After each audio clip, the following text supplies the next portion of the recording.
The Sublime Pursuits of the Metaphysical Science, which is called in the tongue of the Greeks, Theologia, and in the tongue of the Muslims, the science of dialectical theology or Islamic philosophy, by Imam Fakhr al-Din al-Razi.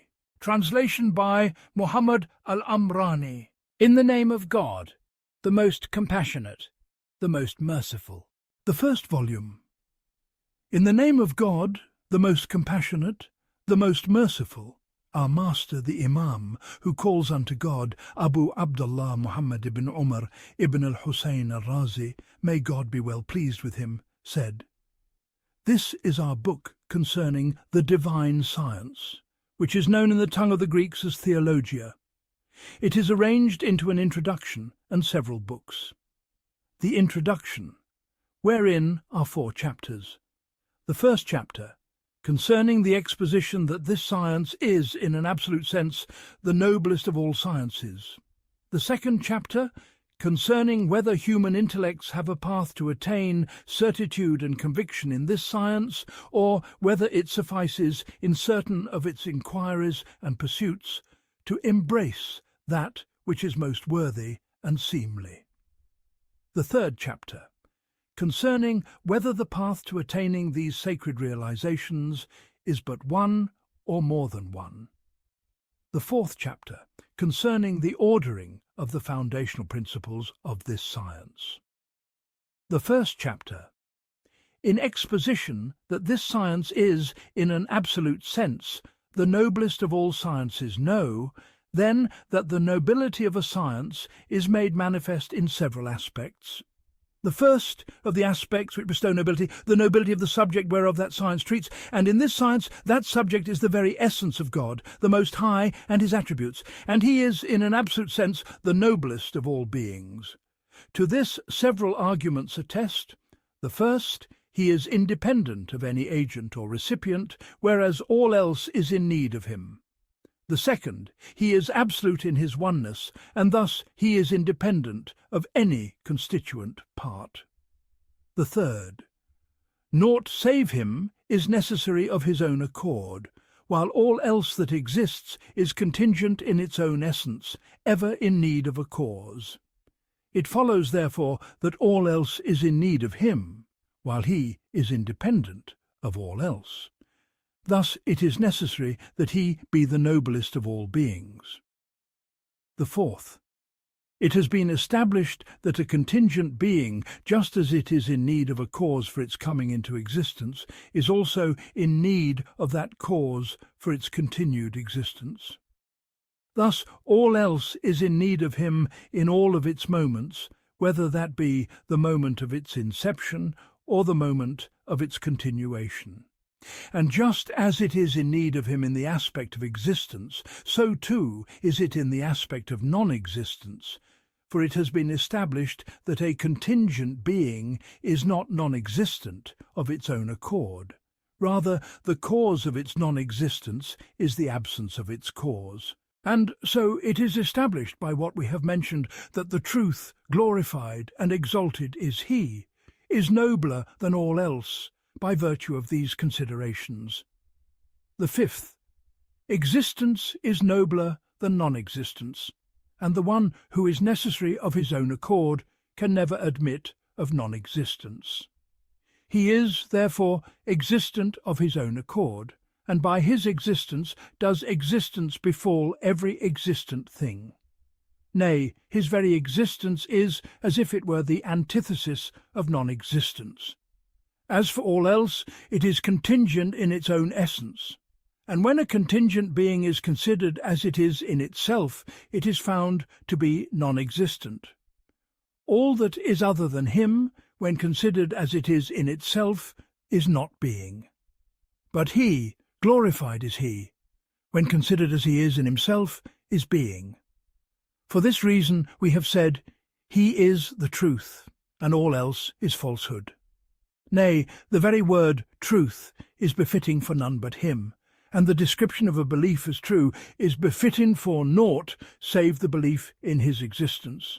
And all else is utter perishing and utter annihilation, as he has said in the divine book, all things are bound to perish, save his face. 28:88.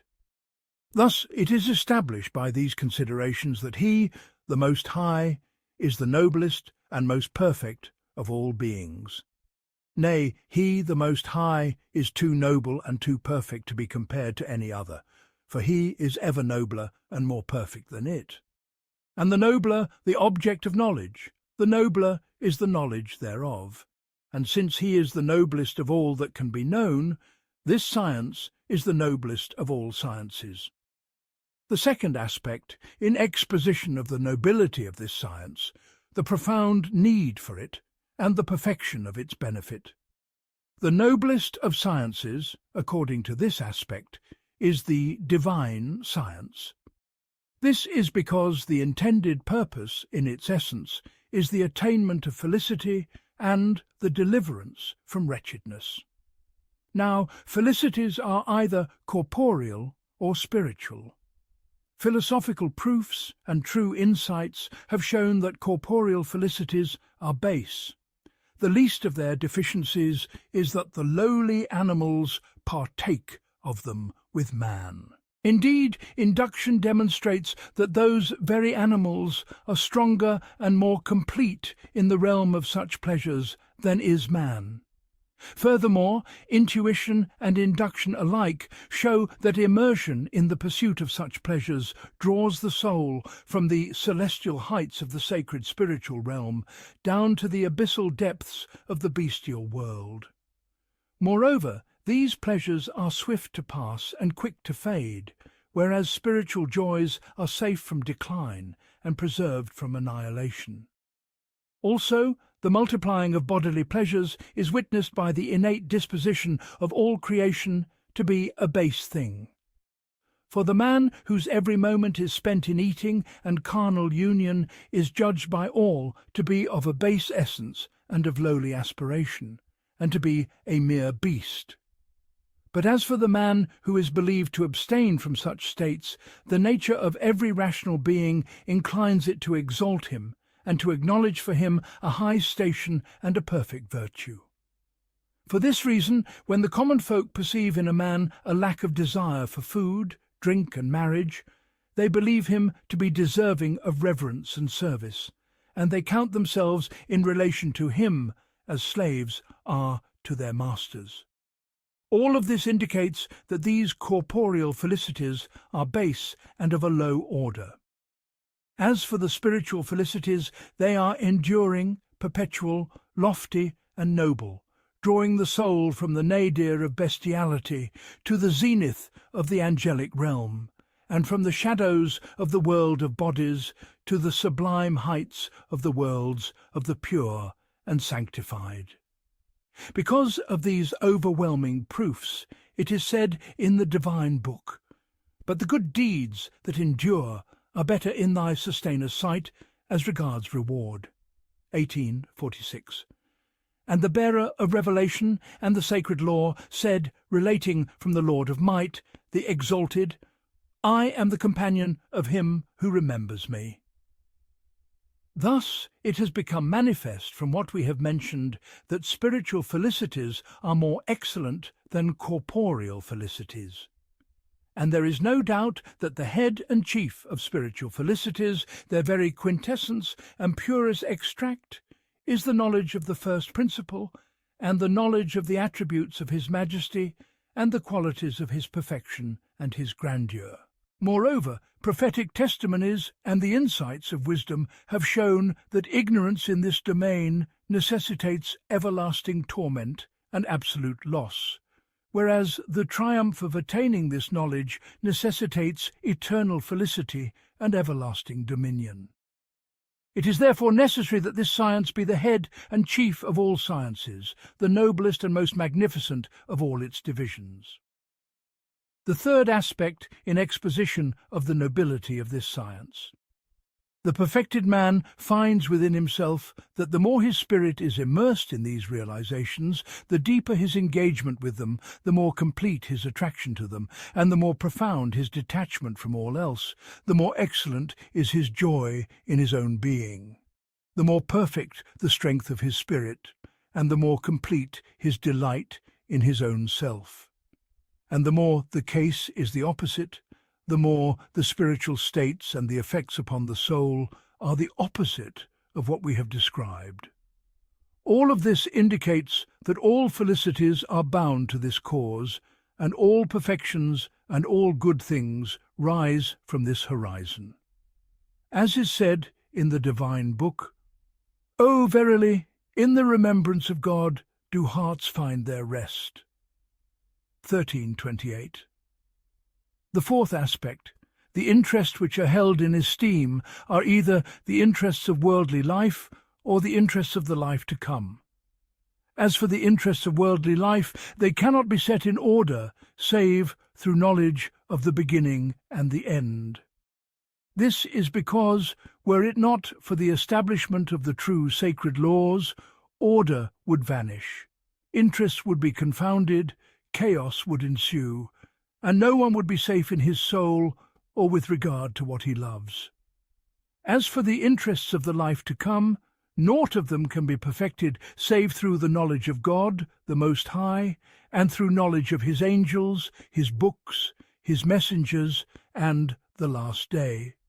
And that cannot be attained save through this science. Thus it has become manifest through these inquiries which we have set forth that the wellspring of all good things, the rising place of all felicities, and the fount of all nobilities is this very science. And so whoever encompasses it as it ought to be encompassed stands at the final stage of humanity and the first stage of the angelic realm. The second chapter. In whether human intellects have a path to attain certitude and conviction in this science, or whether it suffices in certain of its inquiries and pursuits to embrace that which is most worthy and seemly.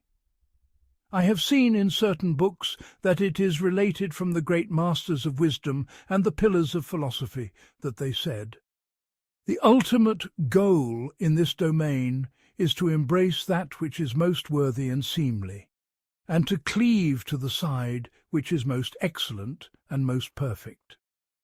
As for the certitude which precludes its opposite, its attainment may not be possible in some inquiries. Those who hold this view may argue for it from several aspects. The first argument, the most self-evident of all objects of knowledge to any rational being, is a man's knowledge of his own particular self, and his awareness of his own particular soul.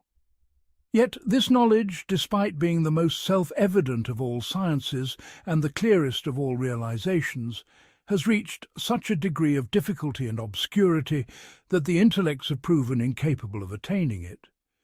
If such is the case with the most self-evident of knowable things, what then must be the case with that which is furthest from having any affinity with the things known to creation?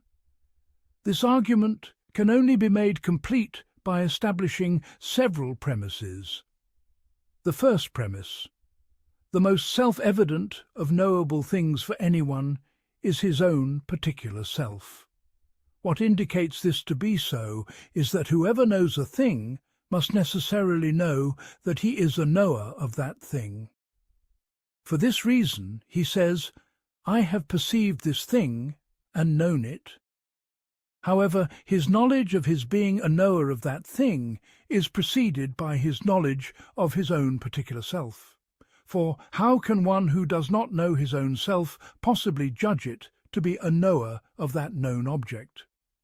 Likewise, they have said, every affirmation is preceded by a conception, and it is evident that the condition precedes the conditioned in rank. This indicates that everyone's knowledge of any known thing whatsoever is conditioned by his knowledge of his own particular self, and is preceded by his knowledge of his own particular self. Thus it is established that everyone's knowledge of his own self precedes his knowledge of all that is other than his self, whether that knowledge be of the self-evident and clear, or of the acquired. And that which precedes all clear and self-evident things is more worthy of being itself clear and self-evident. Thus, it is established by this demonstration that everyone's knowledge of his own particular self is the clearest, most magnificent, most evident, and most potent of all sciences. The second premise is in establishing that everyone's knowledge of his own particular self is a knowledge of the utmost difficulty and obscurity. What indicates this is that the thing to which each person refers with the words "I am" is either this perceived edifice, or a body from among the bodies existing within this edifice, or an attribute from among the attributes of this edifice, or a substance bare of this body and its attachments. These four divisions have bewildered the intellects of the rational, and their heads have spun in trying to determine which it is.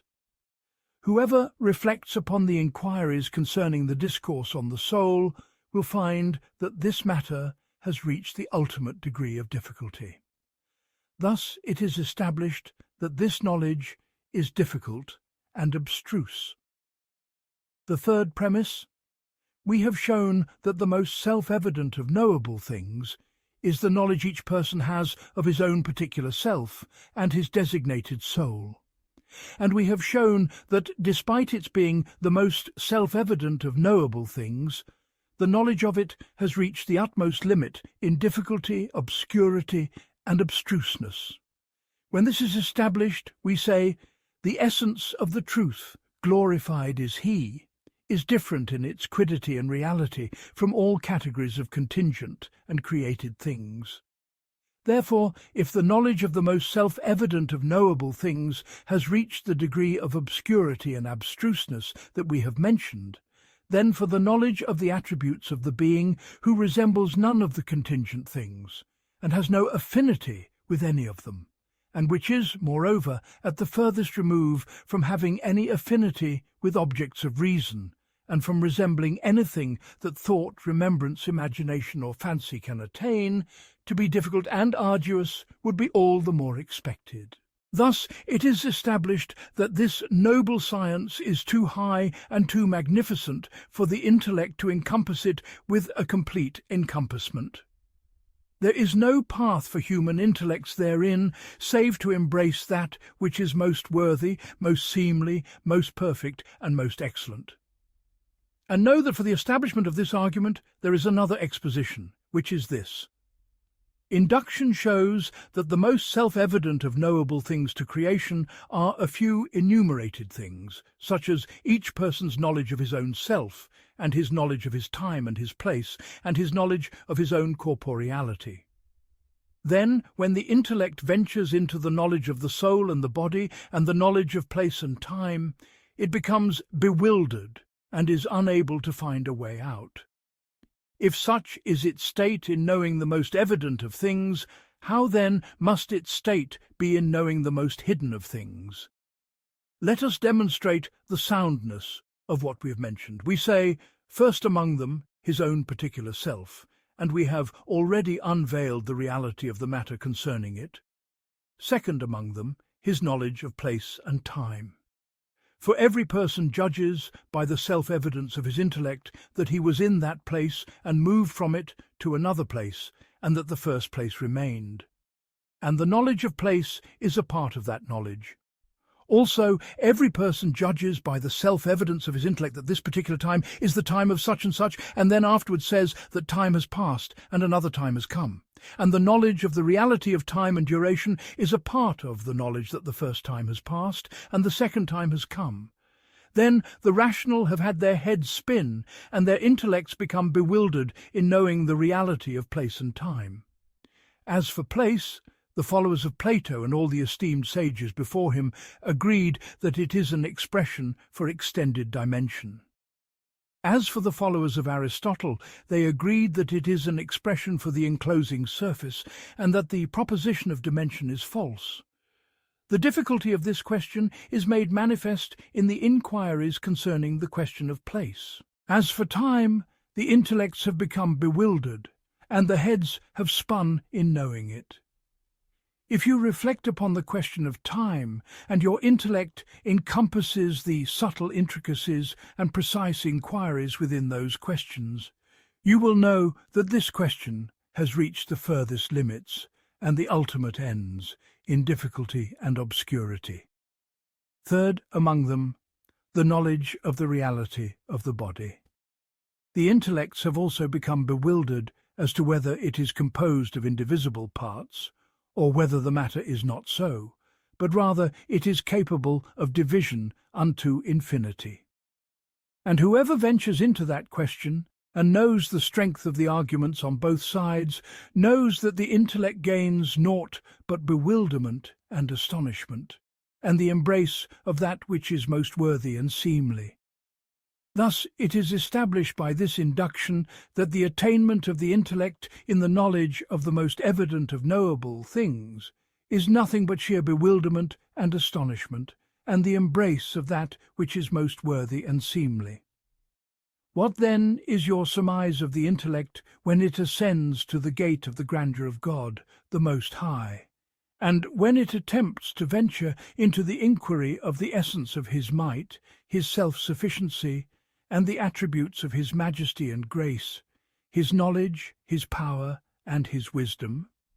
This, then, is the sum of the discourse on this matter. And what reinforces this discourse is this: the most powerful of rational inquiries, by the consensus of the majority of rational beings, are the inquiries of geometry. Let one reflect upon the book of Euclid. He says that the divisions of polygons begin with the triangle and proceed unto infinity. Then Euclid established the proof for the construction of the triangle and the square in the first book.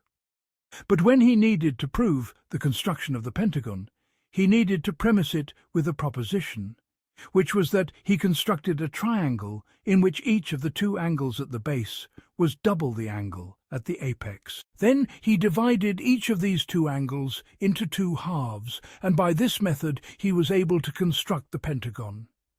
Then, when he had established the proof that the radius of any circle is equal to the chord of a sixth of that circle, he was thereby able to construct the hexagon. Then he leaped from there to a figure of 15 sides. The reason for this leap was that for the construction of the heptagon he needed to premise a triangle in which each of the two angles at the base was 3 times the angle at the apex. The methods of Euclid's book do not suffice to establish the proof for this requirement. Rather, it is not possible to establish this requirement save by means of conic sections. Thus, he was unable to do it and left it. Also, he could not establish the construction of the nonagon save by 2 methods. One is to construct an equilateral triangle and then divide each of its 3 angles into 3 equal parts. And we have shown that this cannot be completed save by means of conic sections.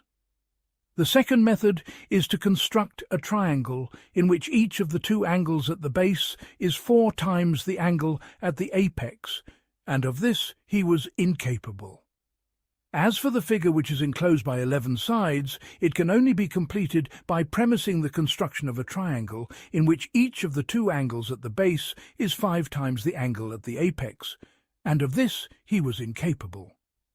And so too is the case with a polygon enclosed by 13 sides, for it can only be completed by constructing a triangle in which each of the 2 angles at the base is 6 times the angle at the apex, and of this he was incapable.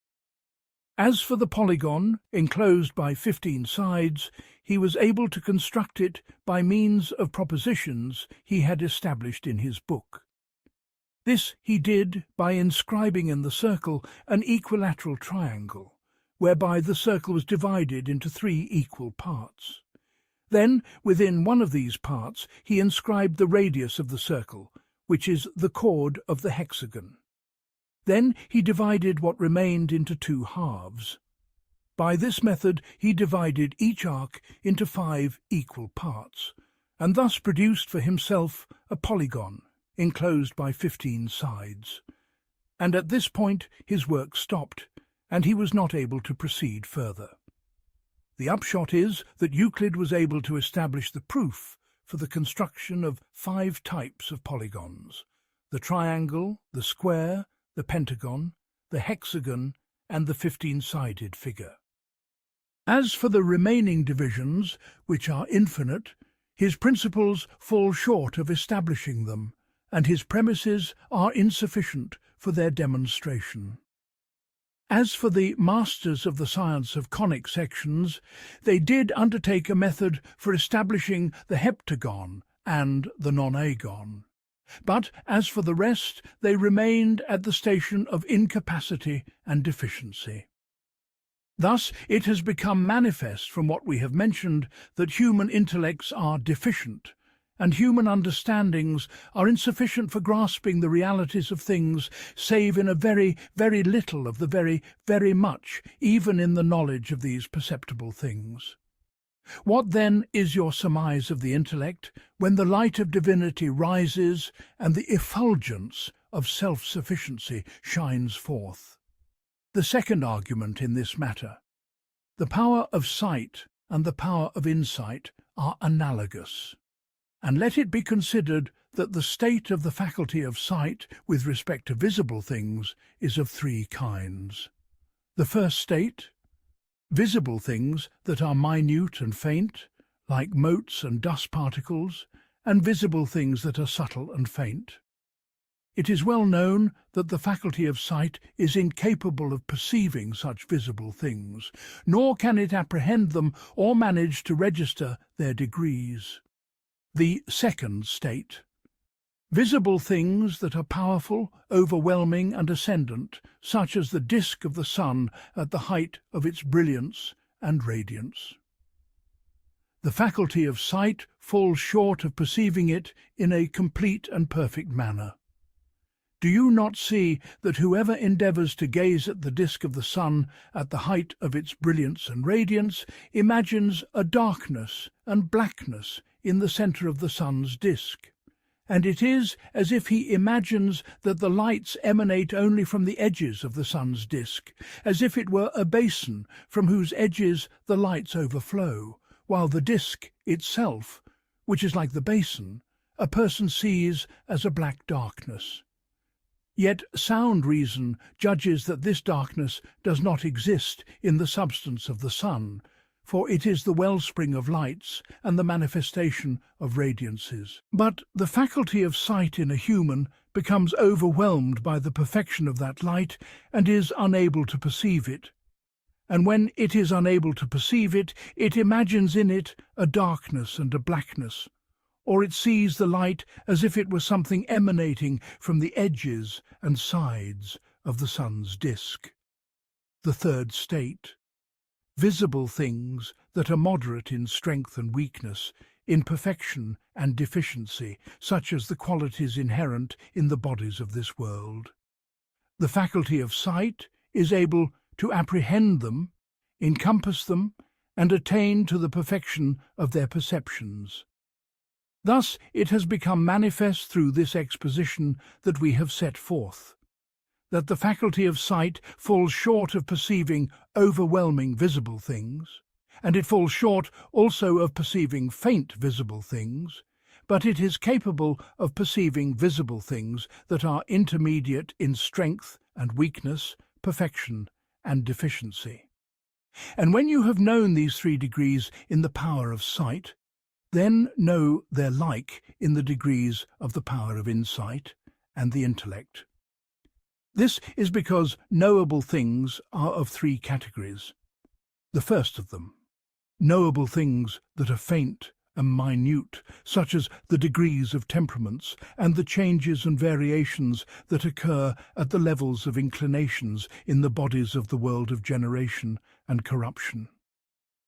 Human intellects do not have the power to perceive these degrees and register these levels, for they are faint states, swift to vanish, near to passing away and ending. So, because of their faintness and minuteness, human intellects do not have the power to perceive them in a perfect and complete manner. The second of them, knowable things that are overwhelming, lofty and sacred, which are the sacred substances and the quiddities bare of the attachments of bodies. And the noblest and highest of them is the essence of God, the Most High, and the attributes of his majesty and the qualities of his grandeur. And he, glorified is he, because of the extremity of the radiance of his majesty, the intellects are unable to perceive him, and the powers of imagination and understanding are too weak to reach the fields of the radiance of his grandeur. To this is the allusion in the saying of the bearer of the sacred law, "The blessings of God be upon him." Verily, God has 70 veils of light. Were he to lift them, the splendours of his face would consume all that is in the heavens and the earth. And one of the righteous used to say, "Glory be unto him who is veiled from the intellects by the very intensity of his manifestation, and concealed from them by the perfection of his light." And when you have known this, then the intellect becomes incapable of perceiving him and knowing him, because of his ultimate power, perfection, and ascendancy. And just as the eye is incapable of perceiving the disk of the sun because of the perfection of its light, and just as the eye imagines of the sun's disk naught but blackness and darkness, and imagines the emanation of light only from the edges of the sun's disk, so too here the intellect, when it attempts to gaze upon the essence of his grandeur, is overcome by a state like astonishment and bewilderment, and it perceives absolutely nothing. Rather, it is able to see the light of his generosity and the emanation of his bounty and his mercy reaching his creation, just as we see the light of the sun's disk overflowing from its edges and sides. The third of them, knowable things that are moderate, which are not at the extreme of power and majesty, nor at the extreme of weakness and minuteness. Such knowable things are what the rational faculty is able to perceive and encompass. Thus it has become manifest through this consideration which we have set forth, that the intellects are repelled, the thoughts are overwhelmed, and the inner musings are restrained. The reality of the truth cannot be reached by the fleeting thoughts of intellects and minds, and the grandeur of divinity cannot be apprehended by the wings of analogies and speculations. It has thus become manifest that the intellects attain naught but the affirmation of his absolute perfection and the denial of all imperfections in their entirety in a general way. As for the way of detail, that is not within the capacity of the human rational faculty. The third argument in this matter: sciences are either conceptual or judgmental. As for conceptual sciences, we find within ourselves, by a self-evident and intuitive discovery after complete examination and full induction, that we are unable to point with our intellects, our imagination, or our fancy to anything but one of 4 types of conceptions. The first of them, the quiddities which we have perceived with one of the 5 senses, namely the seen, the heard, the smelled, the tasted, and the touched. The second of them, the quiddities which we perceive from within our own souls by a necessary perception, such as pain and pleasure, hunger and satiety, joy and anger, and their like. The third of them, the quiddities which we perceive by the dictate of the innate disposition of our intellects, such as our conception of the meaning of existence and non-existence, unity and multiplicity, necessity, possibility, and impossibility. The fourth type, Sahib, the quiddities which the intellect and the imagination compose from these simple elements. As for the composition of the imagination, it is as when we imagine a sea of mercury or a man with 1,000 heads. For by the sense of sight we have perceived the sea, and we have perceived the mercury. So the imagination composes the form of the sea with the form of the mercury. And the same is said of all other examples. As for the composition of the intellect, it is as when we say, a partner to God is impossible of existence. For unless the intellect conceives the meaning of a partner to God, it is impossible for it to judge it as impossible. Then the intellect is only able to conceive the meaning of a partner to God, because it has conceived the meaning of partner in some instances, and has also conceived the meaning of God in general terms. So when it has obtained the conception of these two notions, it composes them, and thus obtains the conception of the meaning a partner to God. Then it is able to judge it as impossible. Thus we say, when we have conceived of a partner in relation to one of us, this meaning which we have conceived in relation to ourselves, we then apply to God, the Most High, and we say the establishment of something for God, the Most High, whose relation to Him is like the relation of our partner to us, is impossible of existence. Thus it is established by this exposition that the conceptions of human intellects do not go beyond these four categories. And if the conceptions we have are confined to these categories, then judgments are also confined to them, since it has been established that judgments are conditioned by conceptions. Thus it is established that the conceptions and judgments of creation are confined to these four categories. When this premise is made manifest, we say, it has been established by demonstration that the reality of the truth, glorified and exalted, is He, is different from all of these quiddities which are perceptible to us and present in our intellects in a detailed manner, and that He, glorified is He, is not analogous to any of them, and He is different from them all, different in every respect. For if He were to share with them in some respects and differ from them in other respects, then that by which He shares would be other than that by which He differs, and so His reality would be composite, which is impossible. And if this is so, then it is necessary that His reality not be conceivable to creation in any way whatsoever. And if His reality is not conceivable to creation, then judging it by simple or composite affirmation or negation is impossible, since it has been established that judgment depends on conception. Thus the intellects are deficient in knowing Him, and perceptions do not reach Him. The ultimate end is only that when we conceive the meaning of perfection and imperfection in relation to ourselves, according to what befits us, and in the measure that is analogous to us, it becomes necessary for us to understand the meaning of perfection and imperfection in an absolute sense, for the absolute is a part of the quiddity of the qualified. And by this path the meaning of perfection and imperfection is conceived. And when we have conceived this meaning, we acknowledge the establishment of the attribute of perfection for Him, on the condition that this attribute is free from the concomitants that attach to it by reason of its occurrence in us. So all of creation possesses of the realizations of His Majesty naught but this measure. Thus it has become manifest by this exposition that the intellects of creation have not attained, of the divine realizations, anything save these general matters, alluded to by way of that which is most worthy and seemly.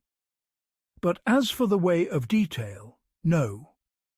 The fourth argument for them in this matter, the transition from the known to the unknown, is not conceivable save in one of three ways.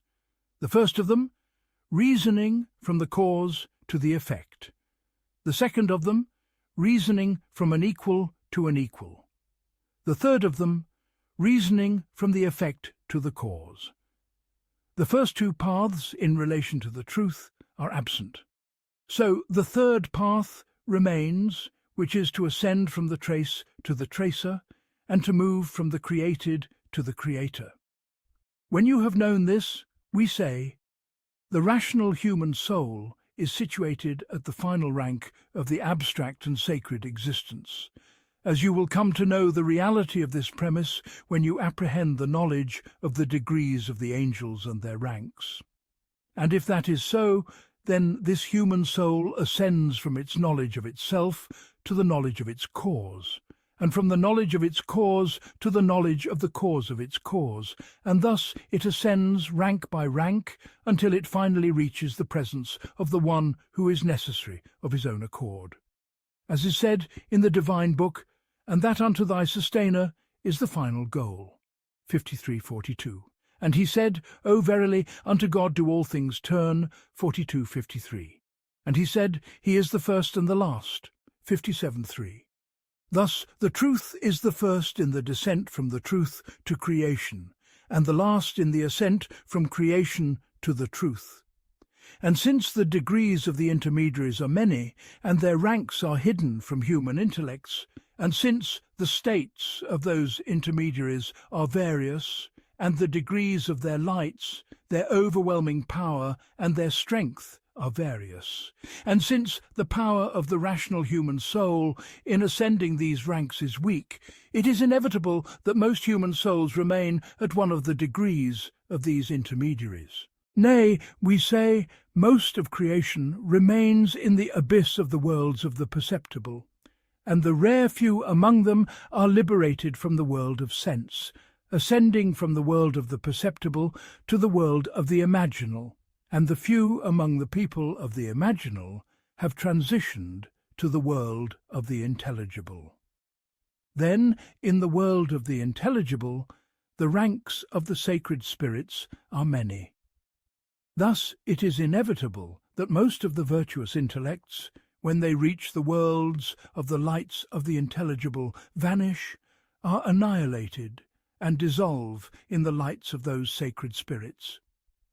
Save for him who is supported by an overwhelming power and a divine soul, who ascends from the ginger of Mars to the salsabil of Jupiter, and from there to the camphor of Saturn, and then rises above all and ascends beyond all, and reaches the sacred presence, free from the concomitants of the world of contingency and the vicissitudes of createdness, and attains felicity through his saying, and their sustainer will give them to drink a drink most pure. 76:21. That is, that pure drink purifies him from the attachments of contingency and createdness, and unveils for him the threshold of necessity of his own accord.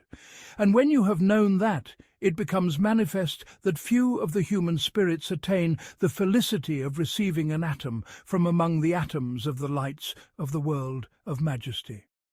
And these are illusions and intimations which we have mentioned in the introduction to this science, so that man may know that a little of the inquiries of these noble realizations is very, very much in relation to the spirits.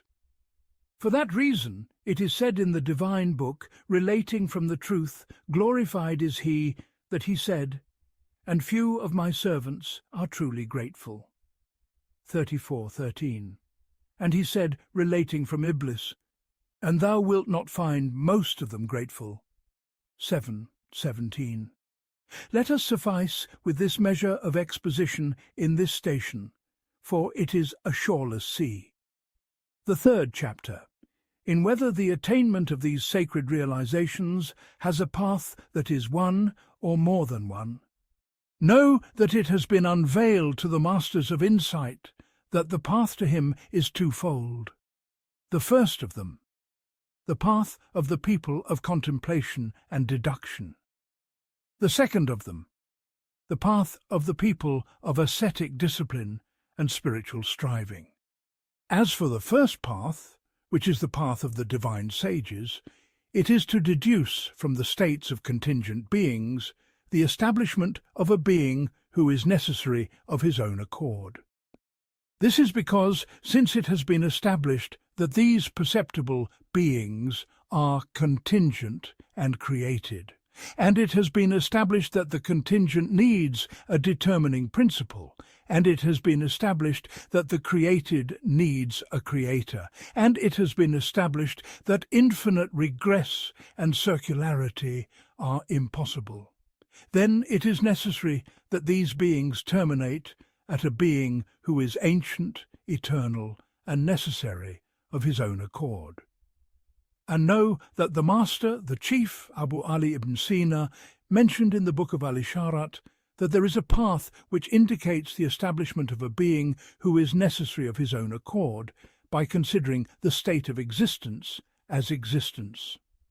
He said, and there is no need in it to consider the state of the existence of any other. For we say there is no doubt that in existence there is an existent being. So we say if that existent being is necessary of its own accord, then that is the object sought. And if it is contingent in its own essence, then it must have a cause that is necessary of its own accord. Thus it is established that considering the state of the existent as an existent testifies to the existence of an existent who is necessary of his own accord. This is what he said, and then he preferred this path over the path which deduces his existence from the contingency of what is other than him. And know that exhaustive inquiry indicates that this statement is not strong. This is because when we say the existent is either necessary of its own accord or contingent in its own essence, if it is contingent in its own essence, then the preponderance of its existence over its non-existence is impossible without a determining principle. This is a deduction of the existence of the necessary from the existence of the contingent. Thus it is established that there is no way to establish a necessary being save by this premise. Also, even if we grant that the path he mentioned indicates the establishment of a being who is necessary of his own accord, yet the doubt remains as to whether that necessary being is these bodies or something else. So unless the proof is established that these bodies are contingent in their own essences, one cannot judge that they are in need of a cause and a determining principle for their existence. Thus it is established by what we have mentioned that the knowledge of the necessary being is not attained, save when we consider the states of the existence of these perceptible things. For when we have shown that they are contingent in their own essences, then shown that that which is contingent in its own essence must have a determining principle, then shown that infinite regress and circularity are false, then we can be certain of the establishment of a being who is necessary of his own accord. This is the sum of the discourse on deducing the existence of God from the existence of what is other than God. As for the second path, which is the path of the people of ascetic discipline, it is a wondrous, potent, and compelling path. For when a person occupies himself with purifying his heart from the remembrance of anything other than God, and persists with the tongue of his body and the tongue of his spirit in the remembrance of God, there descends into his heart a light, an effulgence, an overwhelming state, and a sublime power. And there are unveiled to the substance of the soul lofty celestial lights and divine secrets. These are stations which, unless a person reaches them, he cannot apprehend them in a detailed manner. But I will intimate some stations which must be apprehended, so that this intimation may become a cause for guarding against the errors that occur therein. The first station of the esteemed stations in this domain. It has been established for us that human rational souls differ in their quiddity and substance. Some of them are illumined, divine, and celestial, while others are dark, turbid, and infernal. We have elaborated extensively on the establishment of these meanings in the book On the Soul. When this is established, we say, among the souls there are those which are, in their original substance and quiddity, a divine soul, receptive to the sacred presence, with abundant love for it, deeply immersed in the degrees of its knowledge. And among them are those that have obtained something of these states, but are weak, and among them are turbid, dark souls, devoid of these divine attractions and spiritual inclinations, drowned in the sea of passion and the darkness of the world of sense and imagination. And to elaborate further in clarifying these meanings, I will set forth an analogy for it and say, the mountains and hills of the world are of two kinds, those in which some kind of mineral is generated, and those in which this is not the case. And induction shows that the mountains devoid of minerals are far more numerous than the mountains in which minerals are generated. Then we say, of the mountains in which minerals are generated, some generate base minerals, such as mines of naphtha, sulfur, lime, and salt, and some generate noble minerals, like gold, silver, ruby, spinel, and others. Then induction shows that the mountains in which these noble and precious minerals are found are far fewer than the mountains in which these base ones are found. Then we say, these mountains in which these noble minerals are found, which are the 7 essential metals, we see that the baser among them the more numerous are its mines, and the nobler the fewer are its mines. This is because induction testifies that the mines of iron, copper, lead, and tin are far more numerous than the mines of gold and silver. Then we say that the mines of gold and silver are also various. Some mountains require much arduous labour to obtain from them a little gold, and some are not so. Rather, a little easy labour may lead to the finding of great wealth. And between these two extremes are intermediate states, varying in degrees of scarcity and abundance. Then the good and the perfection continue to increase, until the matter may reach a mountain in which a person finds a cave filled with gold and silver.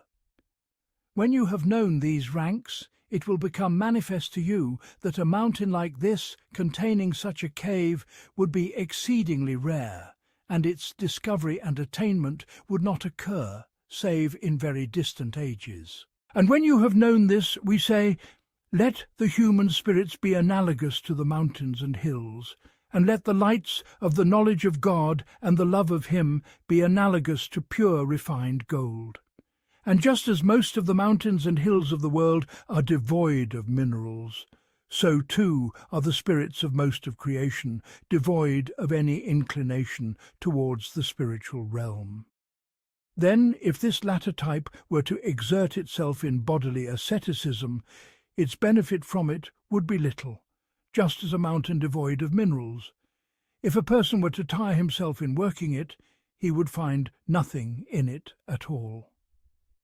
As for the second type, which are the spirits in which these minerals are found, just as the mountains containing mines of gold and silver vary, some requiring much labour to attain a little benefit, so too this type of spirit includes those that require intense and abundant discipline to obtain for them a small measure of these unveilings, and those that are not so, but rather a little effort leads them to the attainment of great blessings. And just as the ranks of the mountains containing minerals vary in scarcity and abundance, a variation that cannot be measured, so too the ranks of the degrees of the spirits vary in strength and weakness, scarcity and abundance, a variation that cannot be measured. And just as it is not improbable that there be found, in rare instances, a mountain containing a cave filled with gold, so too it is not impossible that there be found in distant ages a person the cave of whose spirit is filled with the lights of the majesty of God.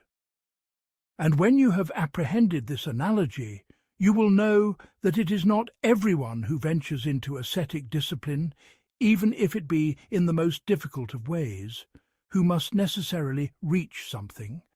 And also it is not everyone who reaches something who has reached the ultimate goal. Rather, the ultimate goal on this path is unattainable. For just as there is no end to the majesty of God and to the loftiness of his grandeur, so too there is no end to the ranks of felicity in this domain. So let this analogy be before your eyes, and present in your imagination, lest you be deluded and think that everyone who travels arrives and everyone who seeks finds. And we say, we do not deny that those disciplines have effects in some respects, for persistence in a practice has an effect in some respects. But it is clear that applying kohl to the eyes is not the same as having kohl-lined eyes by nature. How well did the sage of poets say, "The heart is asked to forget you, but nature rebels against the one who feigns." And Aristotle said, "Whoever wishes to embark upon the quest for these divine realizations, let him bring forth for himself another nature." What is meant by this is that a person should strive to divest his intellect from the attachments of sense, imagination, and fancy. This is what is in this station. As for the second station, it is that the sum of this path is the emptying of the heart from the remembrance of anything other than God. For the substance of the soul is, as it were, by its original nature and innate disposition, a lover of the presence of God's majesty. But when it became attached to this body and preoccupied with these base corporeal pleasures and delights, its immersion in this domain became a barrier, preventing it from being drawn to its original homeland and its essential centre. So, if a person strives to remove these accidental conditions, the substance of the soul remains with its original necessities, and the veiling dust and the preventing cover are lifted. Then the light of God's majesty will manifest within it. So let a person strive in this domain to the extent that he attains the delight of apprehending an atom of the lights of that knowledge. For when that felicity is obtained, the pleasure is strengthened and the joy becomes great, and that becomes one of the greatest attractions for him to turn towards it and direct himself to it. As for the third station of the esteemed stations in this domain, the follower of ascetic discipline, if he is devoid of the path of contemplation and deduction, may have shine upon him in the degrees of his disciplines powerful unveilings and lofty overwhelming states, by which he becomes certain that they are the states of the ultimate unveilings and the final degrees, and that becomes an obstacle for him from reaching what is sought. But if he has practiced the way of contemplation and deduction, and has distinguished the station of what is impossible from the station of what is not impossible, he would be safe from this fallacy. And if it should happen that a person were to be perfect in the way of intellectual deduction, and then were to be granted perfection in the way of purification and discipline, and his soul were in its original nature of great affinity for these states, that person would be one who reaches in these paths of ascent the furthest goals. It is related from Aristotle that he said, "I used to drink and not be quenched. But when I drank from this sea, I was quenched with a quenching after which there is no thirst." And these states are not explained by discourse, nor can speech reach them. And he who has not tasted has not known, and he who has not witnessed has not believed, and God knows best the unseen. The fourth chapter. In the ordering of the foundational principles of this science. Know that man has three states: the past, the present, and the future. As for the past, he wishes to know how these states were in the past. This cannot be attained except by knowing the first principle, and knowing his attributes, and knowing how these states proceeded from him. These are three premises, and on the path of each one of them is a fearsome obstacle. As for the knowledge of the essence, it is that if we were to judge his essence to be equal to any of these things which we have perceived with our senses, our soul's intuitions, or our intellect's intuitions, it would necessitate his being contingent in his own essence, which is impossible. And if we were to judge that specific essence to be different from all of these existents which we have conceived and known, the intellect remains bewildered and lost, not guided to anything. The upshot is that if the intellect affirms that reality in a way that its perception can reach, it has not known him at all, for everything that is such is of contingent existence, not necessary existence. And if it affirms him such that he is different from the wisdom of these realities, then it is unable to know him as he is in himself. And if it is unable to know him and to conceive of him, how can it possibly describe him with the attributes of majesty, greatness, and sanctity? This is a terrifying station in the knowledge of the essence. As for the knowledge of the attributes, therein are two exceedingly terrifying stations. The first station. If those attributes are other than the essence, then the reality of the divine would be composite, made of many quiddities, and every composite is contingent. Thus, the one who is necessary of his own accord would be contingent in his own essence, which is impossible. And if the attributes are the same as the essence, this too is problematic for two reasons. The first, each one of the quiddities of these attributes can be known while being heedless of the reality of the specific essence. And if the essence were the same as the attribute, this would be impossible. The second, each one of the attributes has a quiddity other than the quiddity of the other attribute. So if the attributes were the same as the one essence, then the one thing would not be one, but rather different quiddities, which is impossible. The second of the two terrifying stations. The knowledge of God, the Most High, must necessarily encompass that which is infinite, of universals and particulars. And the power of God, the Most High, must necessarily be effective in all contingent things. And the encompassing by a single attribute of things which are infinite, in a detailed manner, without one affair distracting him from another affair, is a matter for which we have found no parallel in our own souls or our intellects. So the conception and perception of these meanings was difficult for human intellects. As for the knowledge of the actions, therein is a station where intellects have become bewildered and understandings have gone astray. It is this: how can the attribution of a specific effect to a cause which is not itself specified be conceived? For unless there arises in it a will, or a change of time, or the arising of a benefit, or the removal of an obstacle, it is impossible for it to become an agent after it was not so. As for those who affirm the createdness of the world, they have needed to resolve this obstacle. As for those who affirm the eternity of the world, they have thought that they have escaped this obstacle, but the matter is not so. For there is no doubt about the origination of forms and accidents in this world, and that these states come into existence after their non-existence, and become non-existent after their existence. If we were to attribute every originated event to another originated event, without their being dependent on an ancient existent, that would be impossible. And if it's necessary that they terminate and depend, in the end, upon a being who is necessary of his own accord, who is free from aspects of change, then the problem returns.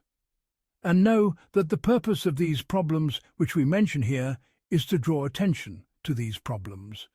As for the establishment of each one of them, it will come in a complete and perfect manner in its proper place in this book, if God, the Most High, wills. This, then, is the allusion to the knowledge of the past. As for the inquiry into the present states, it is that man needs to know which beliefs and which actions lead him to the attainment of the greatest felicity and the highest degree, and which beliefs and actions are the opposite of that. As for the inquiry into the future, it is to know that he has a return. then that return could possibly be only spiritual, or it could be only corporeal, or both could occur together. And to know the states of his felicity and his wretchedness in that return. This, then, is the ordering of the chapters of the divine science. And from this it becomes manifest by way of induction that this science comprises 10 sections. The first section, the establishment of the proofs indicating the existence of a being who is necessary of his own accord. The second section, the discourse on his attributes of incomparability, Sifat al-Jalal, which includes that he is an absolute unity, free from all aspects of multiplicity. And from this follows that he is free from any opposite or peer, and from this follows that he is free from corporeality, spatial confinement, and place. The third section, the discourse on his attributes of grace, Sifat al-Ikram, which are knowledge, power, will, and mercy. The fourth section, the discourse on his actions, which is of 3 parts. The first, whether he is perpetual in his being an agent and a giver of bounty. The second, the discourse on the manner of the proceeding of actions from him. And under this topic falls the ordering of the doctrines of the people of the world, and the presentation of the deficient proofs and the refuting shubhat within each of those doctrines. The third, the discourse on divine decree and predestination. The fifth section, the discourse on the exposition of his word in the creation of the higher and lower worlds, according to the human rational faculty, and the intimation that the attainment of the essence of this matter is something to which creation has no path of knowledge. And included in this is the exposition of whether the corporeal world is one or not. The sixth section, the discourse on the ranks of the sacred spirits and the exposition of the degrees of the spiritual and cherubic angels in all their various degrees. The seventh section, the discourse on the reality of place and time and the detailed discussion concerning them.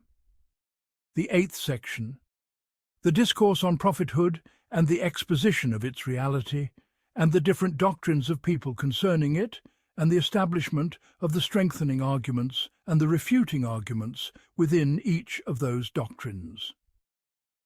The ninth section, the discourse on the manner of acquiring the virtuous qualities with which the soul becomes one of the blissful and the righteous, not from among the wretched and the wicked. The 10th section, the discourse on the spiritual and corporeal return, and the exposition of the characteristics of each of these 2 divisions. Here ends the discourse on the divine science, and we ask God for aid and success in attaining these sublime pursuits and sacred goals according to human power and mortal capacity. And this is the completion of the discourse in the introduction. The first part, on the proofs, indicating the establishment of a God for this perceptible world, and the establishment of his being as necessary of his own accord. Preamble. Know that this book is arranged into 3 sections. The first section, on the mention of the decisive and certain proofs. The second section, on the mention of the persuasive and strong proofs. The third section, on the discourse concerning necessity and existence, wills and determination, quiddity and similar pursuits and inquiries. The first section of the first part of the sciences of this book. In mention of the decisive and certain proofs. The introduction. In exposition of the foundational principles for the ordering of this domain. Know, then, that when we wish to establish a being whose existence our senses do not judge, nor is its existence judged by the innate disposition of our souls and our intellects, then unto this there is no path save one, that our unadulterated intellect should judge that these existent things, whose existence we affirm by virtue of our senses and our intellects, are in need, whether in their very existence or in the existence of one of their attributes, of a being who is absent from our senses and our imaginings. And by this path the intellect is enabled to establish that absent being. When you have understood this, we say the origin of this need is either contingency or origination, or the combination of them both. These are three states, and they are to be considered either in respect of essences or in respect of attributes. Thus, for the whole, there are 6 paths. The first of them, the contingency of essences. The second of them, the contingency of attributes. The third of them, the origination of essences. The fourth of them, the origination of attributes. The fifth of them, the combination of contingency and origination in essences. The sixth of them, the combination of contingency and origination in attributes. These, then, are the paths by which one may deduce the establishment of a being who is necessary of his own accord. And this is the completion of the discourse in this introduction. The first chapter. In the ranks of the premises of these proofs. According to the well-known manner among the sages, we say there is no doubt as to the existence of an existent being, and every existent being is such that its reality either precludes the acceptance of non-existence, or it does not. The first is the necessary of his own accord, and the second is the contingent in its own essence. Thus it is established that there must be an acknowledgement of the existence of an existent being, and it is established that every existent being is either necessary of its own accord or contingent in its own essence. From this it follows that in existence there is either a being who is necessary of its own accord or a being who is contingent in its own essence. If the first be the case, then what was sought is attained. If the second be the case, we say the contingent in its own essence does not have one of its 2 possibilities preponderate over the other, save by a determining principle. And that determining principle, if it is necessary of its own accord, then what was sought is attained. And if it is contingent in its own essence, the first division returns to it. Thus, either there is an infinite regress or a circularity, and both are impossible, or it must terminate at a being who is necessary of his own accord, which is what was sought. And know that this proof is built upon several premises. The first of them, that the contingent does not have one of its 2 possibilities preponderate over the other, save for a determining principle. The second of them, the exposition of whether this need obtains in the state of origination or in the state of continuation. The third of them, that this determining principle must be an existent being. The fourth of them, that it must be existent at the moment the effect comes to be. The fifth of them, that circularity is false. The sixth of them, that infinite regress is false. And when the discourse on the establishment of these 6 premises is complete, certainty is attained that there is no alternative but to acknowledge the existence of a being who is necessary of his own accord. Then, when we thereafter demonstrate that this perceptible world cannot possibly be necessary of its own accord, we shall know thereby that this perceptible world is in need, for its existence, of a being who is necessary of his own accord, which is what was sought. Let us then devote a chapter to the establishment of each one of these premises. The second chapter. In exposition that the contingent does not have one of its 2 possibilities preponderate over the other, save for a determining principle. Know that the rational have 2 views on this station. The first, that this premise is self-evident. The second, that it is demonstrable by proof. As for those who hold the first view, they have argued for the soundness of their doctrine by saying, We have seen the majority of the rational to be in agreement that when they perceive the origination of an event, they seek a cause for it. And when they hear the voice of a man, they are compelled to know of the presence of that man. And if they see the coming into being of a building, they are certain of the existence of a builder. Nay, we will go further and say, this knowledge is present in the souls of children who have not yet reached the perfection of intellect. This is because if a child has a place and a location which he has exclusive use of, and he finds therein a food which he did not place there, or if something he placed therein disappears, he cries out and says, "Who took it? Who put it here?"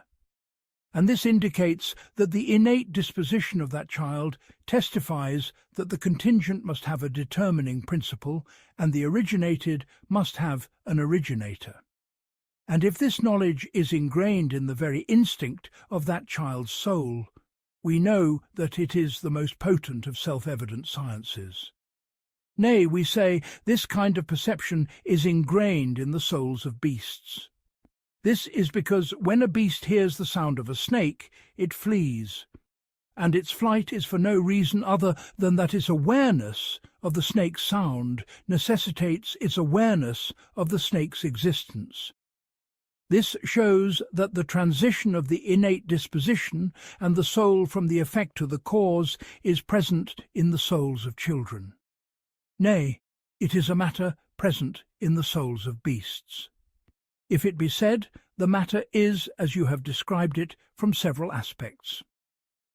The first, the considerations which you have mentioned, if they are sound, only indicate that the knowledge of the originated thing's need for a cause is a necessary knowledge. But they do not indicate that the knowledge of the contingent thing's need for a cause is a necessary knowledge. So how far is one from the other? And if someone were to say, we find self-evident knowledge to be present that when existence and non-existence are equal, the preponderance of one over the other is impossible without a determining principle. So we know that just as self-evident knowledge is present in the originated thing's need for a cause, it is also present in the contingent thing's need for a determining principle. We say in response to this question, your statement, when existence and non-existence are equal with respect to it, one does not preponderate over the other, save for a determining principle. The intellect is certain of this only because your statement, one of the two possibilities preponderates over the other, intimates the origination of that preponderance, and that it is something that came to be after it was not. So this certainty is obtained only from the imagining of the meaning of origination, not from mere bare contingency. The proof for this is that if we remove the illusion of origination entirely and consider the meaning of contingency free from the imagining of origination, and that is in the case of a contingent being that continues in its state of continuation, we do not find in the intellect a certainty of the contingent being's need, in its state of continuation, for a cause. Rather, what is dominant in the imaginings is the independence of the continuing being, in its state of continuation, from a cause, and that it continues of its own accord until the arrival of a remover that brings about its non-existence. Thus, we know that this certainty is not obtained save upon the occurrence of origination or upon the imagining of the meaning of origination. But as for contingency, when it is stripped of the imagining of origination, then the unadulterated intellect does not judge it to be a cause for its need of another. The second question upon the original discourse. We say, we do not concede that the rational are certain of the contingent's need for a determining principle, and what indicates this are several aspects. The first, those who affirm the origination of the world are greater in number than those who affirm its eternity. Then, despite their great number, they commit themselves to the view that He, the Most High, became the agent of the world after He was not its agent. Then they agreed that the renewal of this agency is not for a cause. So these have agreed on the occurrence of the meaning of origination and renewal, in this instance, for no cause. And if the impossibility of that were known by necessity, it would have been impossible for the rational to agree upon it. The second, they say that a man fleeing from a lion, if two paths appear to him that are equal in all respects, he will choose one of them over the other for no determining principle. And likewise one who is given the choice between drinking from two equal cups of water will choose one over the other for no determining principle. And examples in this domain are many and well known. Here the majority have agreed that preponderance occurs for no determining principle. And if this premise were known by self-evidence to be impossible, a great faction of the rational would not have inclined to the view of its soundness. The third, a great faction of the dialectical theologians have held that essences are equal in being essences. They said, and two aspects indicate this. The first, that essence can be divided into the necessary, the contingent, the abstract, and the material. So the subject of the division is common among the divisions. The second, when we conceive of essences, if we then conceive of it being necessary of its own accord, the first belief remains. And if we believe it to be contingent in its own essence, the belief in its being necessary of its own accord vanishes, but the belief in its being an essence does not vanish. Thus it is established that its being an essence is a quality shared between the necessary and the contingent, the material and the abstract. When this is established, we say there is no doubt that the essence of the necessary being is distinguished from all other essences by some distinguishing quality. And likewise, the essence of the intellect is distinguished from the essence of the body by some distinguishing quality. For if there were not something by which the distinction is achieved, no distinction would be achieved at all. When this is established, we say it is established that essences, inasmuch as they are essences, are equal things. Then each one of them is specified by a certain thing by which it is distinguished from the other. This specification of each one of them by that distinguishing feature, if it were for another thing, would necessitate either circularity or infinite regress, and both are impossible. Thus, it is necessary that this specification occur not for a thing and not for a determining principle. So it is established by this proof, the occurrence of the contingent not from a determining principle, and also it is a view held by a great faction of the rationale. All of that refutes the assertion that the contingent's need for a determining principle is a premise known by self-evidence. The third question, just as we have seen that most of the rational agree that the originated must have an originator and the building must have a builder, so too we see them agree on other premises, even though the dialectical theologians claim that they are not sound. The first, just as they find it improbable that a building should come into being without a builder, so too they find it improbable that a building should come into being without a preceding material, such as a building coming into being without the precedence of earth or stone or wood. So if the certainty of the rationale in the building's need for an agent becomes an argument for the soundness of this premise, it would be necessary that their certainty in the building's need for a preceding material be an argument for the soundness of this premise. Yet the dialectical theologians claim that the origination of a thing does not require a preceding material. And this indicates that the consensus of the majority of the rational by the dictate of original innate disposition does not indicate that that judgment is sound. And if they say that they agree by the dictate of original innate disposition on the building's need for a builder, but they do not agree on the building's need for a preceding material, as is proven by the fact that the dialectical theologians disagree with them on the soundness of this premise.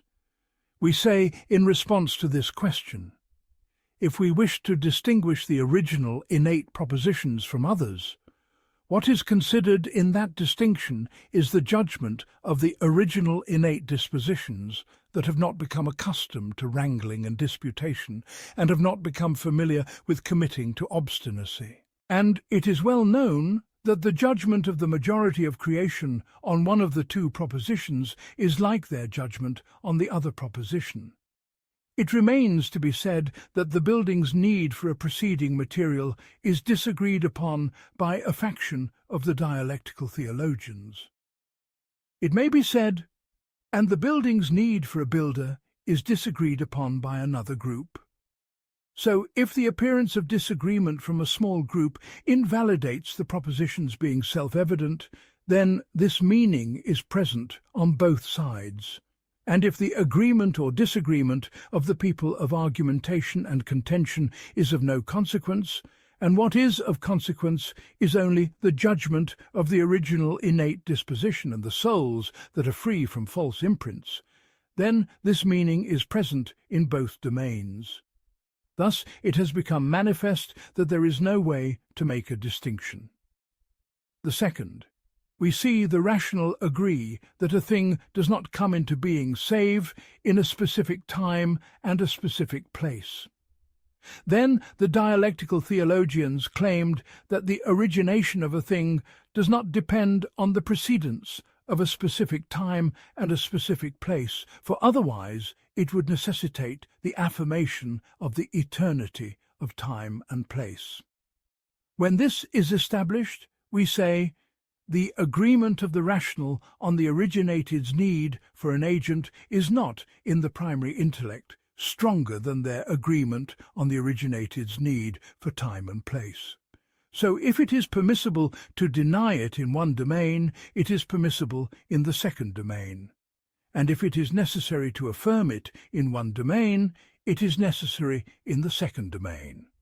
Thus it is established that the distinction is false. The third, the rationale are certain that a specific building in a house or a school does not come to be save from a human who undertakes the task of constructing that building. As for that building to come into being without a human undertaking it, that is improbable to all. So much so that if a person were to claim that he was absent yesterday from a certain desert, and then returned to it on the second day, and found houses and gardens had come into being without a human being present there to undertake their construction, the majority of the rational would deem this statement false. This certainty is present in the minds of the majority. Then this certainty is false according to the dialectical theologians, for they consider it possible that God, the Most High, creates that building directly without the intermediary of a human. And they also consider it possible that an angel from among the angels undertook its construction, or one of the jinn and devils undertook its construction. Thus it is established by this that the dialectical theologians have agreed that it is not the case that everything which the majority of creation judges according to their original innate disposition and sound instinct must necessarily be a true judgment.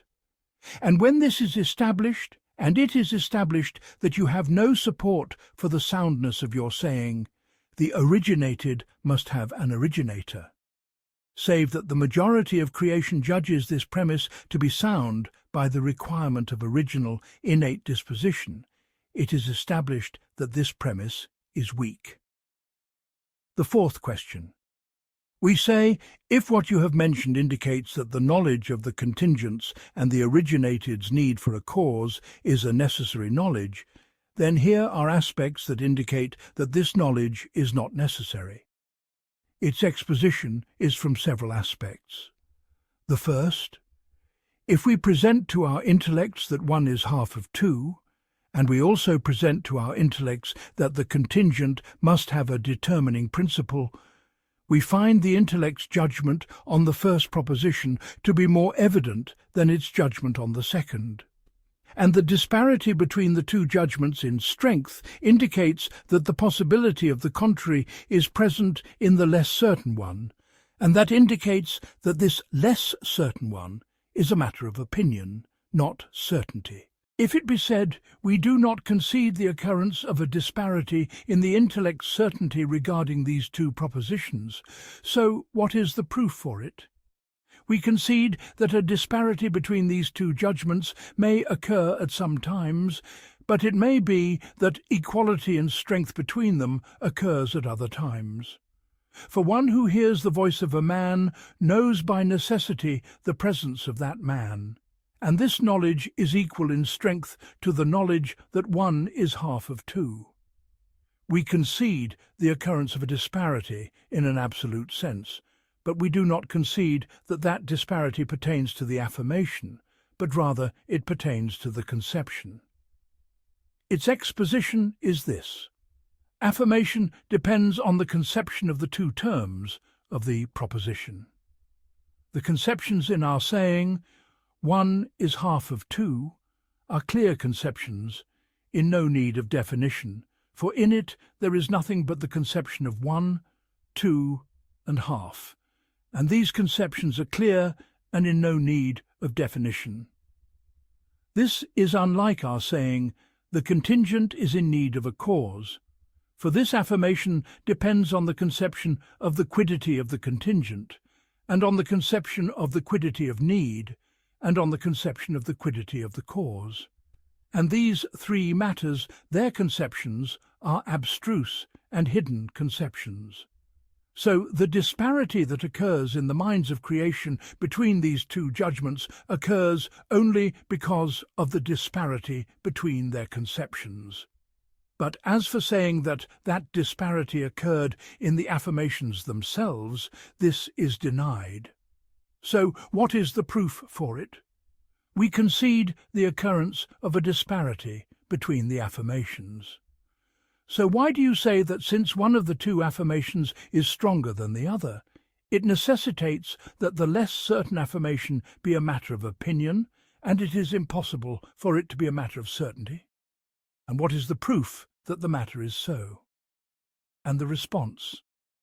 As for his statement, we do not concede the occurrence of a disparity between our judgment that one is half of two and our judgment that the contingent does not have one of its two possibilities preponderate over the other, save for a determining principle. We say this disparity is known by the self-evidence of the intellect, and to deny it is to deny the self-evident. And if it were permissible for you to insist on this denial by way of obstinacy, it would also be permissible for others to say, I do not find in myself the intellect's certainty that the originated must have an originator. In sum, the principle considered in distinguishing between the self-evident and other things is what the rational find in their own souls and intellects, a clear and manifest finding. If you open the door of denial by way of obstinacy, those doors will be opened in everything, and then everything will be corrupted. As for the response to the second question, which is that the intellect, though it may judge that a disparity occurs at some times, may judge them to be equal at other times, we say, the occurrence of a disparity in some instances suffices to invalidate it. As for the occurrence of equality in many instances, it does not prove its soundness. Its exposition is this. The self-evident proposition is that for which the mere conception of its subject and predicate is sufficient for the mind to be certain of the relation of one to the other, either by negation or by affirmation. We say, if this proposition were self-evident, then the conception of its subject and predicate would be sufficient to bring about that affirmation.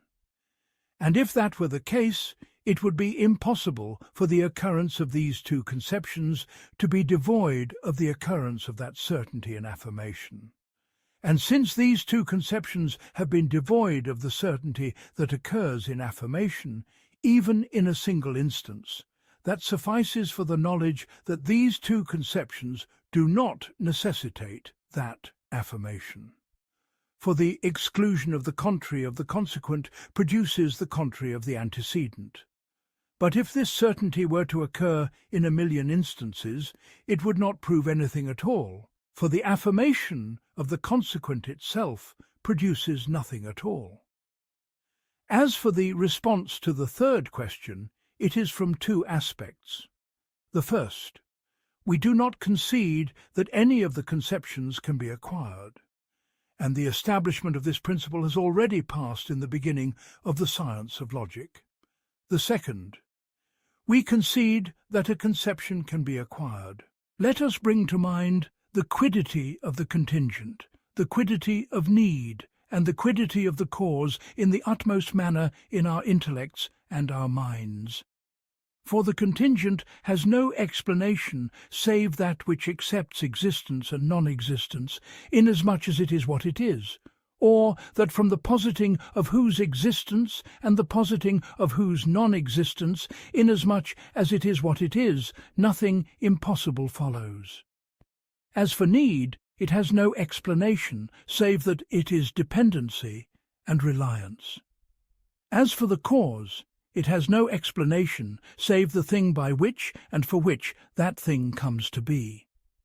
When you have known this, we say, after we have brought these three conceptions to mind in our intellects in the utmost manner, if we look at the intellect's certainty in the soundness of our saying, the contingent does not have one of its two possibilities preponderate over the other, save for a determining principle.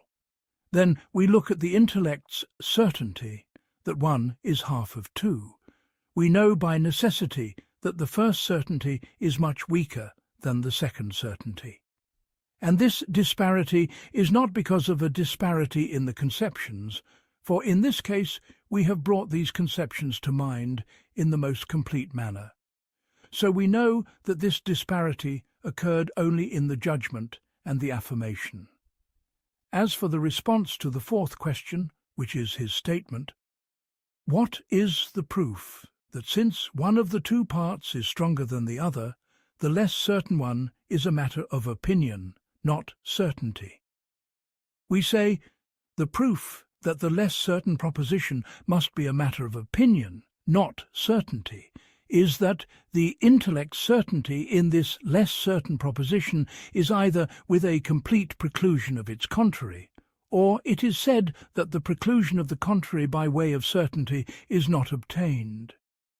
If the decisive preclusion of the contrary is obtained, then the occurrence of a disparity is impossible. And if the decisive preclusion of the contrary is not obtained, but rather the possibility of the contrary is obtained in some respects, whether that possibility be near or far, then that affirmation is a prevailing opinion. For the possibility of the contrary necessitates this meaning, and in that case that certainty is not knowledge and conviction, but rather it is opinion. This is the sum of the discourse in response to the questions they have raised against this proof. The second argument in exposition, that the contingent's need for a determining principle is not a self-evident premise. We have already mentioned that a great group of the rational have held that the preponderance of one of the two possibilities of the contingent over the other is not permissible save for a determining principle. And if this proposition were self-evident, it would be impossible for great factions to agree upon its denial. The third argument.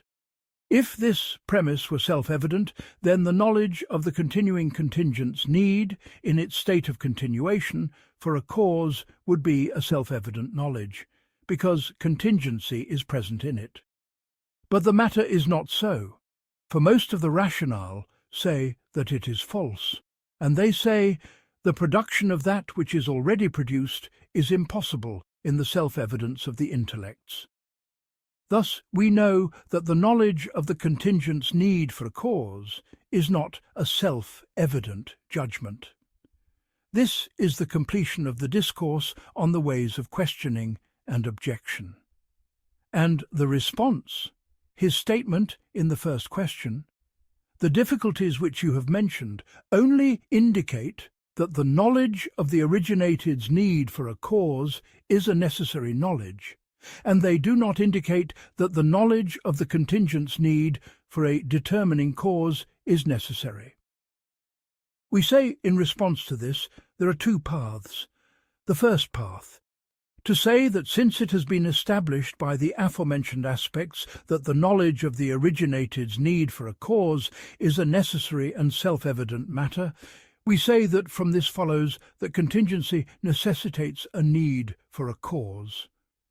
The proof for this is that if we posit a thing to be ancient and eternal, and despite it being so, if we posit it to be necessary of its own accord, then here, if the belief in its being eternal is obtained, and the belief in its being necessary of its own accord is also obtained, then with the obtaining of these two beliefs, it is impossible for us to believe that it is in need, in its existence, of a determining principle and a cause. And this indicates that the source of the need is either origination or contingency.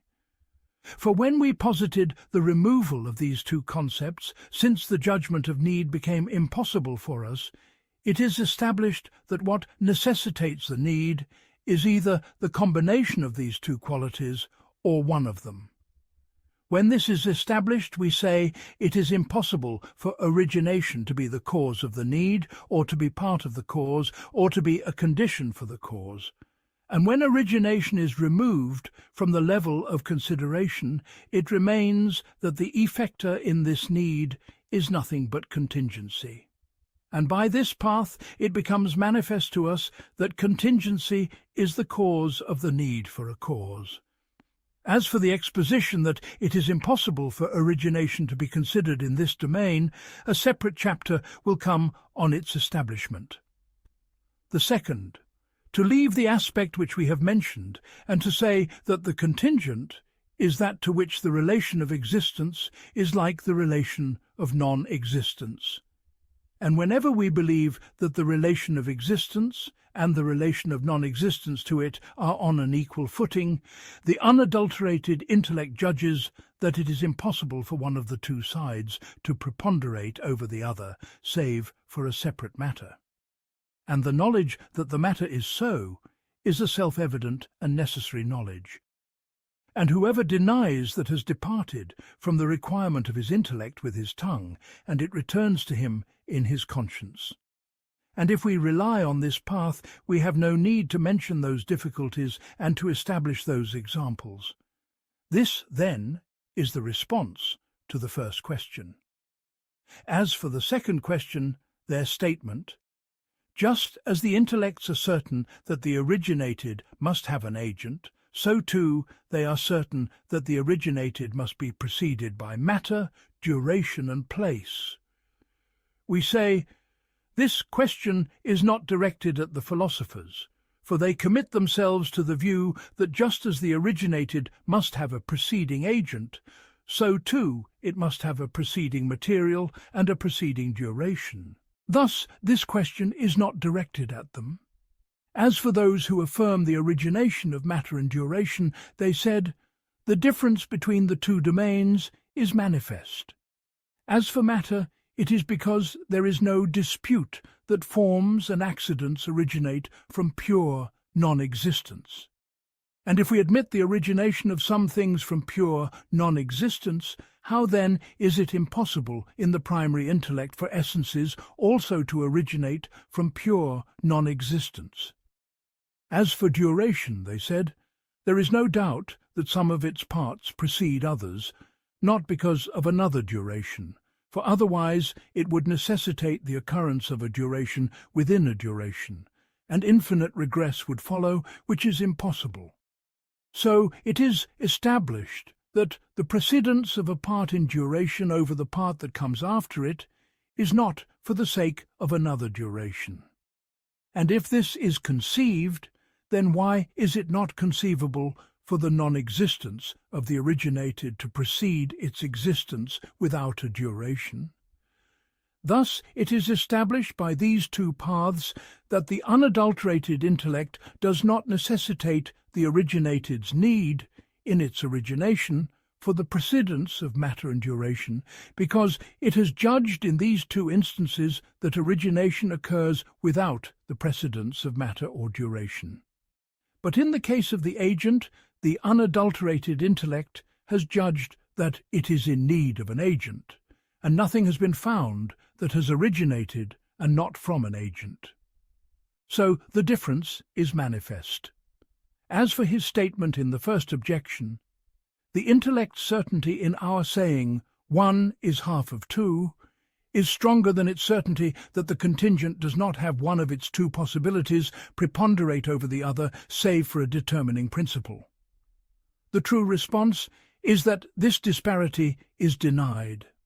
This is because whoever removes from his intellect the habit of argumentation and contention in everything, and brings to mind in his intellect that the relation of existence to it is like the relation of non-existence to it, and that there is no preponderance of one of the two sides over the other at all, becomes certain with a self-evident certainty that as long as this equality remains, the occurrence of preponderance is impossible. And if preponderance occurs, then the equality has ceased, and something else has been joined to the preponderating side. So, if the intellect considers this proposition in this way, no disparity remains between it and the saying, 1 is half of 2. As for the second objection, which is his statement, a group of the rationale have considered it possible for one of the two possibilities of the contingent to preponderate over the other for no determining principle, and if this proposition were self-evident, they would not have differed concerning it. We say we do not concede that they commit themselves to the preponderance of the contingent for no determining principle. Yes, that may be what their doctrine entails in some cases, but the difference between what is entailed and what is committed to is well known. As for the third objection, which is their statement, if this proposition were self-evident, then the knowledge of the continuing contingent's need for a cause would be a self-evident knowledge. And it is not so. We say whoever conceives of the continuing existent as being of equal possibility is compelled to know of its need for a cause. Yes, he may not judge it to be in need of a cause because of his belief that by virtue of its continuing it has become more worthy of existence. But if he removes this difficulty from his heart and knows that in the state of continuation it remains of equal possibility, just as it was in the state of origination, he is compelled to know of its need for a cause. This, then, is the whole of the discourse on establishing our saying that the knowledge of the contingent's need for a cause is a self-evident knowledge, and God is the master of guidance and direction. The third chapter. In establishment of the view of those who say, this premise is demonstrable. Know that the chief master, Abu Ali ibn Sina, is of a wavering opinion on this subject. This is because wherever he mentions this premise in his lengthy and brief works, he claims to establish a proof for its soundness. Then he mentions lengthy classifications that are extraneous to the purpose. Then, when he reaches this section, which is what is sought and intended, he claims it is self-evident. And everyone who has studied his books with complete reflection knows that the matter is as we have described it. So at the beginning he claims it to be demonstrable, and at the end, when the discourse becomes tight for him, he claims it to be self-evident. And I saw Abu al-Hussein Muhammad ibn Ali al-Basri, and he was one of the astute of the Mu'tazila, argue for the soundness of this premise in the book which he called Al-Tasafu. He said, the contingent is that whose two possibilities are equal.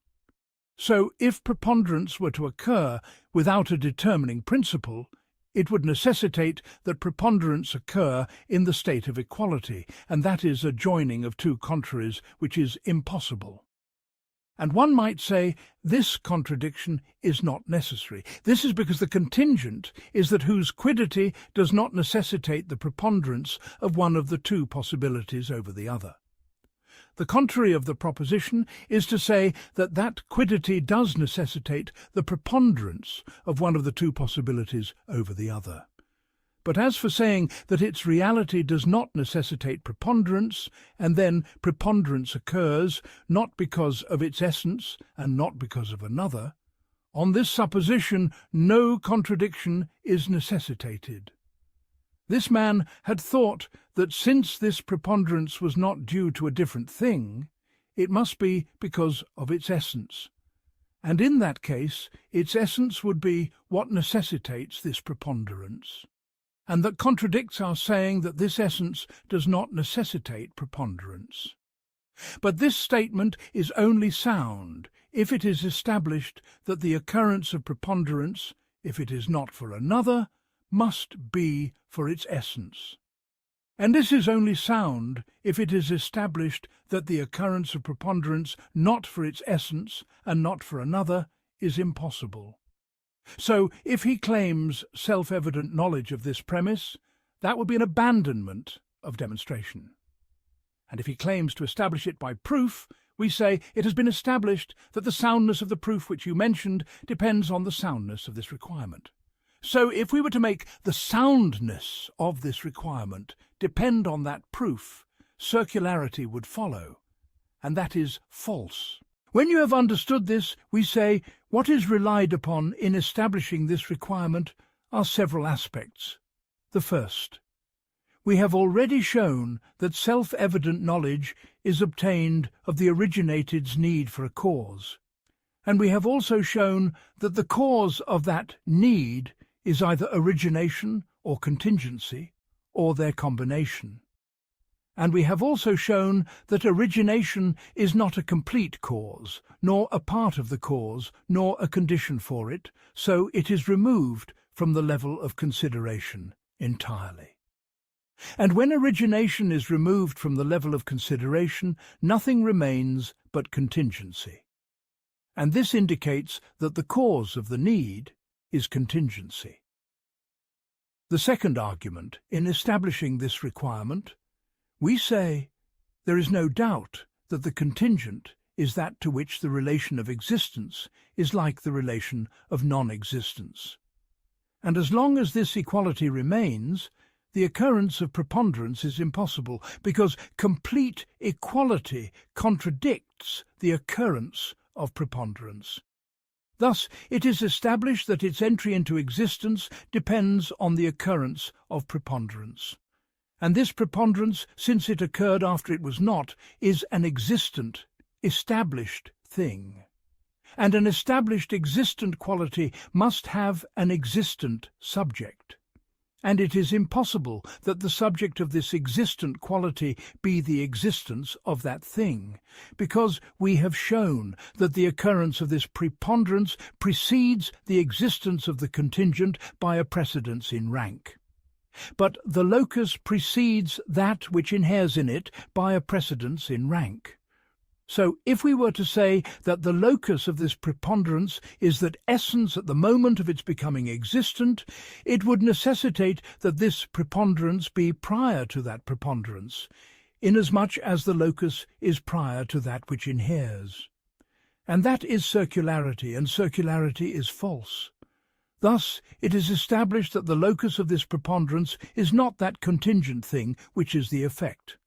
So there must be another thing, different from it, which is the locus of this preponderance, and which is such that from the occurrence of preponderance in it, the existence of this effect is necessitated. And by agent and cause we mean nothing but the existent being whose nature and attribute is what we have described. Thus it is established that the contingent cannot possibly enter into existence save for the sake of a separate cause, and that is what was sought. The third argument. If the preponderance of one of the two possibilities of the contingent over the other were independent of a cause and a determining principle, it would be impossible for this preponderance to depend, in any instance whatsoever, on the occurrence of a cause and a determining principle. This second is false, so that antecedent is also false. As for the exposition of the entailment, it is that since that preponderance is independent of a cause, its need for a cause in any instance whatsoever is impossible, because the requirements of realities and quiddities do not change at all. So, if the preponderance of one of the two possibilities of the contingent over the other is independent of a cause, inasmuch as it is what it is, then this independence is obtained in all instances, and that which is independent of its own accord of a thing cannot possibly be in need of it. As for the exposition that the preponderance of one of the two possibilities of the contingent over the other may depend on the occurrence of a cause, it is because self-evident knowledge is obtained that the occurrence of writing on this paper depends on the occurrence of the writer, and on the occurrence of all that is necessary for his being a writer. And the same is said of cutting, striking, breaking, and similar actions. The fourth argument, this is only complete on the view of those who affirm the eternity of duration. Its establishment is that we say the affirmation of the eternity of duration is necessary, and whenever that is so, it is necessary that it be in need, in its existence, of a cause. As for the exposition that it is necessary to affirm the eternity of duration, it is that every part of the parts of duration is originated, and every originated thing, its non-existence, precedes its existence. And that precedence is something additional to mere non-existence, because the later non-existence shares with the earlier non-existence in the concept of its being non-existence, but differs from it in its being earlier and later, and that by which it differs is other than that by which it shares. So this precedence and priority is something additional to mere non-existence, so it is an existent quality. Then that priority is also originated, so it is preceded by another priority, and the discourse concerning it is as in the first. And this necessitates that every priority be preceded by another priority, not to a beginning. Thus it is established by this discourse that duration has no beginning.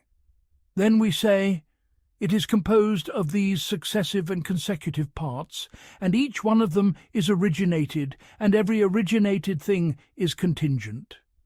So time is composed of parts, and each one of them is contingent in its own essence, and the whole is in need of those parts, and that which is in need of the contingent is more worthy of being contingent. So the whole of duration is a contingent thing in its own essence. So either the preponderance of its existence over its non-existence is due to a separate cause, or not due to a separate cause, but by mere chance. If it were by mere chance, without any cause at all, then whatever is by mere chance, without any cause at all, it is not impossible in the intellect that it should not exist at all. And on this supposition, the cessation of duration would be permissible. But we have shown that cessation and beginning for it are impossible. So it must be said that it is necessary of existence for the sake of the necessity of its cause and for the sake of the necessity of its source. And this indicates that duration is contingent in its own essence and necessary because of the necessity of its cause. And when it is established that the matter is so in this instance, it must be so in all other instances, by the necessity that the unadulterated intellect judges all contingent things to be equal in this meaning. And God is the guide to the realities. The fourth chapter. In narration of the difficulties of those who say that the preponderance of the contingent does not depend on a determining principle. The first difficulty. If the contingent were in need of a cause, then the continuing being, in its state of continuation, would be in need of a cause. And this is false, so that is false. The exposition of the conditional is that the contingent is contingent in its own essence. So the thing in its state of continuation must be contingent.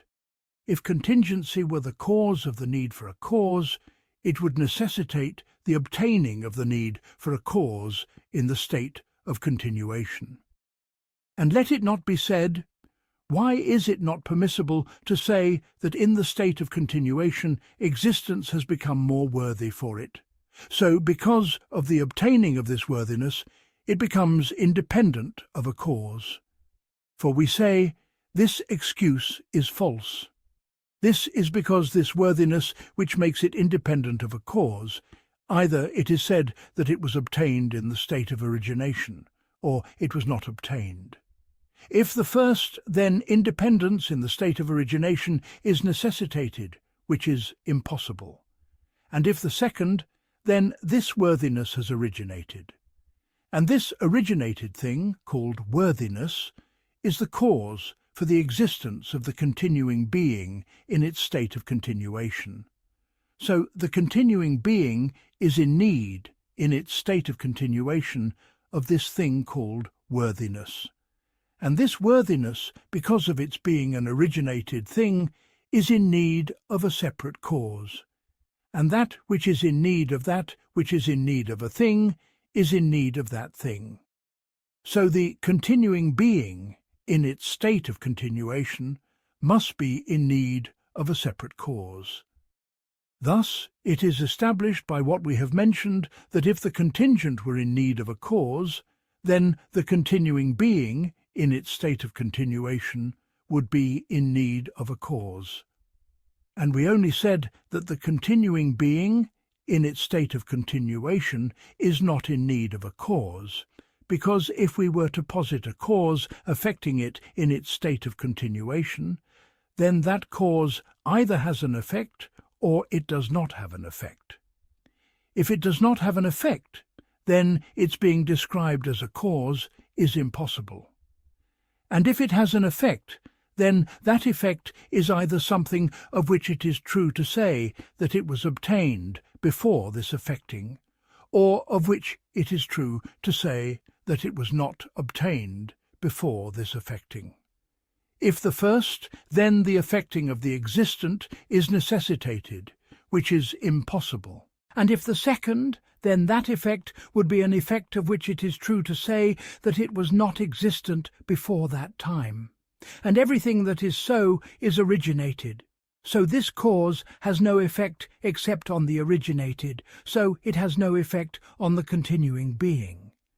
And we had posited it to be a cause affecting the continuing being. This is a contradiction. Let it not be said, why is it not permissible to say that its effect is the continuation of that thing which was existent? For we say the continuation of that thing is either itself or other than it. If its continuation is itself, and itself was obtained before this time, then the effect of this cause would be in the production of that which is already produced, which is impossible. And if its continuation is other than it, then what is attributed to the cause is this additional originated state. And in that case, nothing has proceeded from the cause except what was originated. And in that case, this cause has no effect on the continuing being. And we had posited it so. This is a contradiction. The second difficulty. The effect of the cause on the effect is either in the state of the existence of the effect or in the state of its non-existence. Both divisions are false, so the assertion of an effect is false. We only said that it is impossible for the cause to affect the effect in the state of the existence of the effect, because of the impossibility of effecting the existent and producing that which is already produced. And we only said that it is impossible for it to affect the effect in the state of the non-existence of the effect, because the effect in its state of non-existence remains as it was. And if the effect remains as it was, in pure non-existence and sheer negation, then in that case nothing has proceeded from this thing called the cause as an effect at this time at all. Thus it is established that as long as the effect remains in its non-existence, it is impossible for the cause to be a cause affecting it. And when the effect becomes existent, it is impossible for the cause to be a cause affecting it. And since there is no intermediate state between the effects being non-existent and its being existent, and it has been established that the assertion of an effect is impossible in both states, it is established that the assertion of an effect itself is impossible. And let it not be said, why is it not permissible to say that in the first instant it makes it existent in the second instant? For we say in the first instant, has an effect proceeded from it or not? If no effect at all has proceeded from it, then its state in that instant is as it was before that. And just as before that instant it was true to say of it that it was not a cause affecting an effect, so too in this instant it must be true to say of it that it is not a cause affecting it. But if an effect has proceeded from it in the first instant, then it is, in that instant, a cause for the existence of that effect, and that effect is existent in that instant. So the aforementioned entailment returns, which is that it necessitates the effecting of the existent, which is impossible. The third difficulty: if it were true of a thing that it is in need of and dependent upon a cause, then this need and dependency would either be the thing itself, which is judged to be in need and dependent, or it would be other than it. Both divisions are false, so the assertion of need and dependency is false. As for the exposition that it is impossible for it to be the thing itself, there are several aspects.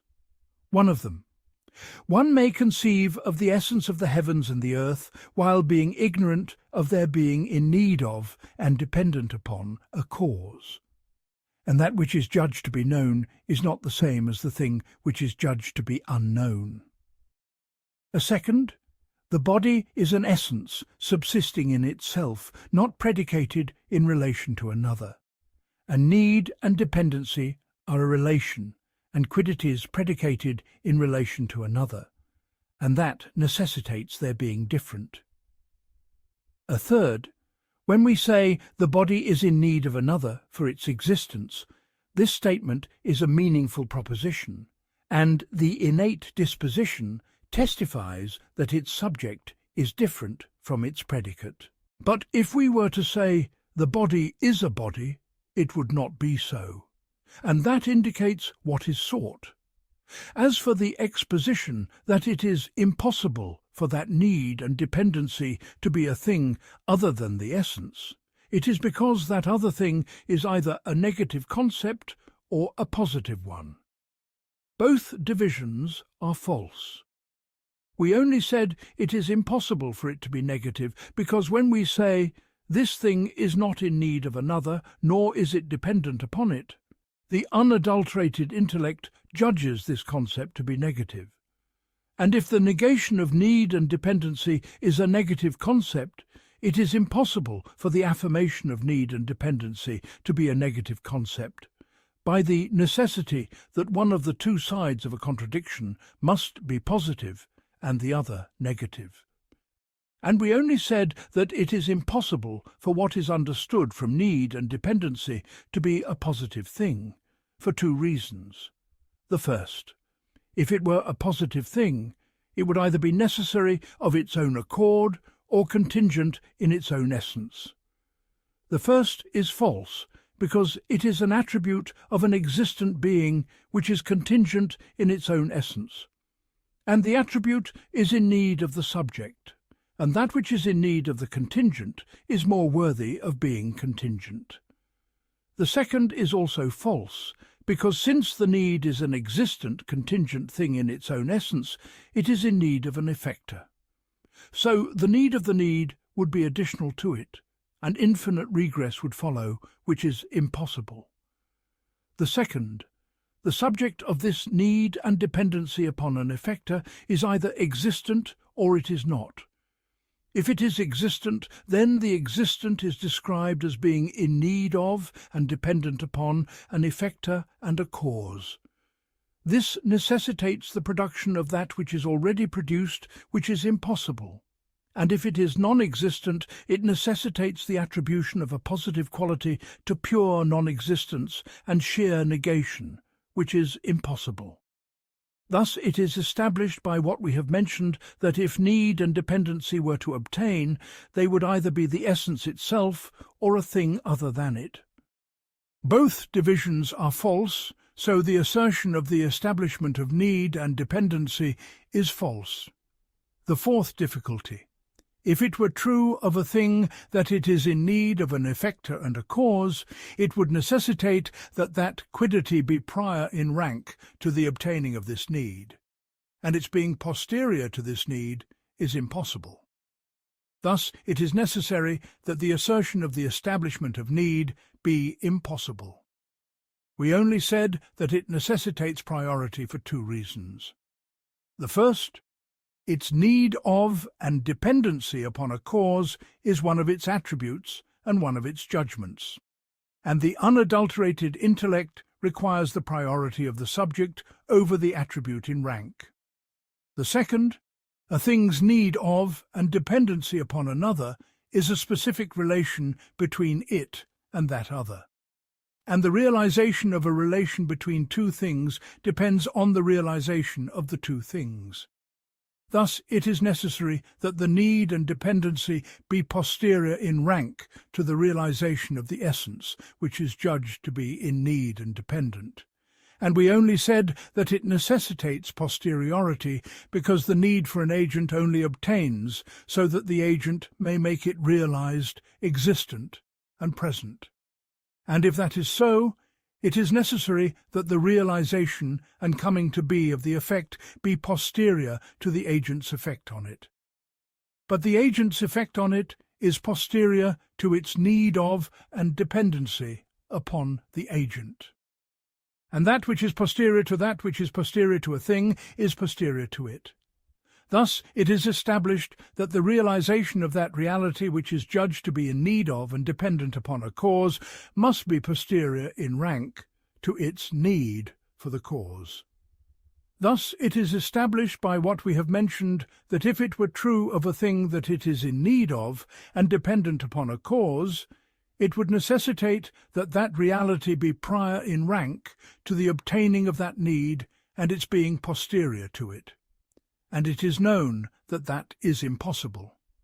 Thus it is necessary that the assertion of the establishment of need and dependency be false and impossible. And let it not be said, why is it not permissible to say that the subject of the need and dependency upon a cause is the quiddity, and it is prior to the obtaining of this need and dependency, while that which is brought about by the agent and cause is existence, and it is posterior in rank to the obtaining of this need. For we say the quiddity, inasmuch as it is what it is either in need of a cause or it is not. If it is in need of a cause, it necessitates its priority to the need and its posteriority to it, as we have shown, so the contradiction returns. And if it is not in need of a cause, then that which is in need of a cause is only existence, or the quiddities being described by existence. And on both suppositions it necessitates the obtaining of priority and posteriority together, which is impossible. The fifth difficulty. That which is in need of a cause cannot possibly be the quiddity, and it cannot possibly be existence, and it cannot possibly be the quiddities being described by existence. And when the three divisions are impossible, it is impossible for the quiddity to be in need of a cause. The establishment of this discourse requires the proof of four matters. The first, our statement that it is impossible for that which is in need of a cause to be the quiddity. Its exposition is from two aspects. The first, everything that is through another must necessarily cease upon the cessation of that other.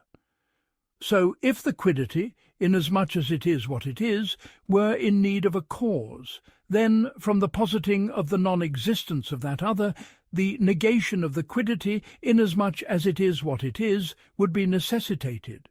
But the negation of the quiddity, inasmuch as it is what it is impossible. For it is impossible for blackness to turn into non-blackness, and it is impossible for whiteness to turn into non-whiteness. The second aspect, that which is in need of a cause, is what is contingent.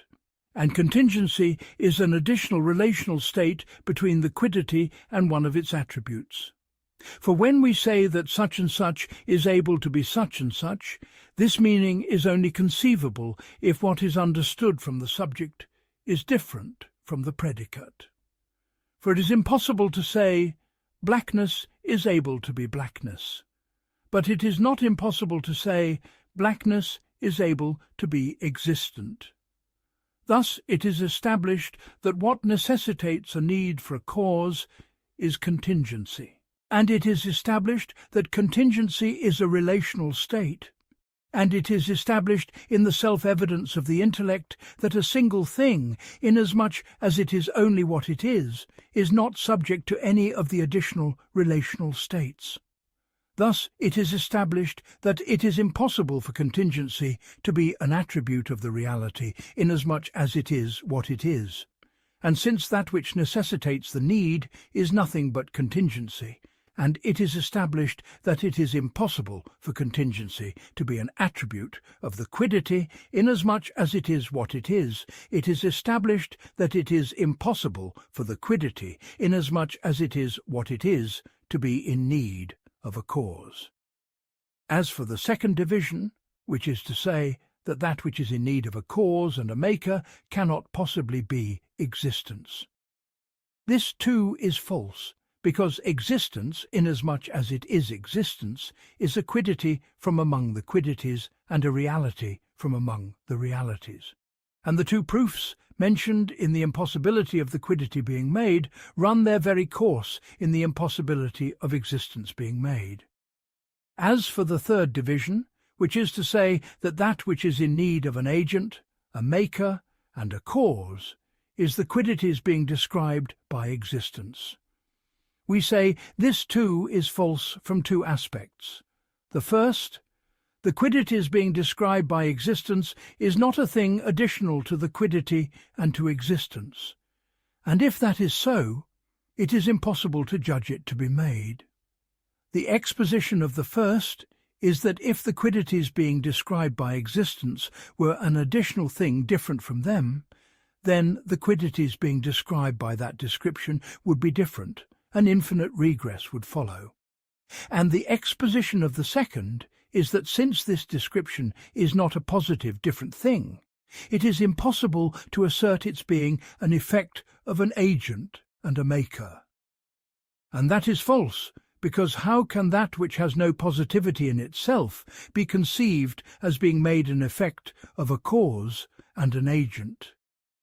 The second aspect in refuting his statement, that which is brought about by the agent is the quiddities being described by existence, is to say, this description is either an existent thing or it is not. If it is an existent thing, then it has a quiddity and it has an existence, and in that case the aforementioned division returns concerning it, that that which is brought about by the agent is either its quiddity or its existence. And if it has no existence at all, it is impossible to assert that that which is brought about by the agent and maker is it. Thus it is established by what we have mentioned that it is impossible to assert that the agent's effect is on the quiddity, and it is impossible to assert that its effect is on existence, and it is impossible to assert that its effect is on the quiddities being described by existence. As for the fourth division, which is the exposition that since the falsity of the divisions has become manifest, the assertion of an effect and a cause is false. Its establishment is that since that effect is independent of the cause in its quiddity, and is independent of the cause in its existence, and is independent of the cause in the description of its quiddity by its existence, then this existent quiddity is independent of the cause and the agent. Because whenever the quiddity is obtained, and existence is obtained, and the quiddities being described by existence is obtained, then the existent quiddity has been obtained without this cause and this agent. And if that is so, then this existent quiddity is independent of the cause, and that is what was sought. The sixth difficulty. That which is judged to be in need and dependent is either simple or composite. Both divisions are false, so the assertion of need is false. As for the exclusiveness of the division, it is manifest. We only said it is impossible for that which is judged to be in need and dependent to be simple, because the truly simple is not subject to contingency. For it is known by necessity that it is impossible to judge a thing by saying that it is able to be what it is. So it is impossible to say blackness is able to be blackness. Rather, it is said blackness is able to continue and it is able to originate. But that is only sound because what is understood from blackness is different from what is understood from its continuing and originating. But as for saying blackness is able to be blackness, this is not conceivable. Thus it is established that contingency is not an attribute of simple realities at all. And since it has been established that there is no cause for need except contingency, and it is established that the obtaining of contingency in simple things is thereby impossible, it is established that the obtaining of need in simple things is impossible. And we only said that it is impossible for that which is judged to be in need and dependent to be the composite, because the composite is composed of simple things. So if each one of those simple things is independent of the agent and the cause, and then it is established by the requirement of the self-evidence of the intellect, that upon the obtaining of all the simple elements, the obtaining of the composite is necessary, and upon their absence or the absence of one of them, the obtaining of the composite is impossible, then in that case it necessitates the impossibility of attributing the composites to the agent and the maker. And let it not be said, why is it not permissible to say that what is in need of a cause is the form of the composition? For we say the form of the composition is one of the parts of the quiddity of the composite. So that form is either simple or composite, and the first division returns to it. The seventh difficulty. If a thing were to affect a thing, then the effect of that cause on that effect would either be the very essence of the cause or the essence of the effect, or it would be a concept other than them. And all the divisions are false, so the assertion of an effect is false. We only said that the effect of the cause on the effect cannot possibly be the essence of the cause itself, or the essence of the effect, for several reasons. The first, we are able to conceive of the essence of the cause and the essence of the effect while being in doubt as to whether this essence is a cause for that essence. For example, you conceive of a being who is necessary of his own accord, and you conceive of the quiddity of this perceptible world. Then you doubt whether this world came to be by the effect of that being who is necessary of his own accord. And it is known that the known is other than the unknown. Thus it is necessary that this causality be other than the essence of the cause and the essence of the effect. The second, the causality of a thing in a thing is a specific relation of one to the other. and the realization of the relation between two things depends on the realization of the essence of each of the two things. And that which depends on two things is other than them. So the causality of one of the two essences in the other must be other than the essence of the cause and the essence of the effect. The third, fire, for example, has the effect of heating, and water has the effect of cooling. So water and fire share in that each of them is a cause for a specific effect, and heat and cold share in that each of them is an effect of a specific cause. Thus it is established that the sharing in the concept of causality and in the concept of effect is obtained. But the sharing in the specific essence of the cause and the specific essence of the effect is not obtained. For the essence of fire is different from the essence of water, and the reality of heat is different from the reality of cold. And when this is established, it necessitates the certainty that fire's being a cause is one thing, and its being fire is another. And likewise, heat's being an effect of a cause is one thing, and its being heat is another. The fourth, when we say the power of God is the power of God, this statement is a futility that yields no benefit. But if we say the power of God is a cause for the existence of the world, this statement is meaningful. So if what is understood from the power's being power were not other than what is understood from its being a cause for the existence of the world, it would be necessary that no difference at all remain between the two statements. Thus it has become manifest by this demonstration that the effect is a concept other than the essence of the cause. It remains for us to establish the proof that the effect of the cause on the effect is not the essence of the effect itself. We say what indicates this are several aspects. The first, when we say the power of God is a cause for the existence of the world, we have described the power of God, the Most High, with this causality. And it is known by necessity that the world is not an attribute of the power of God. And from the combination of these two premises follows the certainty that the power of God, the Most High, in the world is not the world itself. The second aspect in refuting this statement. If it is said to us, why did the world come to be? Our answer would be, the power of God, the Most High, necessitated the bringing into being of the world. So we have explained the existence of the world by God, the Most High, bringing it into being. So if God's bringing the world into being were the world itself, then our statement, the world only came to be by God's bringing it into being, would mean the world only came to be by itself. And if the world came to be by itself, it would be impossible to say that it came to be by God's bringing it into being.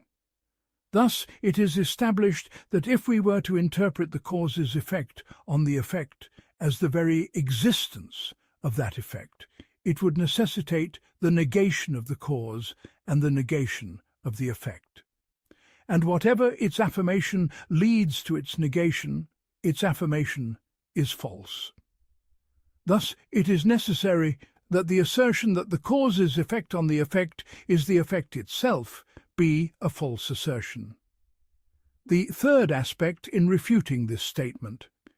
Either we interpret God's bringing the world into being as the world itself, or we interpret it not as the world itself, but as the proceeding of the world from the power of God, the Most High. The first is false, because on the supposition that the world were to come into being of its own accord, or were to come into being by the bringing into being of another existent other than God, it would not be sound to say that the world came to be by God's bringing it into being. Thus it is established that God's bringing the world into being cannot possibly be interpreted as the world itself. It can only be interpreted as the occurrence of the world from the power of God, the Most High. And at this point we say, it has become manifest that the world's being from the power of God, the Most High, is other than the essence of the world and the essence of the power. Thus it must be a third concept. Thus it is established that the cause's effect on the effect cannot possibly be the essence of the cause itself, nor can it possibly be the essence of the effect itself. Thus it must be a thing other than them. The fourth aspect in exposition, that a thing's effect on a thing cannot possibly be the essence of the cause itself and the essence of the effect, is that the causes being a cause for the effect and the effects being an effect of the cause belong to the category of the relative, whereas the essence of the cause and the essence of the effect are not so. For when we say God the Most High created the world, the essence of the cause is the essence of the necessary being, and the essence of the effect is the essence of the world. Thus it is established by these four proofs that if a thing were to affect a thing, the causality of one in the other would not be the essence of the cause itself, nor the essence of the effect itself, but would be a third concept other than them. As for the second division, which is to say that what is understood from causality is a third concept, other than the essence of the cause and the essence of the effect, we say this too is corrupt, because that other concept is either negative or positive. Both divisions are false. We only said it is impossible for it to be negative for two reasons. The first, our statement, the certain thing is a cause for such and such, is the contrary of our statement, it is not a cause for such and such. But our statement, it is not a cause for such and such, is a negative concept, because we do not conceive from our saying of a certain thing. It did not affect such and such, and it did not perform an action, and it did not bring an effect into being, anything but pure negation and sheer absence. And when it is established that what is understood from our statement, it did not affect such and such, is pure absence, it is necessary that what is understood from our statement, it did affect such and such, be a positive existent thing, by the necessity that since one of the two contraries is negative, the other contrary must be positive. The second, if we say that causality is a negative concept, the meaning would be that there is no existence for causality, nor any obtaining of it. And there is no meaning to this statement save the explicit negation of causality and the effect.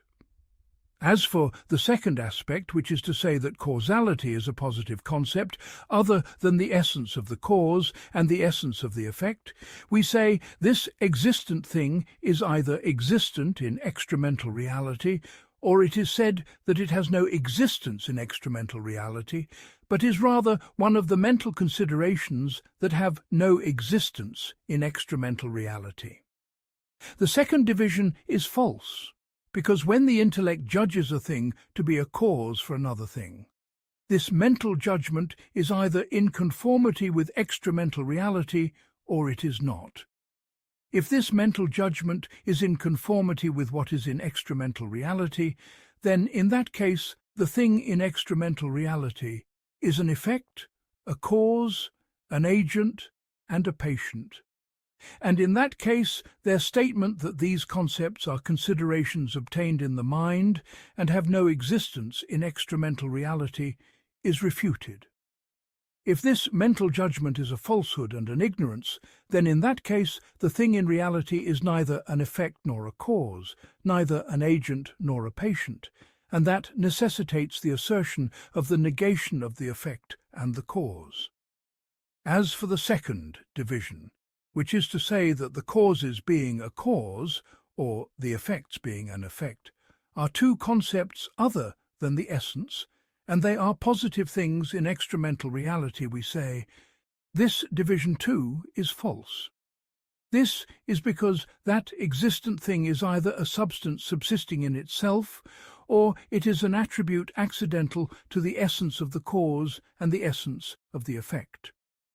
The first is false for several reasons. One of them: causality is an attribute of the essence of the cause, and a substance subsisting in itself cannot be an attribute of the essence of the cause. A second: the cause and the effect belong to the category of the relative, and a substance subsisting in itself is not so. A third: this substance subsisting in itself, if it had no effect on that patient, would be extraneous to it, and if it had an effect on it, then the aforementioned division would return concerning the causality of that substance in that effect. As for the second division, which is to say that causality and the effect are two attributes inhering in the essence of the cause and the essence of the effect, this too is impossible, because an attribute inhering in another is in need of that other, and that which is in need of another is contingent in its own essence, and that which is contingent in its own essence must have a cause.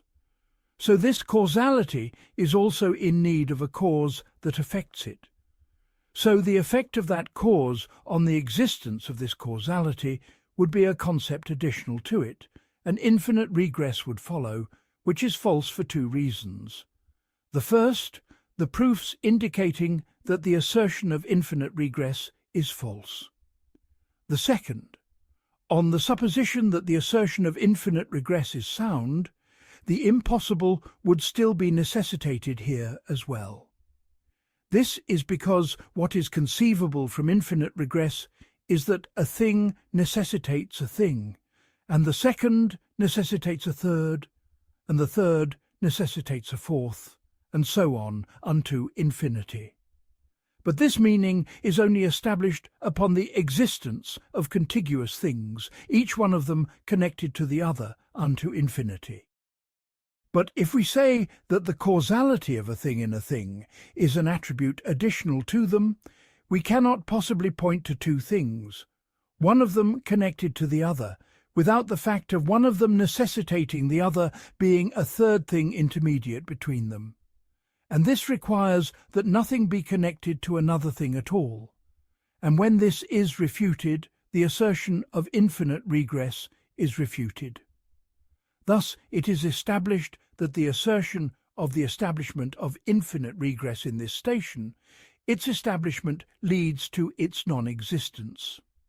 Thus it is necessary that the assertion of its establishment be false. It has thus become manifest from the sum of what we have established that if a thing were to affect a thing, the effect of that cause on the effect would either be the essence of the cause itself or the essence of the effect, or it would be a third concept for them. And it has been established that both divisions are false and corrupt. Thus it is necessary that the assertion of the establishment of the cause and the effect be false. And if someone were to say, the division which you have mentioned holds in situations whose soundness and existence have been known by necessity, thus it is necessary that this division be corrupt. Its exposition is from two aspects. The first, if this house and this wall were to come into being at this hour, their coming into being at this hour would either be the thing itself, or the hour itself, or it would be a third, other concept. And the three divisions are false. So the assertion of the coming into being of this thing at this hour would be false. We only said it is impossible that the coming into being of this house and this wall at this hour be other than the existence of this house and this wall, because in the second hour its coming into being at this hour does not remain. It is the hour itself, because it is possible for this hour to exist externally and in the mind, separate from the coming into being of this thing at this hour. Also, the coming into being of this thing at this hour belongs to the category of the relative, and this hour and this thing are not of the category of the relative. And we only said it is impossible for the coming into being of this thing at this hour to be an additional concept, because that additional thing would also be present in that hour. So the coming into being of that other concept in that hour would be a thing other than it, and infinite regress would follow, which is impossible. The second aspect in exposition, that what you have mentioned of the division is false, is that we point to a body present in a place and we say it is not present in this place, because if it were present in it, its presence in it would either be its essence itself or additional to its essence. The first is false, because when it leaves that place, its essence remains, but its presence in that place does not remain. The second is also false, because that additional thing would be an attribute of that body, and the attribute is present in the subject. This would necessitate that the presence of that attribute in the essence of the subject be additional to it, and that necessitates infinite regress, which is impossible. Thus it is established by these two aspects that what you have mentioned of the division holds in matters whose soundness we have known by the self-evidence of the intellect. Thus it is necessary that the division which you have mentioned be false. And the response, we say, the division which we have mentioned is a division that revolves between negation and affirmation, and the proofs indicating the falsity of each one of those divisions are decisive and certain aspects. When this is established, we say, this division which we have mentioned is a sound proof in form and in substance. So, if the proof which is of this nature could possibly be corrupt, then in that case you cannot be certain of the soundness of any of the proofs and evidences. For the ultimate goal in them is that they be sound in form and in substance. So, if you consider it possible, despite these two conditions, that it be corrupt, then in that case no reliability remains in any of the proofs, and reliance on all proofs is completely removed, and reliance on the proof which you have mentioned in establishing the necessary being is removed. This is the end of the discourse on establishing this difficulty, and it is, in truth, the strongest of the difficulties. The eighth difficulty in negating the effect and the cause. We say, if contingency were the cause for the effect's need of a cause, then the non-existent, in its state of non-existence, would be in need of a cause. And this is impossible, so that is impossible. The exposition of the conditional is that what necessitates a need for a cause is specific contingency, not general. But specific contingency, its relation to the side of existence, is like its relation to the side of non-existence, on an equal footing, without any disparity at all. And if the relation of this contingency to the two sides is on an equal footing, and if it is the cause of the need on the side of existence, it is necessary that it be the cause of the need on the side of non-existence. Otherwise, it would necessitate the preponderance of one of the two equal possibilities over the other for no determining principle, which is impossible. And on the supposition of its soundness, that would invalidate your statement that the contingent does not have one of its two possibilities preponderate over the other, save for a determining principle. Thus it is established that if contingency were the cause of the need, then the non-existent, in its state of non-existence, would be in need of a determining principle and a cause. And we only said that this is impossible because continuous non-existence is an allusion to pure negation and sheer privation. And its continuing is an allusion to the fact that that pure privation remained continuous. And each one of these two concepts contradicts the obtaining of an effect. As for its being a pure privation contradicting its being an effect, it is because an effect necessitates the origination of a state and the obtaining of a thing. And pure negation and sheer privation are not so. As for its continuing preventing its being an effect of a cause, it is because of what we have previously shown that it is impossible to assert that the continuing being, in its state of continuation, becomes an effect of a cause and an act of an agent. Thus, it is established that if contingency were to necessitate a need for a cause, it would necessitate the non-existence need, in its state of continuation, for a cause. And it has been established that this is impossible. It follows, then, that contingency is not the cause of the need for a cause. The ninth difficulty. If the contingent were in need of a determining principle, man would not be a free agent in his actions. And this is false, so that is false. The exposition of the conditional is that man, in the state of his being able to act, is either able to refrain or he is not. If he is not able to refrain in the state of acting, then likewise he is not able to act. And in that case he is not at all able to act and to refrain in any state. Thus it is necessary that he not be a free agent at all. But if he is able to refrain, then the preponderance of the act over the refraining either depends on a determining principle or it does not. If it depends on a determining principle, then that determining principle is either from him or from another. If it is from him, the first division returns to it. And if it is from another, then upon the obtaining of that determining principle from that other, that act is either necessary or contingent or impossible.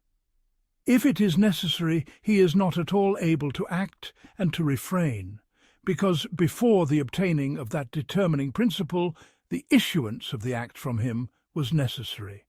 And on this supposition, the servant is not able in any state. And if upon the obtaining of that determining principle, the issuance of the act from him becomes contingent, not necessary, then that is false for 6 decisive and certain reasons which we will mention in the matter of divine decree and predestination. Thus it is established by what we have mentioned that if the preponderance of one of the 2 possibilities of the contingent over the other were to depend on the addition of a determining principle to it, it would be impossible for a living being to be a free agent in its act. And we only said that it is necessary to acknowledge the obtaining of a free agent because we know by a self-evident distinction the difference between a servant moving by his own choice, at one time to the right and at another to the left, and a trembling person moving by compulsion. Also, one who throws a stone at a person's face knows the difference between the movement of the stone and the hand of that thrower. For the rational, by the self-evidence of their intellects, know that it's not permissible to praise or blame that stone for that movement, and that it is right to praise or blame that thrower for that movement. And if the servant were not a free agent in his act, this distinction would not remain. Thus it is established that if the preponderance of one of the 2 possibilities of the contingent over the other were to depend on a determining principle, it would necessitate that the servant not be a free agent in his act, and it has been established that he is a free agent in his act. Thus it is necessary that the contingent not be in need of a determining principle. The 10th difficulty. A man fleeing from a lion, if 2 equal paths appear to him in all respects, he chooses one of them for no determining principle. And a thirsty man, if he is given the choice between drinking from 2 equal cups, and a hungry man, if he is given the choice between eating 2 equal loaves, and likewise in similar examples. And let it not be said that since that agent specified one of the 2 sides by making it preponderate, that preponderance and specification is a determining principle. For we say, if that able agent cannot possibly make the less likely side preponderate over the more likely side, instead of making the other preponderate, then he is necessitated, not free. And if both divisions are possible for him instead of the other, then if the preponderance of one of the 2 sides over the other depends on a determining principle, he becomes necessitated and ceases to be free. And if it does not depend on a determining principle, then the preponderance of the contingent has occurred for no determining principle. The 11th difficulty. The assertion of the contingent's need for a cause invalidates its being contingent. Thus, it is necessary that the need not be realized. The exposition of the conditional is that if the existence of the cause is present with the contingent, its occurrence is necessary. And if the non-existence of that cause is present with it, its occurrence is impossible. And since there is no intermediate state between the presence of the cause and its absence, each of them prevents contingency. Thus, it is necessary that contingency not obtain at all. Thus, it is established that the assertion of the contingent's need for a cause contradicts its being contingent. And it is known that whatever its affirmation leads to its negation, its affirmation is false. Thus, it is necessary that the assertion of the establishment of this need be false. And if someone were to say, why is it not permissible to say that it is contingent with respect to its essence and quiddity, meaning that inasmuch as it is what it is, with the consideration cut off from the existence of the cause and from its non-existence, it accepts existence and non-existence? Or to say that it has become necessary of existence in the present because of the presence of the cause of its existence, but it is contingent of existence with respect to future time. And the response. We say, as for the first aspect, it is false, because the quiddity of a thing is either the same as its existence or other than it. If the first, it is impossible to say that inasmuch as it is what it is contingent of existence, because on this view it has no identity other than existence. But existence, inasmuch as it is existence, contradicts non-existence, and that which contradicts a thing cannot be receptive of it. Thus it is necessary that it be impossible for that quiddity to be receptive of non-existence.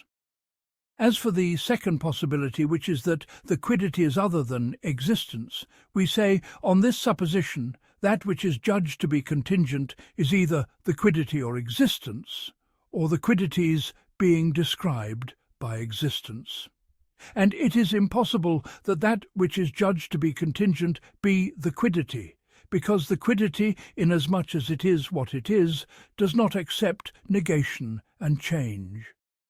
Rather, it is necessary of realization in its own right and by its own essence, so it cannot be contingent at all. And it is impossible that that which is judged to be contingent be existence inasmuch as it is existence, because existence inasmuch as it is existence does not accept non-existence. So it is impossible that existence inasmuch as it is existence be receptive of non-existence. And it is impossible that that which is judged to be contingent be the quiddities being described by existence, because if that description is not an existent thing, the discussion is ended, and if it is an existent thing, the first division returns. Thus it is established that this excuse which you have mentioned is false. As for the second question, which is that contingency is only realized with respect to future time, we say either what is meant by this is that upon the obtaining of the future, this contingency obtains, or what is meant by it is that contingency has obtained in the present with respect to the future. The first is false, because the future turns into the present upon its arrival, so the aforementioned question returns. And the second is also false, because the obtaining of a thing in the future is conditioned by the obtaining of the future, and the future is impossible of obtaining in the present. And that which depends on the impossible is impossible. So the thing, on the condition of its obtaining in the future, is impossible of obtaining in the present. And if it is, in this consideration, impossible of obtaining, it is impossible to say that it is, in this consideration, possible of obtaining, because specific contingency and impossibility do not combine in a single thing in a single consideration. The 12th difficulty. If the originated were in need of a cause, then that cause, with all the qualities considered in that causality, would either be said to have been existent before that effect, or it was not existent before it. If the first, then in that case the obtaining of that effect in one of the two times rather than the other would be a preponderance of one of the two possibilities of the contingent over the other for no determining principle. And that invalidates our statement that the contingent is in need of a cause, unless it is said that the arrival of this time was a condition for the effect to proceed from the cause, if the passing of the first time was a condition. But on this supposition, it would be necessary to say that the cause, with all that is necessary for its causality, was not existent before this effect, because the passing of the first time and the arrival of the second time was one of the matters considered in that causality, even though it was not present before that. And we had, in this division, posited that all those matters were present. This is a contradiction. But if we said that the cause, with all that is necessary for the obtaining of its causality, was not present before that, but only originated at this time, then the discourse on the origination of that whole would be like the discourse on the origination of that effect.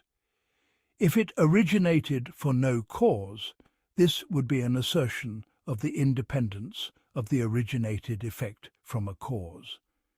And if it were in need of another cause, it would necessitate either infinite regress or circularity, and they are false according to you. The 13th difficulty. The contingent, when it proceeded from the necessary, either proceeded while its proceeding from him was contingent, or while its proceeding from him was necessary. If the first, then the contingent has preponderated for no cause. And if the second, then in that case it is true that this effect is one of the necessary concomitants of the existence of that cause, and the absence of the necessary concomitant necessitates the absence of that of which it is a concomitant. So from the removal of this effect follows the removal of its cause, and from the removal of its cause follows the removal of the cause of its cause, and so on, in that from the removal of every effect follows the removal of its cause until this reaches the first principle. So it would be necessary to say that from the removal of these contingent things and these originated events follows the removal of the being who is necessary of his own accord, which is impossible. And if someone were to say, the response to this is from two aspects. The first, the removal of the effect does not necessitate the removal of the cause. Rather, it indicates that the cause was removed first, such that from its removal followed the removal of this effect. The second, why is it not permissible to say that the removal of the effect indicated that a condition from among the conditions considered in the effect of the necessary being on the obtaining of this effect has been removed? And on this supposition, the removal of the essence of the cause does not follow from the removal of this effect. For we say, as for the first response, it is weak, because if the matter were so, then whenever the effect were removed, the cause would have been removed first. But we witness the non-existence of forms and accidents in this our world. So it would follow that their non-existence indicates the non-existence of their causes, and in that case the aforementioned impossibility would follow. As for the second response, it is weak also, because the discourse on the removal of that condition is like the discourse on the removal of that effect. For if that were due to the removal of another condition, it would be necessary that every originated event be for the sake of another originated event unto infinity. Then these infinite causes and effects, if they were to exist together, it would necessitate the existence of infinite causes and effects at a single instant, which is impossible. And if some of them preceded others, then in that case you have considered it possible for the originated event existing in the present to be dependent on a cause that was existent before that and is not existent in the present. And if that is permissible, then why is it not permissible to say that what necessitates the existence of this thing existing in the present is a thing that was existent before it and then was annihilated upon the arrival of this originated event? And this is the very thing you mentioned concerning the successive conditions. And in that case, you cannot deduce from the existence of these contingent things the existence of a being who is necessary of his own accord. The 14th difficulty. The world either has a cause or it does not. If it does not have a cause, even though the world is contingent in its own essence, then the contingent has occurred not from a cause. And if it has a cause, then that cause is either necessary or free. If it is necessary, then the specification of a certain point to be the pole of the celestial sphere, rather than all the other points equal to it, is a preponderance of the contingent for no determining principle. And likewise, in the specification of each of the planets to a certain side of the celestial sphere, rather than all the other sides, and likewise in the specification of some sides of the sphere to be thinner than the other sides, and likewise in the obtaining of the sphere of the world in a certain side of the infinite void, for those who affirm that void. But if it is free, then the specification of the creation of the world to a certain time, rather than all that came before it and after it, is a preponderance of one of the two possibilities of the contingent over the other without a determining principle. Thus it is established that the assertion of the contingent's independence from a cause is necessary on all suppositions. The 15th difficulty. If a thing were to affect a thing, the effect of the cause on the effect would either be by virtue of its being a cause, or that effect would be obtained by another consideration other than its being a cause. Both divisions are false, so the assertion of an effect is false.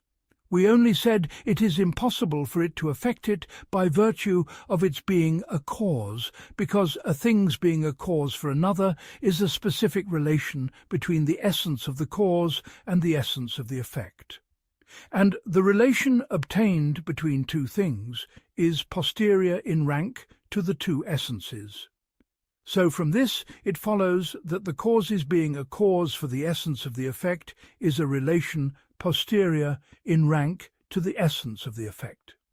So if we were to judge that the essence of the effect only came to be because of that causality, it would necessitate that this causality be prior in rank to the essence of the effect, and in that case it would necessitate the priority of each of them over the other, I mean the causality and the essence of the effect, and that is impossible.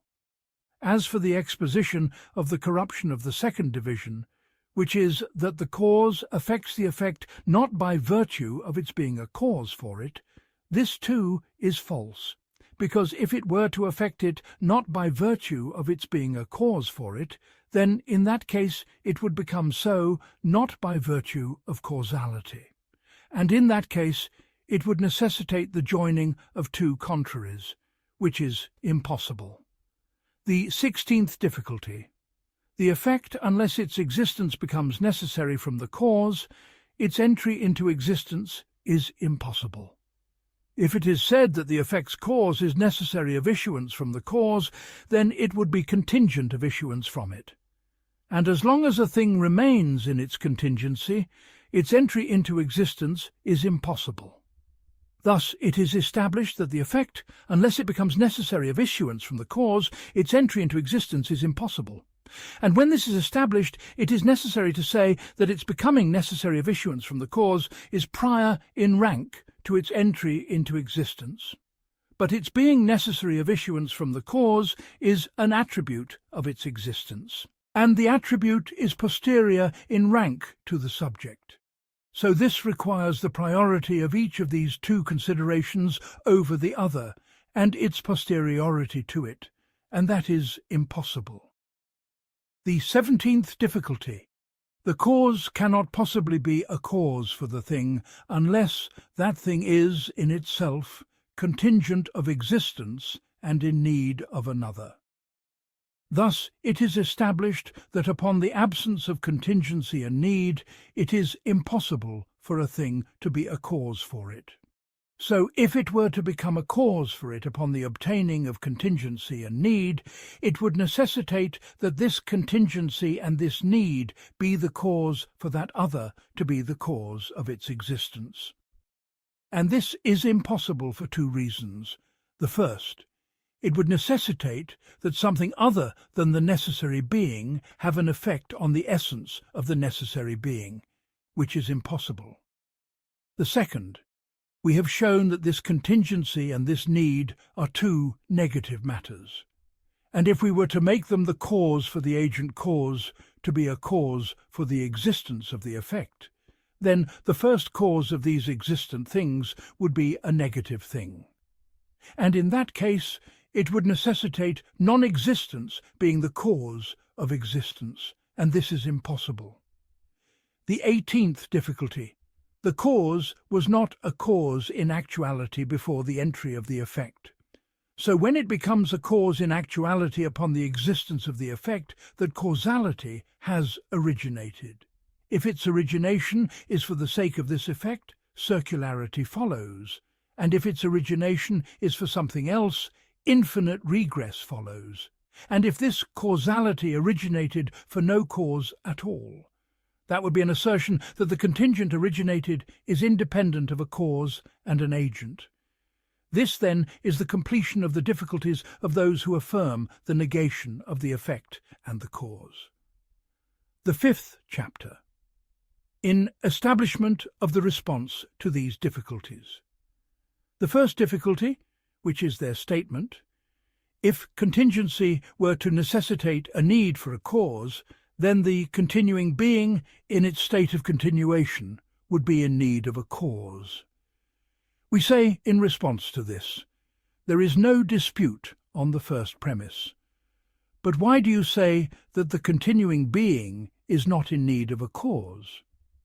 Your statement, because it would necessitate the production of that which is already produced, which is impossible.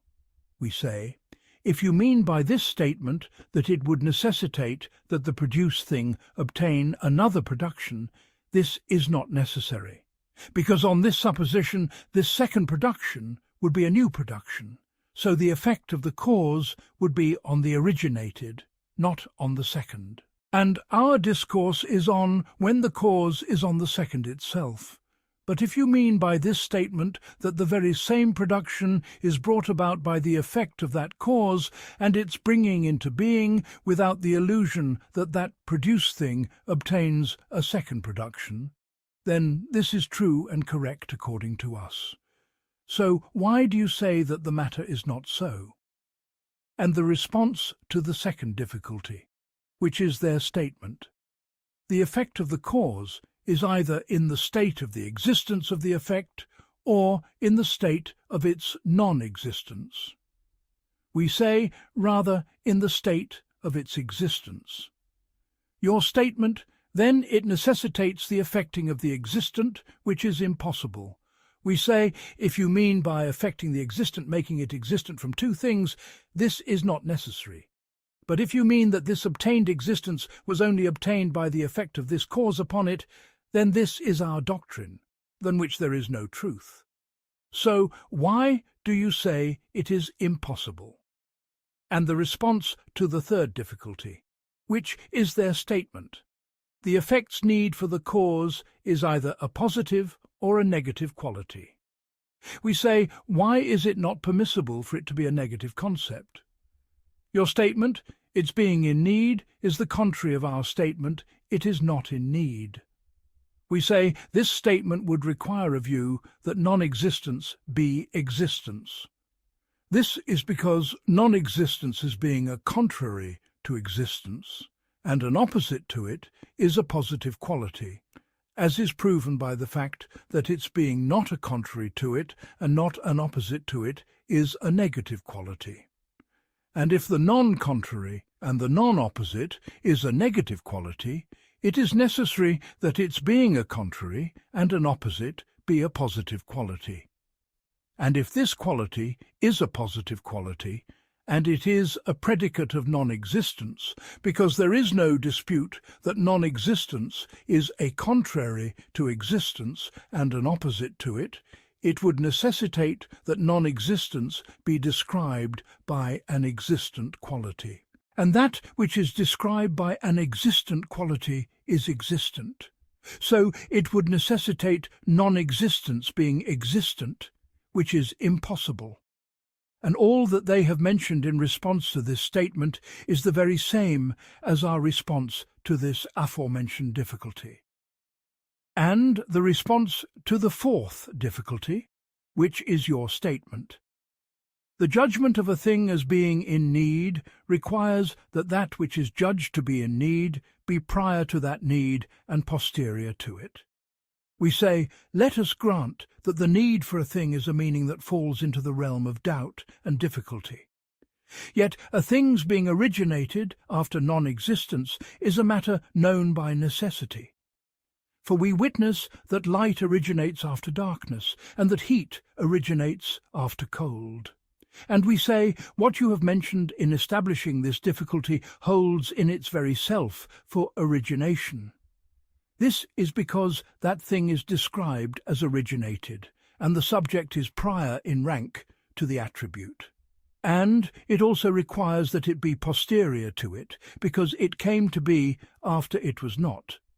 And just as this difficulty does not prevent the acknowledgement of origination in general, because its establishment is known by sense perception, so too it is necessary that it not prevent the acknowledgement of the obtaining of need and dependency. And the response to the fifth difficulty, which is their statement, that which is in need of a cause is either the quiddity or existence, or the quiddities being described by existence. We say this problem is present in origination. For it is said, if a thing were to originate, then the originated would either be the quiddity or existence, or the quiddities being described by existence. And all are false for the reasons you mentioned in establishing this difficulty. And this requires that the air not become light after it was dark, and that man not stand after he was sitting. And just as this is false, so too is what you have mentioned. And the response to the sixth difficulty, which is their statement, that which is judged to be in need is either simple or composite. We say, why is it not permissible for it to be simple? For, according to us, blackness only became blackness through the agent, and substance only became substance through the agent. Your statement, the cause of the need is contingency, and contingency is a relational quality, and a relation cannot possibly obtain in simple things, we say. What is meant by us is that its continuation is not impossible, and its cessation is not impossible. And we do not concede that contingency, with this interpretation, is not an attribute of simple things. And if they were to say, the statement of the speaker, blackness, inasmuch as it is blackness, its continuation is not impossible, and its cessation is not impossible, does not serve your purpose, because what you have mentioned requires judging blackness to have the possibility of continuation at one time and the possibility of annihilation at another. And what is understood from blackness's being blackness is other than what is understood from continuation and annihilation. So what you have mentioned indicates that it is impossible for contingency to obtain in a simple quiddity. We say this is a clinging to mere words. What is meant by contingency is a thing's being in itself such that its identity can remain and cannot remain. And there is no doubt that that which is judged by this concept of contingency is simple, not composite. And the response to the seventh difficulty, which is their statement. The assertion of the establishment of a thing that affects another thing requires that that effect be other than the essence of the cause and the essence of the effect, which necessitates infinite regress. We say in response, we have already mentioned that a division like the one you have mentioned holds in matters whose existence is known by necessity, so it must be false. Your statement, so if you concede the existence of a statement that is sound in form and sound in substance, while its conclusion is false, then in that case it is not possible to deduce from any of the proofs the soundness of any of the requirements. We say, we do not concede the soundness of the aspects mentioned in that division. Rather, we have only presented these objections to indicate that the division which you have mentioned contains corrupt premises. And the response to the eighth difficulty, which is their statement. If contingency were the cause of the need, then the non-existent, in its state of non-existence, would be in need of a cause. We say, why is it not permissible to say that contingency is the cause for the need of the existence of the contingent for a cause? And if that is so, it does not follow from this statement that the non-existence of the contingent is in need of a cause.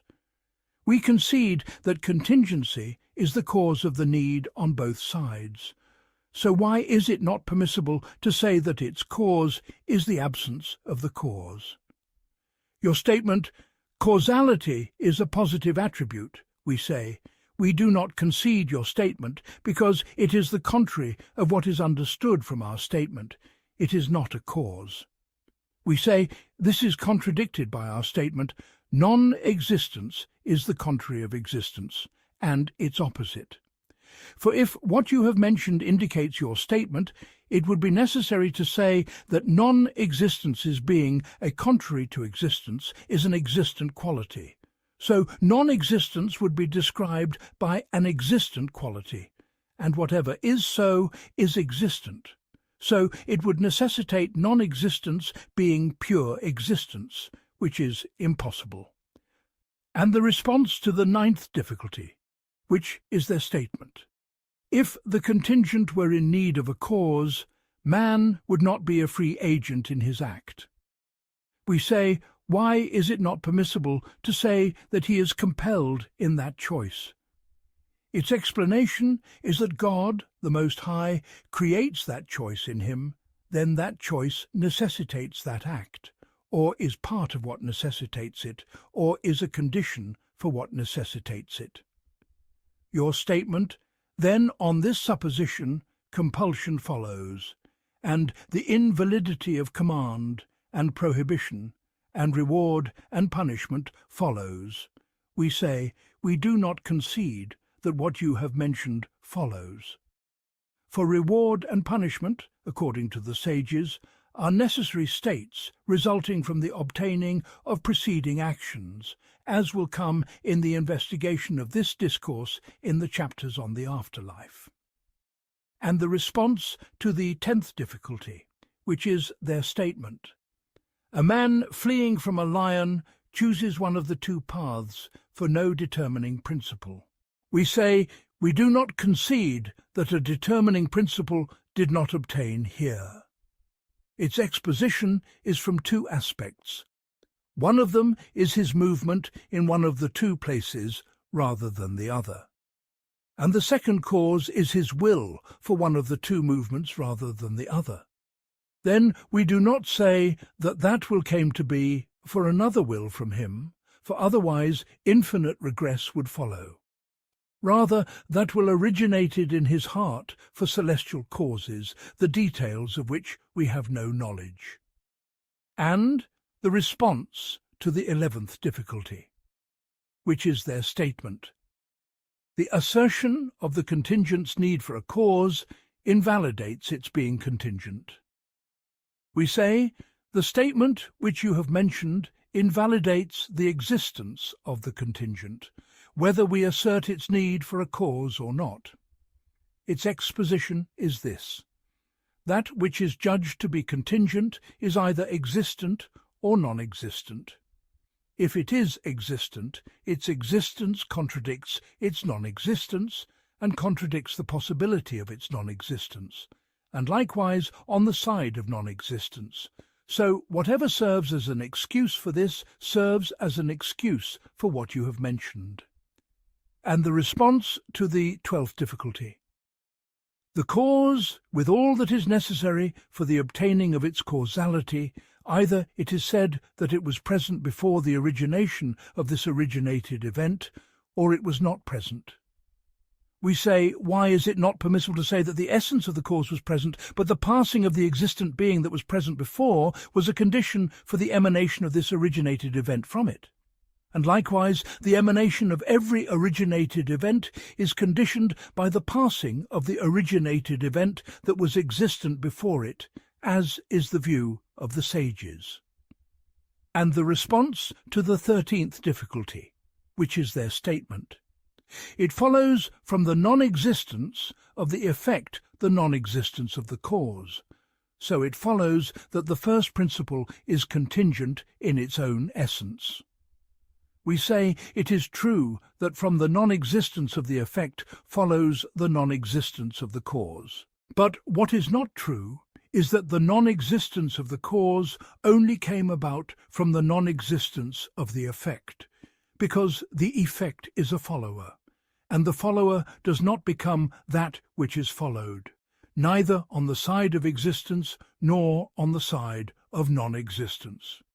Your statement, let it be so, but this statement requires that whenever the effect is removed, the cause has been removed first, and that requires the cause to be receptive of removal. We say the removal of the effect may be due to the removal of the cause, or it may be due to the removal of a state from among the states of that cause, that state being a condition for the issuance of the effect from the cause. And according to the sages, the issuance of every originated effect from the ancient cause is conditioned by the passing of another originated event that existed before it, and so on, not to a beginning.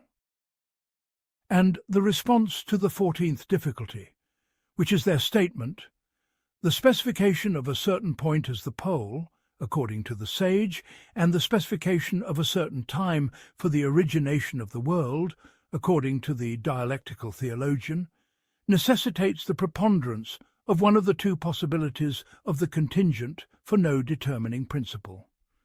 We say the determination of a certain point for the polarity is subsequent to a certain movement.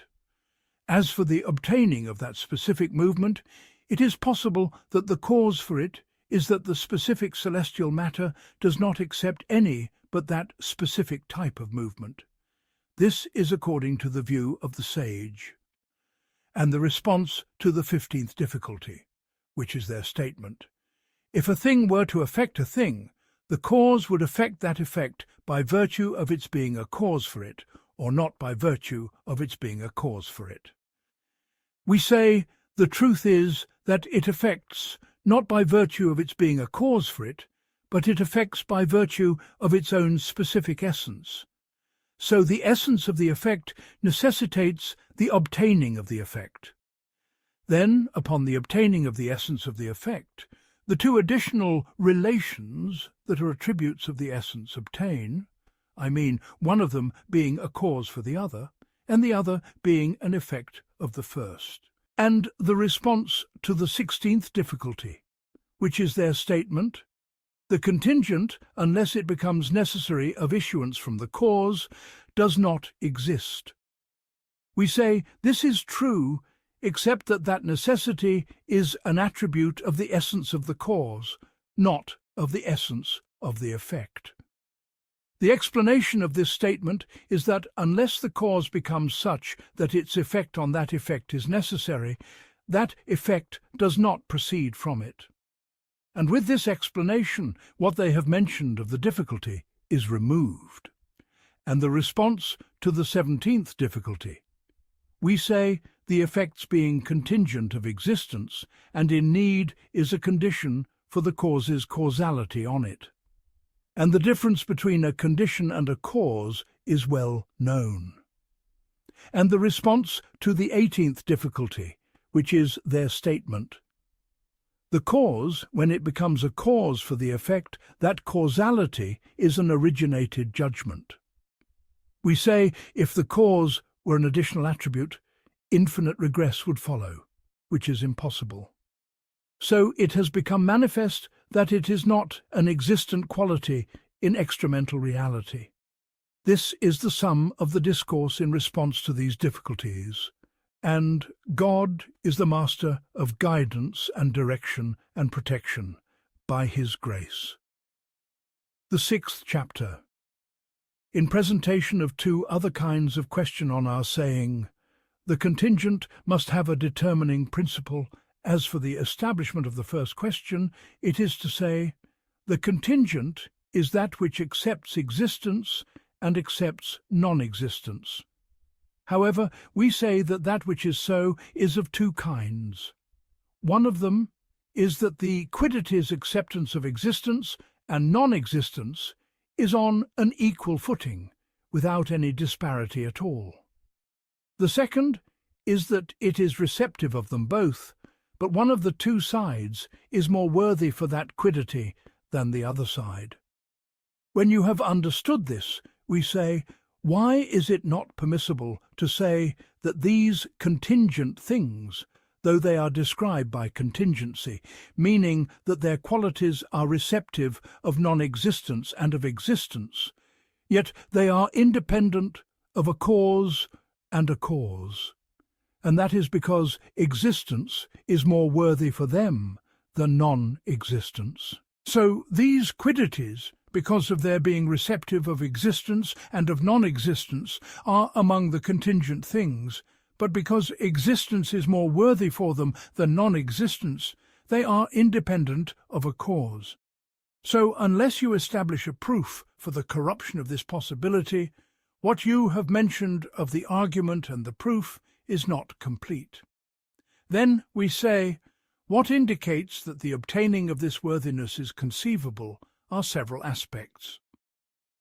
The first, the fluid existence, like time, motion and sound, there is no doubt that non-existence is more worthy for them. And what is meant by their being fluid is that they come into being and pass away, and it is impossible for them to continue in their very selves. We say the proof that the matter is so is that this present instant and this present part of the sound, there is no doubt that it is receptive of existence, for if it were not receptive of existence, it would not have entered into existence. And there is no doubt that non-existence is more worthy for it, for if this worthiness were not obtained, it would not be necessary for it to pass away and be annihilated. Thus it is established concerning these things that they are receptive of existence and receptive of non-existence, and yet non-existence is more worthy for them than existence. So if we conceive of the obtaining of this worthiness on the side of non-existence, why do we not conceive of its obtaining on the side of existence? The second aspect in establishing this discourse. The cause affecting the obtaining of the effect may be such that its effect on that effect depends on the obtaining of a specific condition, like weight, for it only necessitates descent on the condition of the absence of an obstacle. When you have understood this, we say, there is no doubt that what is more worthy for weight is the necessitating of descent and falling. But upon the absence of that condition, the effect may be absent. This indicates that worthiness may obtain on the side of existence, even though it does not reach the limit of necessity. The third. The philosophers have agreed that contingent things are of three kinds: the more frequent, the less frequent, and the equal. And there is no meaning to more frequent, except that for which existence is more worthy, even though it is not impossible for it to remain in non-existence. And there is no meaning to less frequent, except that for which non-existence is more worthy, even though it is not impossible for it to become existent. And since this is a judgment agreed upon among the philosophers, it is sufficient for establishing that question. Do you not see that they have said the nature of the earth necessitates obtaining a position in the centre in a more frequent manner, not in a perpetual manner, because it may be prevented from bringing that about by force, like a clod of earth thrown upwards? The fourth, the contingent quiddities, there is no doubt that they are receptive of existence and non-existence. So these quiddities either do not necessitate the obtaining of these two things, or they necessitate the obtaining of one of them indeterminately, or they necessitate the obtaining of one of them determinately. The first is false, for otherwise it would necessitate these quiddities being devoid of both existence and non-existence, which is impossible. The second is also false, because one of them indeterminately cannot possibly enter into existence, because it is impossible that something obtain existence while it is not in itself a determinate thing, but is in itself either this or that. And whatever is impossible of existence in itself cannot possibly have its existence caused by the existence of another. And since these two divisions are refuted, it is established that these contingent quiddities necessitate either existence determinately or non-existence determinately, while the other side is not impossible of obtaining. Thus it is established by this proof that it is necessary to acknowledge the obtaining of this worthiness. And since it has been established by these four aspects that it is necessary to acknowledge the obtaining of this worthiness in general, we say, this for which existence is more worthy than non-existence must be independent of a cause and an agent and an effector for its existence.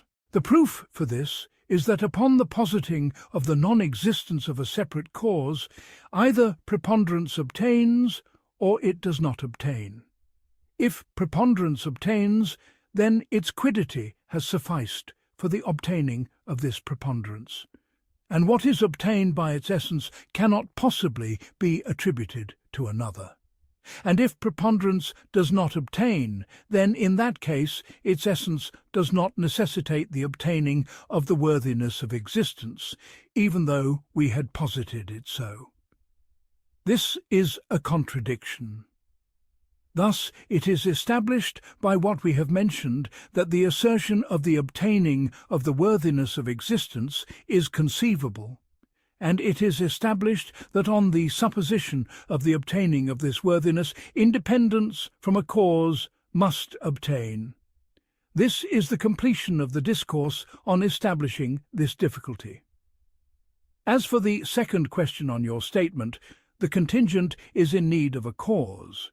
It is to say, these celestial and terrestrial bodies, on the supposition that a proof is established for their being contingent of existence in themselves, are receptive of existence and of non-existence. However, on the supposition of their being perpetual, eternal, and continuing, it is impossible to judge them to be in need of a cause, because it has been established that the continuing being in its state of continuation cannot possibly be in need of a cause and an agent. So, on this supposition, unless you establish a proof for their being originated, it is impossible to judge them to be in need of a cause. But if you were to prove their origination, then in that case this proof would be completely removed, and this proof would become the very proof which the dialectical theologians rely upon in establishing the knowledge of the Maker.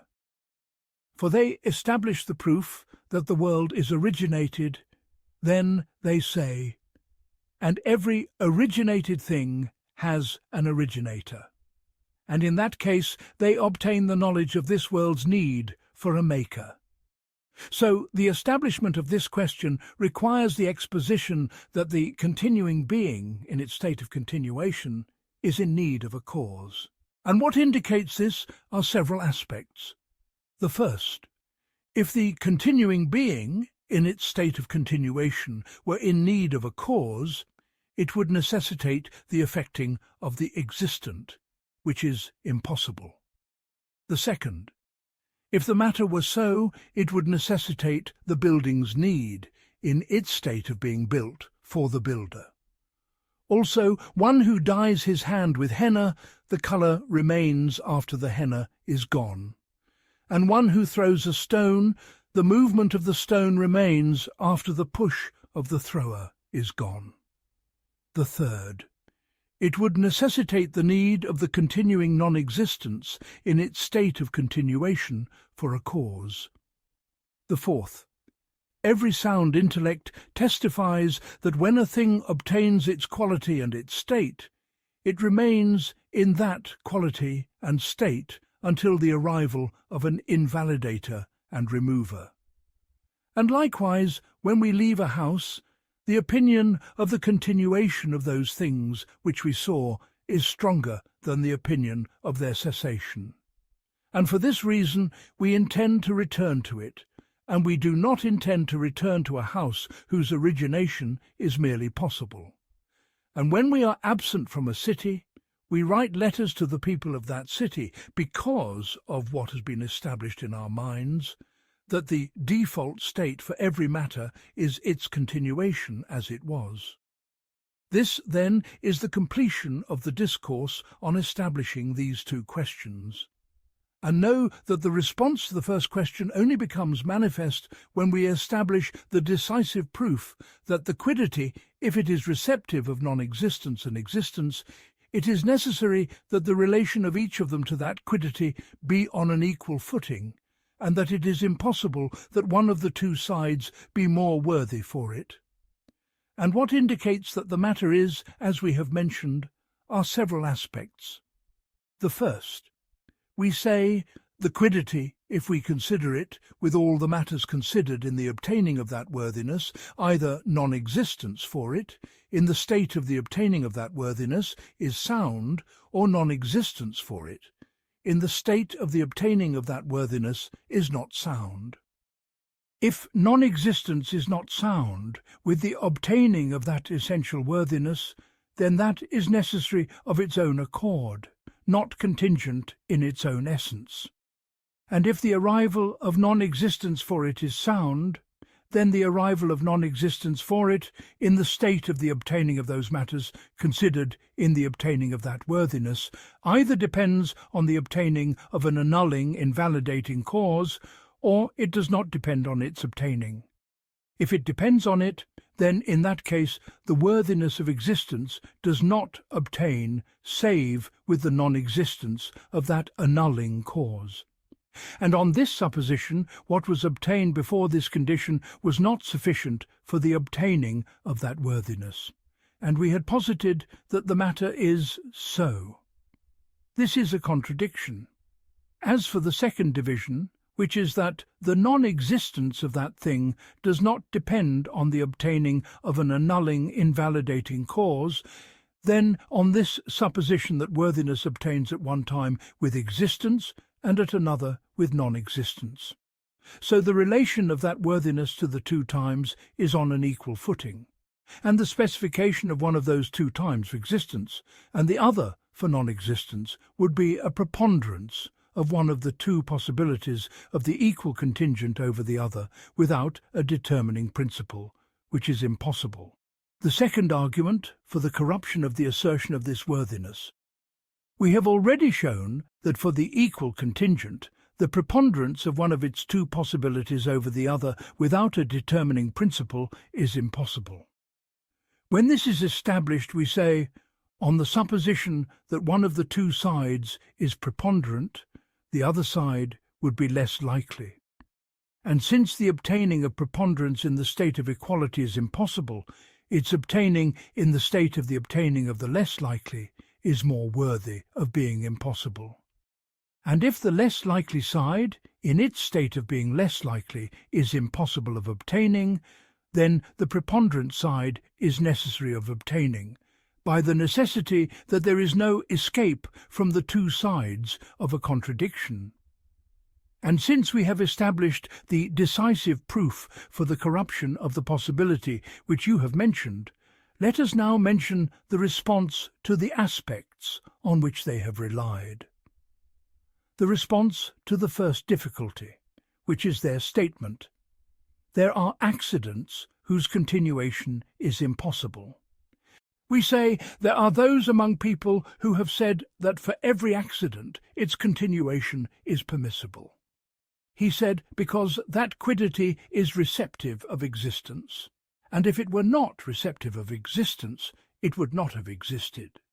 That receptivity is one of the necessary concomitants of the quiddity, and the necessary concomitant of the quiddity must be perpetual with the perpetuity of the quiddity, so that receptivity remains forever.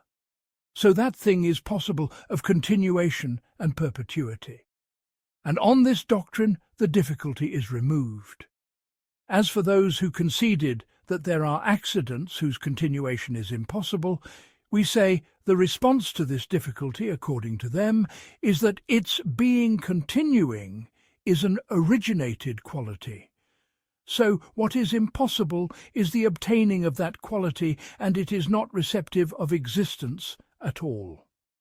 And the response to the second difficulty, which is their statement: the cause, if its effect on its effect depends on a condition, then before the obtaining of that condition the effect is more worthy for it, even though it has not reached the limit of necessity. We say we do not concede that the effect is more worthy for it. For the cause, whenever a quality from among the qualities considered in its being a cause is absent, its being a cause is impossible.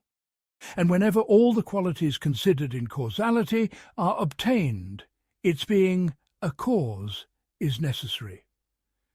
And the response to the third difficulty, which is their statement: the sages have agreed that the contingent may be more frequent and it may be less frequent.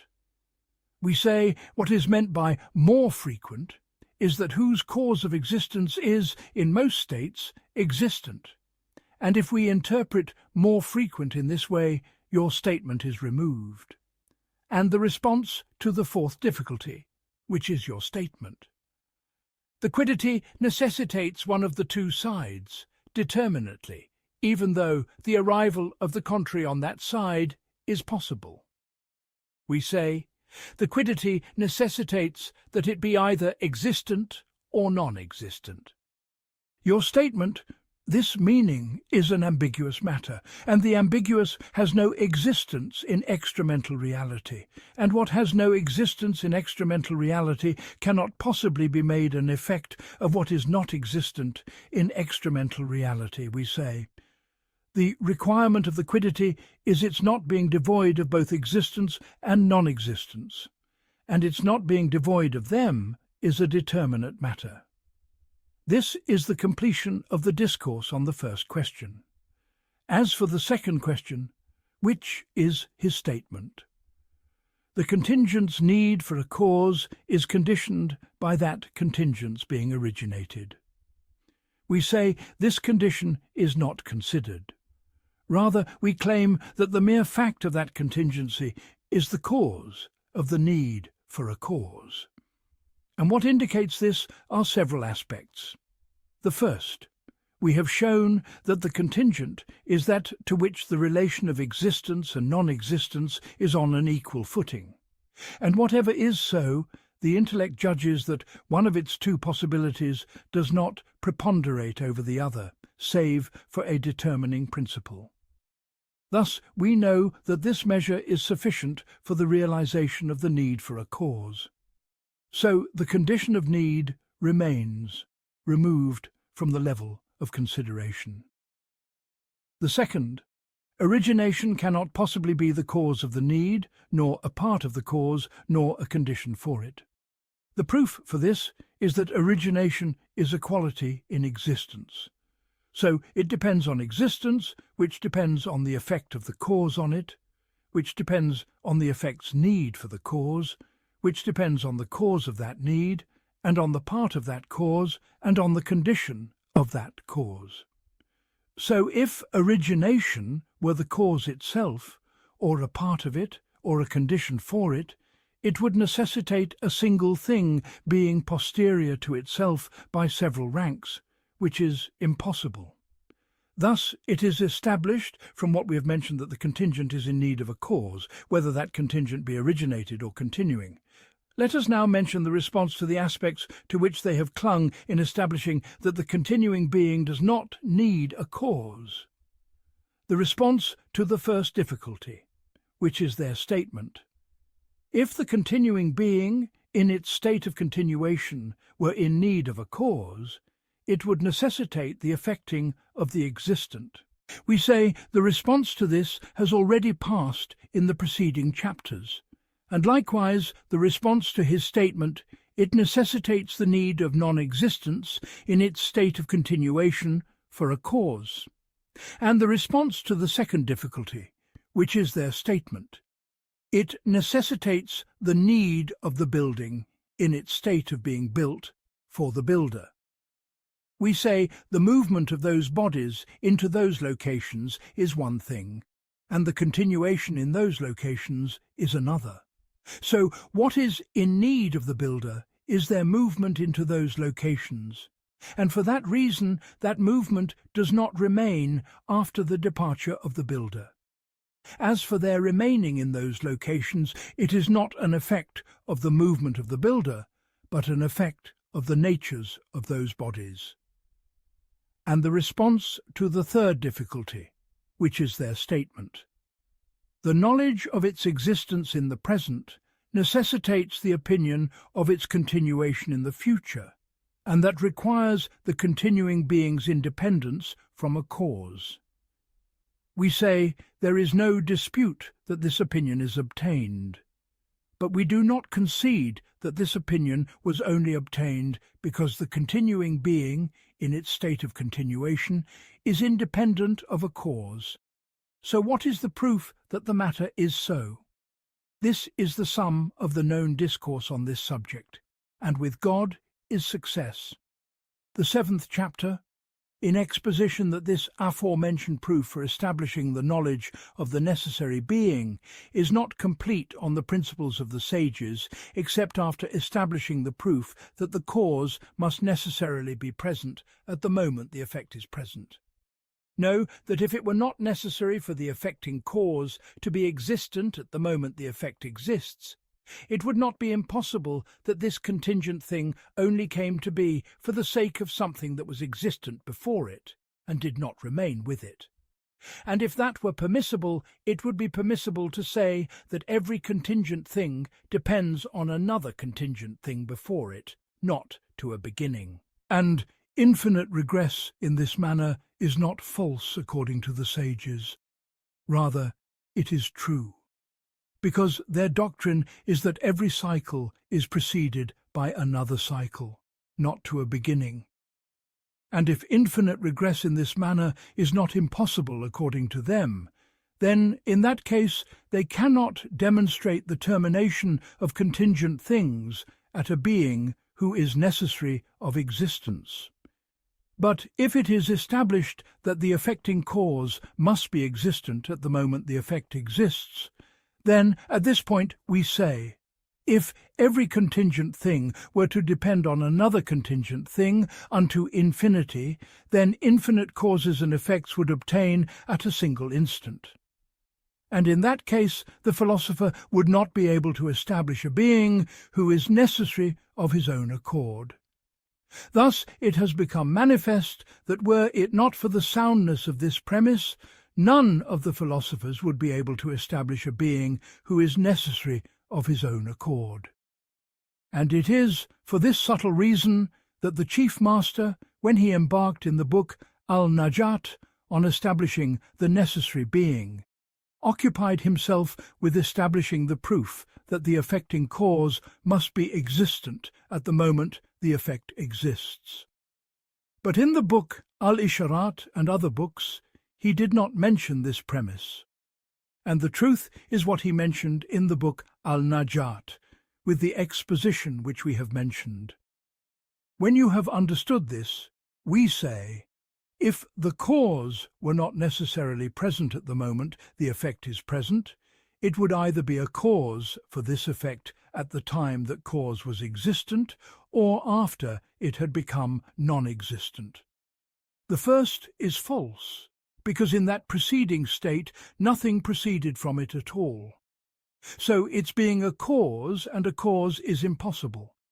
The second is false, because in the second time it has become non-existent, and the non-existent cannot be a cause for the existent.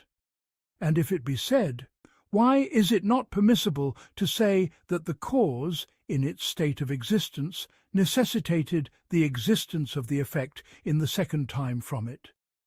We say this is false, because in the second time, if no effect at all proceeded from it, it was not in that time a cause or a cause at all. And if it was not in that time a cause or a cause, then if it were to become a cause in the second time, even though in the second time it had become non-existent, it would necessitate the non-existent being a cause for the existent, which is impossible. And if it did not become a cause also in the second time, this would be an explicit statement that it is not a cause or a cause at all. But if we say that in the first time an effect had proceeded from it, and this effect was present in that time, then in that case the cause would be existent at the moment the effect is present, and that is the very thing sought. And those who have disagreed on the existence of this simultaneity have argued with several things. The first, if this simultaneity were considered, it would either be an expression for simultaneity in essence or for simultaneity in time. The first is false by the consensus of the rationale that the cause is not with the effect in essence. The second is false because temporal simultaneity is not true except of what is temporal, and everything temporal is in motion and changing, and what is not so, temporal simultaneity, is impossible in its case. The second, if the cause were to affect the effect at the moment the effect is present, that would be the affecting of the existent, which is impossible. Thus it must be said that the cause precedes the effect, so that its being a cause in transferring that effect from non-existence to existence can be conceived. The third, when we throw an arrow, each of the preceding pushes remains a cause for another push that occurs after it in sequence and succession. And were it not for that, the arrow would have to fall upon its separation from the hand. The fourth, thought necessitates knowledge of what is sought, even though thought must precede the knowledge of the conclusion, because thinking about a thing at the moment, knowledge of it is obtained, is impossible. The fifth, a heavy object that is falling, each part of its motion is a cause for the obtaining of the part that follows it, either by being an affecting cause, as it is, according to some of the Mu'tazila, or by being a preparatory cause, as it is, according to the philosophers. The sixth, we know by necessity that the cause, unless it exists in its entirety, it is impossible that the effect should proceed from it, and the complete existence of the cause precedes the existence of the effect. So the complete cause must precede the effect. The seventh, it is said, I move my hand, so the key moved, or then the key moved, and the unadulterated intellect witnesses the obtaining of this sequence, and that indicates that the cause must precede the effect. And the response to the first difficulty, which is their statement, this simultaneity is either considered in essence or in time. We say this is based on your statement that duration is one of the concomitants of motion and change. And this, according to us, is false. Rather, we say, the decisive proof for its falsity is that we know by necessity that God, the Most High, is existent at this time, with the origination of every originated event. And that refutes your statement. And the response to the second difficulty, which is their statement. If the cause were existent with the effect, it would necessitate the effecting of the existent. We say, if you mean by this statement the effecting of the existent a second time, this is false. But if you mean its being an effector of that existent, in the sense that were it not for that effecting, that existent would not have obtained, then this is true according to us. So why do you say it is impossible? And the response to the third difficulty. The thrower brings about in the arrow a remaining force which necessitates those movements, except that its necessitating each part of the motion is conditioned by the passing of the preceding part. And this is the response concerning the falling of a heavy object. As for his statement, thought necessitates knowledge of what is sought, even though thought must obtain before the obtaining of the knowledge of the conclusion. We say, thought is an expression for the combination of the knowledge of the two premises, and they are present with the knowledge of the conclusion.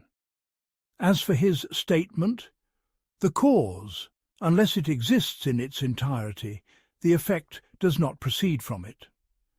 We say, if what is meant by his statement, the cause existed in its entirety, is temporal precedence, then this is the very thing sought. And if what is meant by it is precedence in essence, then that is conceded, but it does not invalidate our purpose. As for clinging to what is said in common parlance, I moved my hand, so the sleeve moved, or then the sleeve moved. We say this is a clinging to words in the straits of the intellect, and it is a weakness.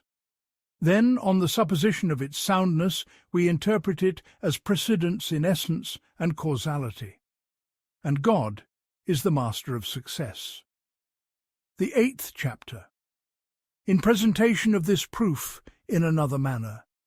And it is thought that its presentation in that manner necessitates the removal of most of these questions from it, and the exposition that that thought is an error on the part of people. There are those among people who have said, these questions were only directed, and these straits were only necessitated, because we, at the beginning of the discourse, interpreted the necessary being as the existent, whose reality is not receptive of non-existence at all, and we interpreted the contingent being as the existent, whose reality is receptive of non-existence. And when we interpreted the necessary and the contingent with these two interpretations, these questions came, and these inquiries were directed. And so the matter became great, and the inquiry became narrow. And here is another path, closer to precision and further from confusion than what has preceded. It is to interpret the necessary of his own accord as that which is independent of a cause for its existence, and to interpret the contingent in its own essence as that which is in need of a cause for its existence. On this interpretation, the assertion of the establishment of a being who is necessary of his own accord becomes one of the most manifest of requirements and one of the clearest of goals. And none of the aforementioned questions are directed against it. For we say, there is no doubt that in existence there is an existent being, so that existent being is either independent of a cause for its existence, or it is in need of a cause for its existence. If the first, then the assertion of the existence of a being who is necessary of his own accord has been established. And if the second, then it must have a cause, because the supposition is the supposition of its being in need of a cause. Then the first division returns concerning its cause, and circularity and infinite regress are impossible. So it is necessary to terminate in the end at the existence of a being who is independent of a cause, and that is the being who is necessary of his own accord, which is what was sought. So it has become manifest by this discourse that if we interpret the necessary and the contingent with this interpretation, those questions are removed from us, and the discourse becomes of the utmost brevity. And the presentation of the argument in this manner is more worthy. And one might say, rational inquiries do not differ with the difference of words and expressions. We say, let us grant that you have interpreted the necessary of his own accord as that which is independent of a separate cause for its existence. Yet it may be said, why is it not permissible to say that this existence which is independent of a cause for its existence, its quiddity and reality is receptive of non-existence and of existence, a reception on an equal footing, but its existence preponderated over its non-existence for no determining principle at all, neither for its essence nor for another? And also, why is it not permissible to say that that reality, though it is receptive of non-existence, yet existence is more worthy for it, so because of the obtaining of this worthiness, it becomes independent of a separate cause? Thus it is established by what we have mentioned that it is not possible to be certain of the existence of a being whose reality does not accept non-existence at all, save by the positing of those premises. And know that verbal inquiries do not repel rational realities. Their effect is only in the transition of the inquiry from one station to another station, and that is of little benefit. The 9th chapter. In establishing the proof that the assertion of circularity is false, they have argued for the corruption of the assertion of circularity by saying, it has been established that the cause precedes the effect. So, if each of them were the cause of the other, then each of them would precede the other. And if this one precedes that one, and that one precedes this one, it would be necessitated in this one that it precedes that which precedes itself, and that which precedes a thing must necessarily precede that thing. So it would be necessitated that a single thing precedes itself, which is impossible. If it be said, what is meant by your statement, the cause precedes the effect? If you mean by it temporal precedence, then this is false, for we have shown that this precedence is impossible. And also we have shown that if the assertion of temporal precedence were sound, then this proof would be removed. But if you mean by it precedence in essence and causality, we say, the assertion of the establishment of precedence in essence and causality is a discourse that has appeared on the tongues of the philosophers, so it must be investigated. We say, is your meaning of precedence by causality that this one is a cause for that one, and a source for it, and a necessitating factor? Or do you mean by it another matter other than this affecting? If the meaning is the first, then your statement, the cause precedes the effect, means the cause is a cause for the effect. And in that case, this precedence has no concept other than causality. And on this supposition, your statement, if each of them were the cause of the other, then each of them would be the cause of the other. In that case, no difference at all remains between the antecedent of this conditional and its consequent. So it would be a corrupt statement. But if you mean by precedence another concept other than causality and being a cause, then it must be expounded, for it is not conceivable. And if they say, precedence by causality has a concept other than temporal precedence and causality itself, as for its being other than precedence in time, it is because when you moved your finger, the ring moved. And it is impossible that the movement of the finger temporally precede the movement of the ring, for otherwise it would necessitate the interpenetration of two bodies, which is impossible. So here, precedence by causality has been obtained, but temporal precedence has not been obtained. So the difference has become manifest. As for the exposition that precedence by causality is a concept other than causality itself, we say the intellect is decisive, that unless the existence of the cause is complete in itself, it is impossible that the effect should proceed from it. And it is known that the cause's obtaining in its entirety is a matter other than its being a cause for that effect. And this indicates that precedence by causality is a matter other than that causality itself. We say in response to this question, there is no dispute that the movement of the finger and the movement of the ring were found together. And there is no dispute that the intellect judges that one of them is ordered upon the other. However, we say, why is it not permissible that that ordering be causality itself and the effect? For the intellect has judged that the movement of the finger is a cause for the movement of the ring, and that the movement of the ring is obtained from the movement of the finger. However, this meaning which we have mentioned is nothing but causality itself and dependency and the effect. And there is no concept here other than that. Thus it has become manifest by this exposition which we have summarized that the intellect does not obtain from precedence by causality anything but that causality itself.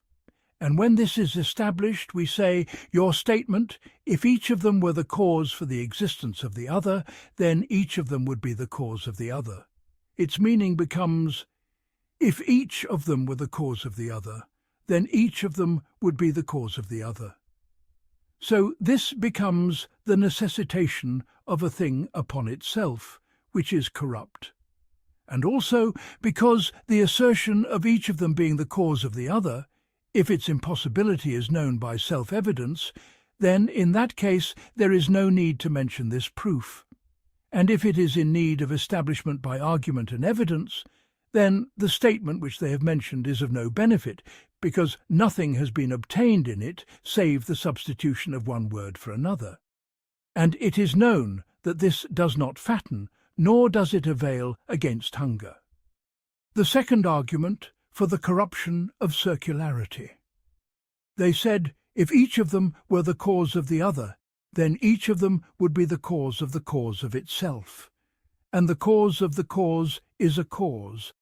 So it would be necessitated that each of them be the cause of itself, and that is impossible.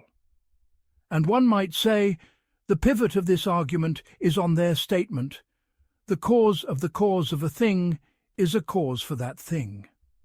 And this is an ambiguous statement which must be investigated. It may be said, if you mean by your statement, the cause of a thing must be a cause for that thing, that it must be a cause affecting that thing and bringing it into being, then this is definitively false. Because on this supposition, the cause of the cause would be a proximate cause for the thing, and its being a proximate cause for that thing prevents its being the cause of the cause. So your statement, the cause of a thing must be a proximate cause for that thing, is a contradictory statement. But if you mean by it that it is the cause of the thing, then this is conceded. However, the upshot of the discourse on it returns to this, that the cause of a thing must be the cause of that thing. And it is known that this statement is a futility and has no benefit in it. The third argument, and it is the strongest. It is to say, if each of them were the cause of the other, then each of them would be in need of the other. And that which is in need of that which is in need of a thing must necessarily be in need of that thing. So it would be necessitated that each of them be in need of itself, and that is impossible for two reasons. The first, that which is in need of a thing is dependent upon it, and that upon which it is dependent is not in need of that which is in need. So, if a single thing were in need of itself, it would be necessitated that a single thing, in a single respect, be both needy and independent. And that is a joining of two contraries, which is impossible. The second, need for a thing is a specific relation between that which is in need and that upon which it is dependent. And a relation cannot possibly obtain save between two things. So for a single thing, in a single respect, it is impossible for a relation to obtain within it. And those who have said that circularity is not impossible have argued with several aspects. The first, prime, matter, and form. Each one of them is in need of the other, which is circularity. And substance and accident, each one of them needs the other, which is circularity. The second, relatives. Each one of them depends on the other, which is circularity. And let it not be said that the necessity of their concomitance is because a single cause necessitates them both together. For we say this is not sound on the view of the philosophers, because according to them, from the one proceeds only the one. The third, causality and being an effect, are of the category of the relative, and relatives are found together. So causality and being an effect necessitate simultaneity, and simultaneity contradicts the obtaining of precedence. So it is necessary that the obtaining of precedence between the cause and the effect be impossible. And the response to the first is that we do not affirm prime matter and form. As for the body, it necessitates obtaining a position in space. However, the essence of the body necessitates obtaining a position in absolute space. And on this supposition, the necessary concomitance between them is only obtained because the essence of the body necessitates obtaining a position in absolute space. And the response to the second is that relatives must necessarily obtain together, and for each one of them to be in need of the other is an impossible matter. And the response to the third is that the essence of the cause and the essence of the effect is one thing, and this one's being a cause for that one, and that one's being an effect of this one, is another thing. So the relativity and simultaneity are only obtained between them in respect of their being a cause and an effect. But if we consider the specific reality which each one of them has, then in this respect precedence and posteriority obtain. And God is the master of success. The 10th chapter. In the refutation of infinite regress. Know that in this matter there are several kinds of proofs. The first proof, if we were to posit every contingent thing to be the effect of another contingent thing, not unto a limit, it would be necessitated that those causes and effects be existent at a single instant in their entirety, based on the premise which we have shown, which is that the cause must necessarily be existent at the moment the effect exists. When this is established, we say the sum of those causes and effects is contingent of existence. The proof for this is that that sum is in need for its realization of the realization of each one of those individual elements, and each one of those individual elements is contingent. So the sum is in need of contingent causes, and that which is in need of the contingent is more worthy of being contingent. Thus it is established that that sum is contingent of existence in its own essence, and every contingent thing has a cause. So that sum has a cause.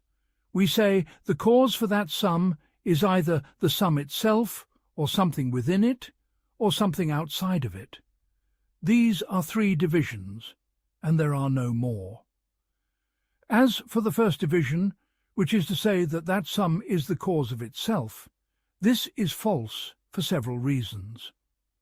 The first, there is no meaning to our statement that it is the cause for its own existence, save that it is not in need of another. And we have shown that that sum is contingent in its own essence. So the upshot of this statement returns to the preceding premises of whether contingent things depend on a cause or not.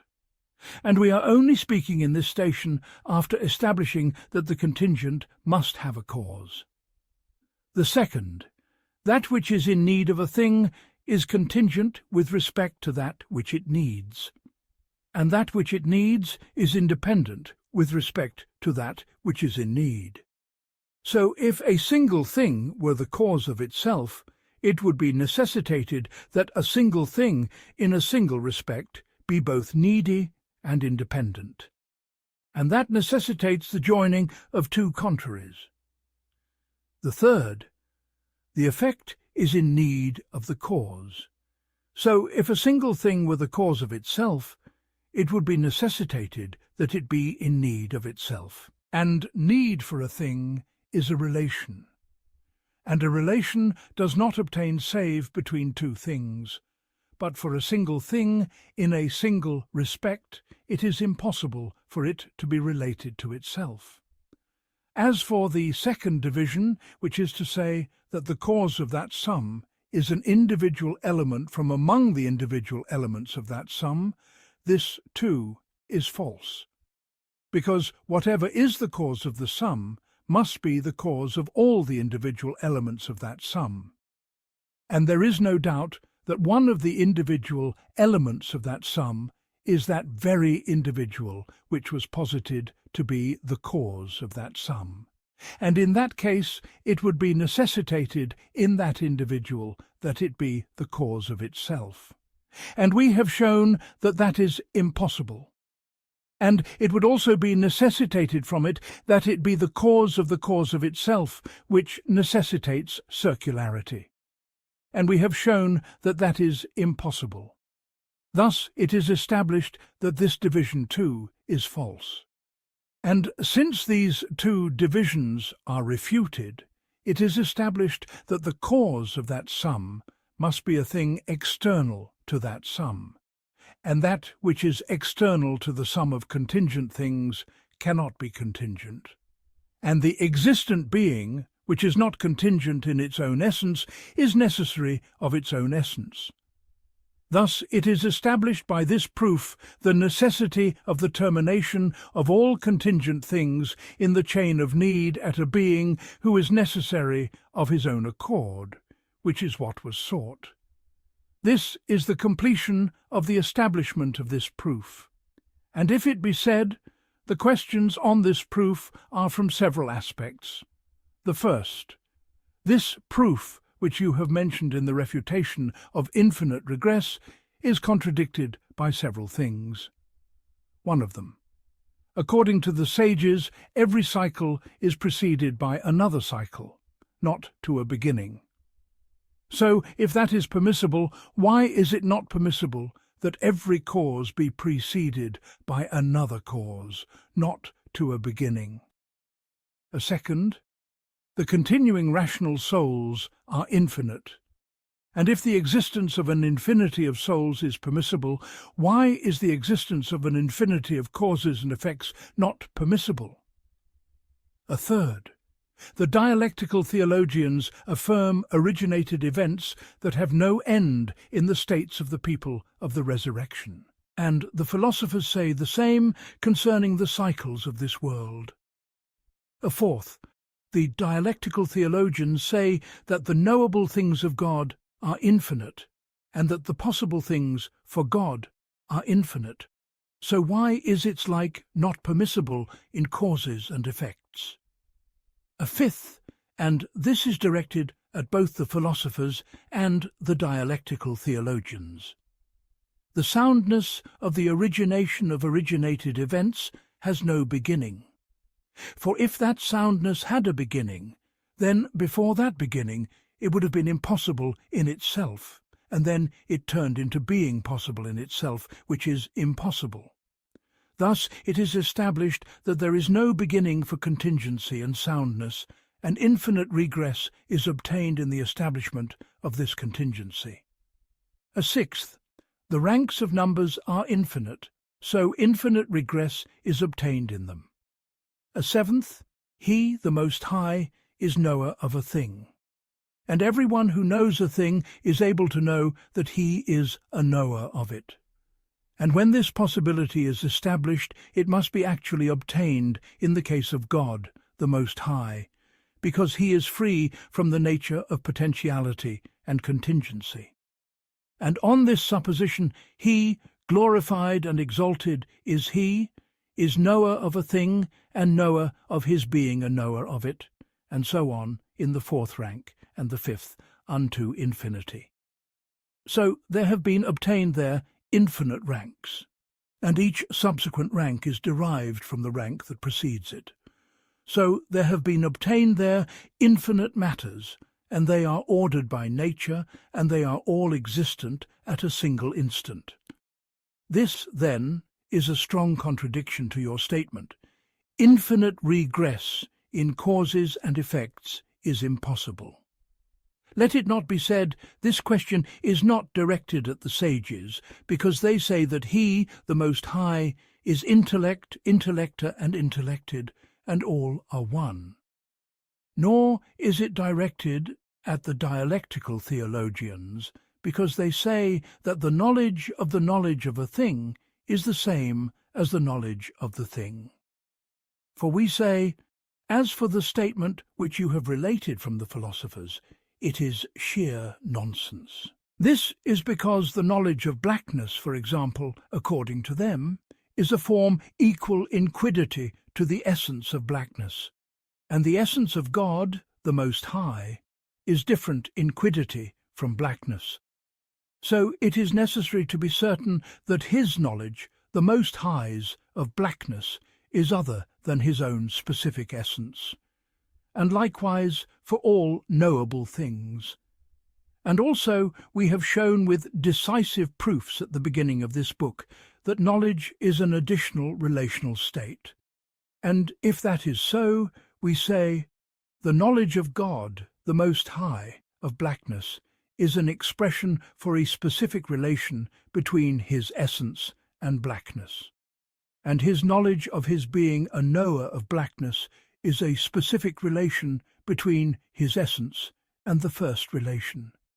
And the relation to one of the two things is other than the relation to the other thing. Thus it is established that the knowledge of a thing is other than the knowledge of that thing. And also, if the knowledge of a thing were the same as the knowledge of the thing, then the knower of the thing would be a knower of those infinite ranks in a detailed manner. And it is known that that is false. And also, it is possible for us to believe that a certain man is a knower of a certain science, while we are in doubt as to his being a knower of that science. And also we perceive a self-evident distinction between our saying Zaid is a knower of blackness, and our saying he is a knower of his being a knower of blackness. And if one of the two knowledges were the same as the second, this distinction would not remain. This is the completion of the discourse in directing this contradiction. A second, which is the contradiction in relations. For every magnitude is capable of being halved. Then, when each of its two halves is halved, it is capable of being quartered. And since the magnitude is capable of being halved unto infinity, then in that case there are obtained there infinite relations, and each subsequent rank is derived from the relations obtained before it. This is the completion of the discourse on establishing these contradictions. The second question on the proof which you have mentioned. We say, your statement that composite whole, other than those infinite causes and effects, is either necessary or contingent, is only sound and manifest if it is sound to describe those infinite causes and effects as being a whole and a sum. So why do you say that is sound? Its establishment is that the description of a thing as being a whole and a sum is indicative of the distinction of that sum from another, and its distinction from another is conditioned by its being finite. Thus, it is established that it's not possible to describe it as being a sum and a whole, except after it has been established that it is finite. And you have established its being finite upon its being described as being a whole and a sum. And in that case, circularity follows. The third question, let us grant that it is sound to describe them as being a whole, a sum, and a totality. So why do you say that they must terminate at a being who is necessary of his own accord? As for his statement, since that sum is contingent, it has a cause, and its cause is either it itself, or what is within it, or what is outside of it. We say, why is it not permissible that it be something within it? Your statement, it would necessitate that individual being the cause of itself, and the cause of itself. We say this is only necessitated if we were to explain that whole by one from that whole. But if we were to explain that whole by the fact that each one of them depends on another one without end, what you have mentioned of the impossible would not follow. The upshot is that they have refuted that whole's being caused by itself, and they have refuted its being caused by one from that whole. And at this point they have said it must be caused by something external to the sum of contingent things. And the questioner may say, here is a fourth division, which is that whole's being caused by the fact that each one of its individual elements is caused by another one without end. For it is known by necessity that this division is a division other than the three divisions which you have mentioned. For this division is other than that whole's being caused by itself, and it is other than that whole's being caused by a specific finite individual, and it is other than that whole's being caused by something external to it. Thus it is established that this division is other than the three divisions which you have mentioned. So you have occupied yourselves with those divisions which are extraneous to the purpose. But as for this fourth division, it is the division concerning which the doubt has arisen, and you only embarked upon this inquiry for the sake of refuting it. Then you have left it and neglected it, and have not dealt with it. The upshot is that the proof which you have mentioned it in refuting divisions for which there is no need, and the refutation of the division with which the need is concerned you have neglected. So this has been a kind of obfuscation, and if they were to say, the division which we have mentioned is sound. For we have said, the cause of that need is either itself, or something within it, or something outside of it. And it is known that there is no addition to these three divisions. So when we have spoken on each one of them, the division which you have mentioned is included in them, and on this supposition there is no need for us to speak on that division itself, and also the explanation of the whole by the fact that each one of them is caused by another one without end. Its upshot returns to the explanation of that whole by itself. And we have shown that that is impossible. We say in response to this question, as for your statement that the division which we have mentioned is included in those three divisions, we say the unadulterated intellect indicates that this division which we have mentioned is a considered division.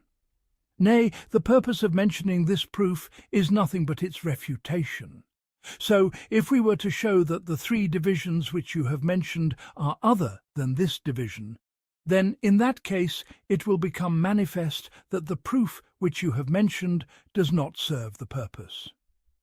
As for his statement, the explanation of each one of them by the other requires the explanation of the whole by itself. We say, this too is false, because the state of the sum, inasmuch as it is that sum, is one thing, and the state of each one of the individual elements of that sum with respect to another one is another thing. In sum, the difference between the whole, inasmuch as it is a whole, and each and every one of the individual elements of the whole is known in logic, and the unadulterated intellect also indicates it. So the statement that the whole only came to be because it is that whole is one thing, and the statement that that whole came to be because each one of its individual elements is caused by another one from it unto infinity is another. So where is one domain from the other? The upshot is that you have refuted the explanation of that whole by itself, and you have refuted its explanation by one of the individual elements of that whole.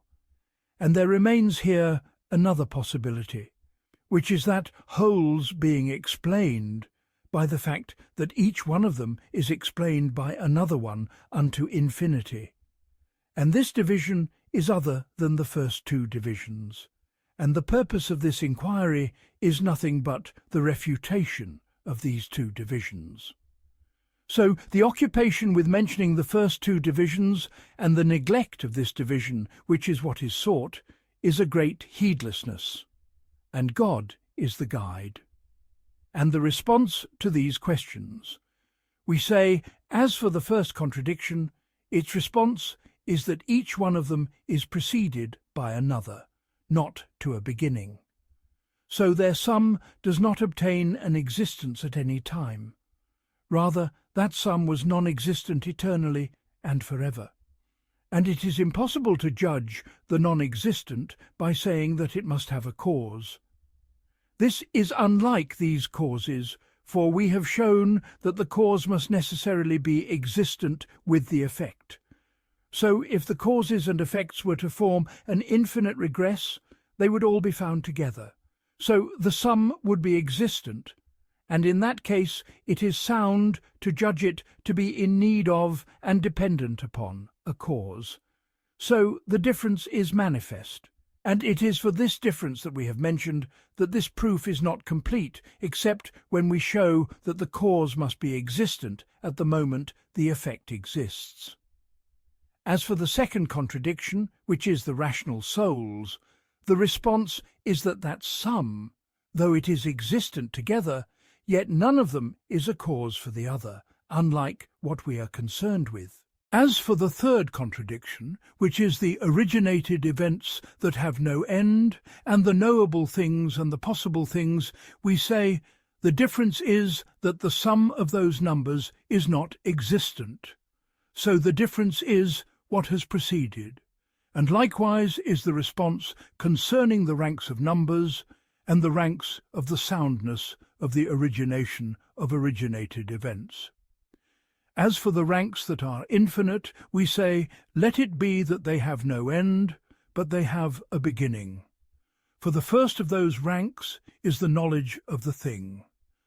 Then upon it is ordered the second rank, which is the knowledge of that knowledge. Then upon the second rank is ordered the third rank, and so on unto infinity. So here these ranks have no end, but they have a beginning. And we have only claimed that there must be a beginning for the causes and effects, and we have not claimed that there must be an end for them. So the difference is manifest. As for the second question, which is his statement, those causes and effects, they can only be conceived as being described as a sum, a whole, and a totality if it is established that they are finite. The response is that we do not concede that the matter is as you have mentioned. And the proof for this is from two aspects. The first, when we said the causes and effects are infinite, we have made infinity a predicate. And it is known that the subject of this predicate is not each one of those causes, but is nothing but the sum. Thus it is established that it is possible to describe it as being a sum and a whole, whether we posit it to be finite or infinite. The second, when we say the infinite is existent, we have judged those infinite things to be existent, and we do not mean by the whole, the sum, and the totality anything but those existent things in their entirety. As for the third question, which is his statement, why is it not permissible to say that that whole only came to be because each one of its individual elements depended on another one unto infinity. The response to this is to say, this too is false. Because when we say the whole only came to be because of the dependence of each one of the individual elements of that whole on another one, there have been obtained here two concepts. One of them, the sum of the essences of those individual elements. The second, each one of them being dependent on the other. And there is no doubt as to the difference between these two concepts. When you have understood this, we say, this which you have made the cause of that whole is either those individual elements or those dependencies that are attributes of those individual elements. The first is false, because the sum of those individual elements is the sum itself. So the explanation of that sum by those individual elements requires the explanation of a thing by itself, which is impossible. The second is also false, because those dependencies are accidental states of those individual elements, and if we were to make these dependencies the causes of those individual elements, it would be necessitated to make the accidents the causes of the subjects. And that is impossible, because the subject is prior in rank to the accident. So if we were to make the accident the cause of the subject, it would be necessitated that each one of them precede the other, which is impossible. Thus the removal of this question is established. And here is the end of the discourse on establishing this proof. And God is the master of mercy and forgiveness. The second proof in the refutation of infinite regress. Know that it is possible to mention the proof which we have previously mentioned such that it becomes more concise than its previous mention. We say, if the causes and effects were to form an infinite regress, that whole, inasmuch as it is a whole, would be contingent, and each one of the individual elements of that whole would also be contingent. And every contingent thing must have a cause other than it. So this whole has a cause other than it, inasmuch as it is that whole, and other than each one of the individual elements of that whole. And whatever is other than the whole of contingent things, and is other than each one of the individual elements of contingent things, is not contingent. And every existent being that is not contingent is necessary of its own accord, which is what was sought. Thus it is established by this path the necessity of the termination of the whole of contingent things at a being who is necessary of his own accord, which is what was sought. And it becomes manifest from this exposition that it is possible to mention this proof without needing in it those many classifications which we have mentioned. The third proof. If we posit the causes and effects to be in an infinite regress, then what is existent there is nothing but the individual elements of those essences, and the fact that some of them are connected to others. As for the individual elements of the essences, they are all contingent of existence. So if they were to enter into existence without a cause affecting them, this would be an assertion of the occurrence of the contingent for no cause, which is impossible. As for their connection one to another, they are relational states, accidental to those essences. And that which is accidental to a thing is in need of the subject. And the subjects of these states are nothing but those individual elements, and they are all contingent. So these relational and additional states are in need of things that are contingent of existence, and that which is in need of the contingent is more worthy of being contingent. So these relational states are all contingent of existence. When you have understood this, we say, those individual elements are all contingent of existence in their own essences, and the dependence of some of them on others are relational states accidental to those individual elements. And they are all also contingent of existence. So the whole of these existent things is contingent of existence in its own essence and contingent of existence in all its relations, and the contingent must have a cause that affects it, and it is necessary that that cause be other than it, as it has been established that every contingent thing must have a cause. Thus it is established that the whole of these contingent things is in need of a cause other than it, and that which is other than all contingent things cannot be contingent. Thus it is established that the whole of contingent things is in need of an existent being that affects it, and that that being is other than their sum and other than each one of its individual elements, and that is the being who is necessary of his own accord, which is what was sought. The fourth proof. If we consider this last effect, then we consider its cause, then we consider the cause of its cause unto infinity. This is a whole. Then if we remove from this finite side 10 ranks, and we consider it after the removal of these 10 from it, it would be another whole. Then we apply in the imagination each one of the individual elements of one of the two wholes to one of the individual elements of the other whole, according to the ranks of application. And what is meant by our statement, according to the ranks of application, is that the last of this whole corresponds to the last of the second whole, and the second of this whole corresponds to the second of that whole, and the third of this to the third of this, and so on in this order. We say either a disparity will appear between the two wholes, or it will not appear. If it does not appear, it would be necessitated that the greater be equal to the lesser, which is impossible. And if a disparity does appear, then that disparity will either appear on the side near to us, which is impossible, for we have posited the application according to the ranks of numbers to be obtained from this side.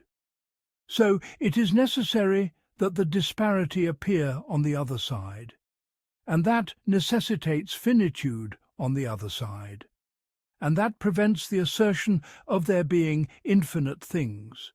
And if they say this proof requires of the philosophers that they judge originated events to be finite, and that they judge the numbers of rational souls to be finite, even though they do not affirm this, we say the difference between this matter and these two instances has already been mentioned by us in the chapter on the finitude of dimensions. The fifth proof. If we posit a single existent thing from among the contingent things, it, with the whole of its causes, is an infinite number. Then, if we consider another one, it too, with the whole of its causes, is another infinite number.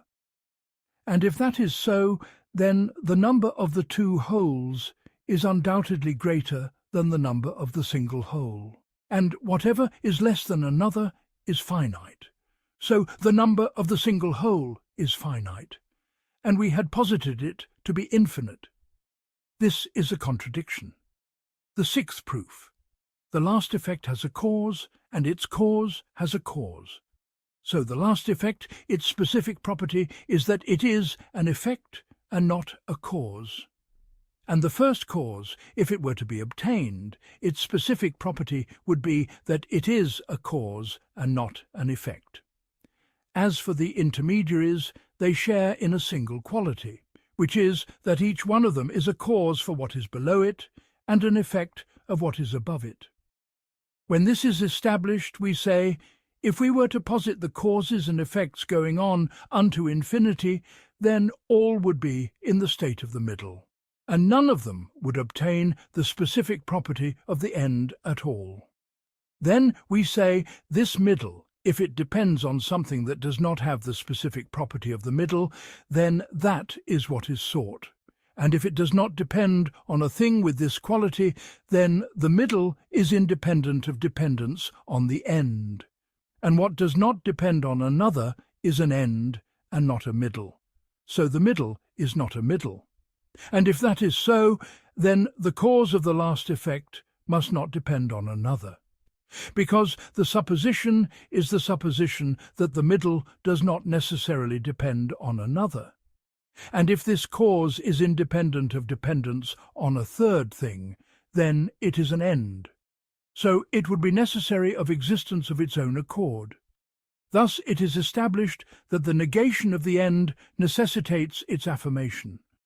So it is necessary that this negation be false, and that the affirmation of an end for the contingent things be a necessary matter, which is what was sought.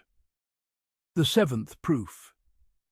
We say we have already shown in the chapter on the specific properties of the necessary and the contingent that the contingent, in its own essence, unless it becomes necessary of existence from its cause, it is impossible for it to enter into existence. And if that is so, then the necessity of the contingent in its own essence is a necessary matter that does not obtain for it a matter save by dependence on another. When you have understood this, we say, if we were to posit infinite causes and effects, then the necessity of each one of them would be dependent, not original. For if we were to posit one of them to be original in existence, then that one would be necessary of its own accord. And we had posited that it is not so. And since their necessities are all dependent on the necessity of another thing, there must be that which is depended upon. Because the obtaining of the dependent, inasmuch as it is dependent, without that which is depended upon, is impossible. Thus it is established that it is necessary to acknowledge the existence of a thing that is necessary of existence in an original manner, not in a dependent manner upon another. And whatever is so is necessary of existence of its own accord. Thus it is established that there must be in the existent things a being who is necessary of existence of his own accord, which is what was sought. These, then, are the sum of the considered proofs in the refutation of infinite regress, and with God is success. The 11th chapter. In the refutation of infinite regress. Other than what has been established in mention, know that in the preceding chapter we were only in need of refuting infinite regress because we considered it possible that the cause of the existence of the contingent be another contingent. So when we considered this possible in general, we were in need of refuting infinite regress. And there are those among people who say that that which is contingent of existence in its own essence is not fit for causality and being a cause. And they have argued for the soundness of this premise with several aspects. The first argument. The contingent is that whose quiddity necessitates the acceptance of existence and non-existence. And it has been established that the quiddity of the contingent is the cause of this receptivity. So if it were to be a cause for the existence of another thing, then the single quiddity would necessitate receptivity and causality. So from the one would proceed more than the one. And that is false for the reasons which the philosophers mention, that from the one proceeds only the one. And if they say, why is it not permissible to say that that contingent cause which affects the existence of the other, its quiddity is composite, and by one of the two parts it necessitates receptivity, and by the second part it necessitates causality? We say, then, on this supposition, the part which necessitates receptivity is not a cause, and the part which necessitates causality is not contingent. So that which is not contingent is not a cause, and that which is a cause is not contingent, which is what was sought. The second argument. Contingency is the cause of the need for a cause. So either it is the cause of the need for an ambiguous cause, not a determinate one, or it is the cause of the need for a cause that is determinate in itself. The first is false, because the indeterminate, inasmuch as it is indeterminate, has no existence externally. because everything that is existent externally is determinate. So what is not determinate cannot possibly be existent externally. And whatever is not existent externally, the realization of a need for it externally is impossible. And since this division is refuted, it is established that the quiddity of contingency is the cause of the need for a determinate thing. And the quiddity of contingency is one, inasmuch as it is the quiddity of contingency. So it is necessary that contingent things be in need of that determinate thing, because equality in the cause necessitates equality in the effect. When this is established, we say, if that determinate thing were contingent in itself, it would be necessitated that it be in need of itself, and that it be the cause of itself, which is impossible. Thus it is established that all contingent things are in need of one determinate thing, and it is established that that determinate thing cannot possibly be contingent in itself. And the existent being which is not contingent of existence of its own accord is necessary of existence of its own accord. Thus it is established that all contingent things depend on a being who is necessary of existence of his own accord, which is what was sought. And if they say, why is it not permissible to say that contingency is the cause of the need for the cause, inasmuch as it is a cause, and the many causes, if they are taken inasmuch as they are causes, then what is understood from their merely being causes is a single concept. And contingency, though it is a single concept, yet it necessitates a need for the cause inasmuch as it is a cause. So it does not follow that all contingent things depend on a single cause. We say the cause, either its specific essence is considered, or its merely being a cause, and a cause for another is considered. As for the second consideration, it is impossible that contingency be the cause of the need for it. And what indicates this are two aspects. The first, what is understood from cause is a relational additional state, and relational states are of the concomitants and accidents, and whatever is of the concomitants and accidents is an effect, and its being a cause, and a cause is an effect, so the entailment returns to it.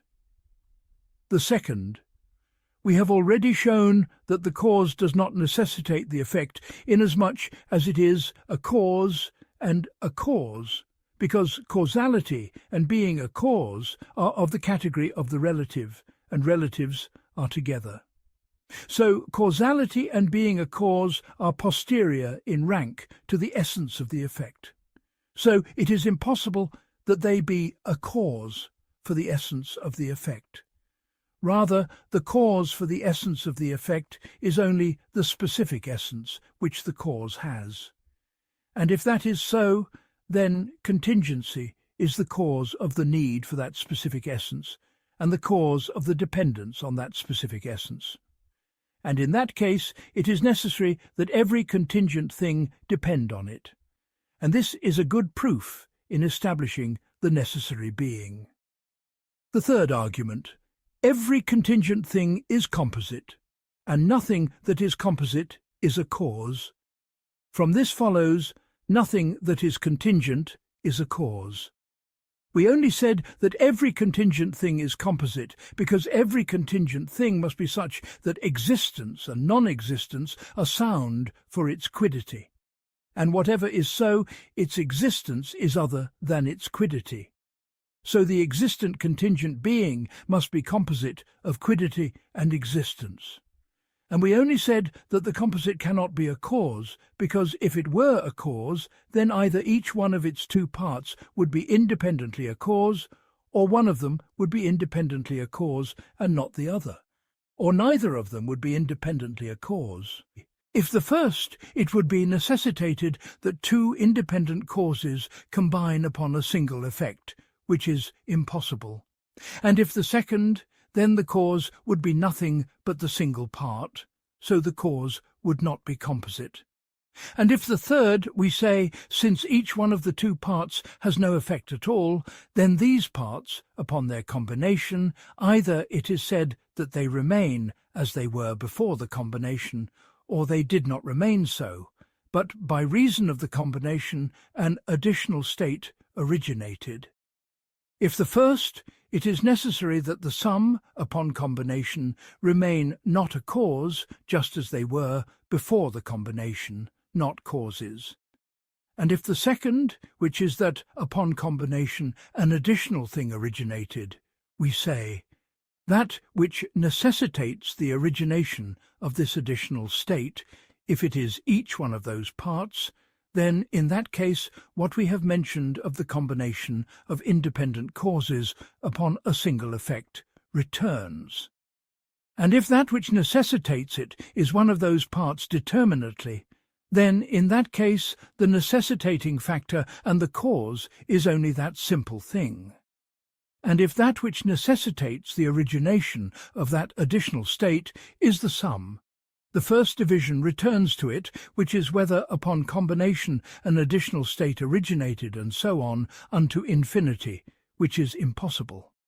And it may not be thought that contradictions can be directed against this argument, but complete reflection indicates that they are not sound, and with God is guidance and direction. The 12th chapter, in presentation of a question on the aforementioned speaker in the establishment of the necessary being and the realization of the true response to it, know that the proof which we have mentioned is that we have said, there is no doubt as to the existence of an existent being, and that existent being, if it is necessary of its own accord, then that is what is sought. And if it is contingent in its own essence, it is in need of a determining principle, and that determining principle must be existent with it. Then that other existent being, if it is contingent, the discourse returns to it, and circularity and infinite regress are false. So there must be a termination at a being who is necessary of his own accord, which is what was sought. When you have understood this, it has become manifest that this proof is not complete except upon the soundness of 5 premises. One of them, that the contingent must have a determining principle. A second, that the affecting cause must be existent at the moment the effect exists. A third, that the cause of the existent must be an existent thing. A fourth, that circularity is false. And a fifth, that infinite regress is false. And upon the soundness of these premises, it is necessary to acknowledge the existence of a being who is necessary of his own accord, which is what was sought. When you have understood this, we say, a questioner may ask and say, this proof is contradicted by the daily originated events. Its establishment is that these daily originated events are either in need of a necessitating factor, or they are not in need. If the truth is the second, then the contingent originated has been obtained for no cause. And that refutes your statement that the contingent originated must have a determining principle.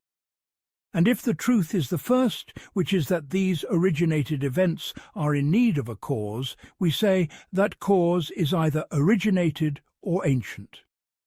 If it is originated, then either it is said that that originated thing was existent before it, meaning that every part of the parts of these originated events is the effect of the part preceding it, or it is said that that originated cause is existent with this effect, or it is not. If the truth is the first division, then you have considered it possible that the cause for the existence of this originated event be a thing that was existent before this originated event, and did not remain with it. And if you have considered that possible, then consider it possible that every contingent thing depends on another existent being that was existent before it, and did not remain with it, not to a beginning. and on this supposition you cannot establish a being who is necessary of his own accord. Nor can you say that the establishment of originated events that have no beginning is impossible, because this is the explicit view of the philosophers. So how can they deny it? And if the truth is the second, which is that the cause of the existence of this originated event is another thing that originated with it, we say, the cause of the existence of this originated event is either the originated event, which is its effect, or it is another originated event. The first necessitates circularity, and the other necessitates infinite regress. Thus it is established that if we attribute these originated events to originated causes, it is necessary for us to demolish a premise from among the premises mentioned in the original proof. As for the second division, which is to say that the necessitating factor for the origination of the daily originated events is ancient and eternal, we say, that ancient being, either it is said that it was complete in eternity in all the matters considered in its effect on this daily originated event, or it was not so. If the first, we say, then that complete cause was existent before the origination of this originated event, even though this originated event was not existent, and it has come into existence now with the existence of this originated event. So the specification of the origination of this originated event to this time, even though the relation of that complete cause to the two times is on an equal footing, would be a preponderance of one of the two possibilities of the contingent over the other, for no determining principle. But if we say that that cause was not complete in all the matters considered in its being a cause for this originated event, and then the sum of those matters originated with the origination of that sum, if it is for no cause, then the contingent has occurred for no determining principle.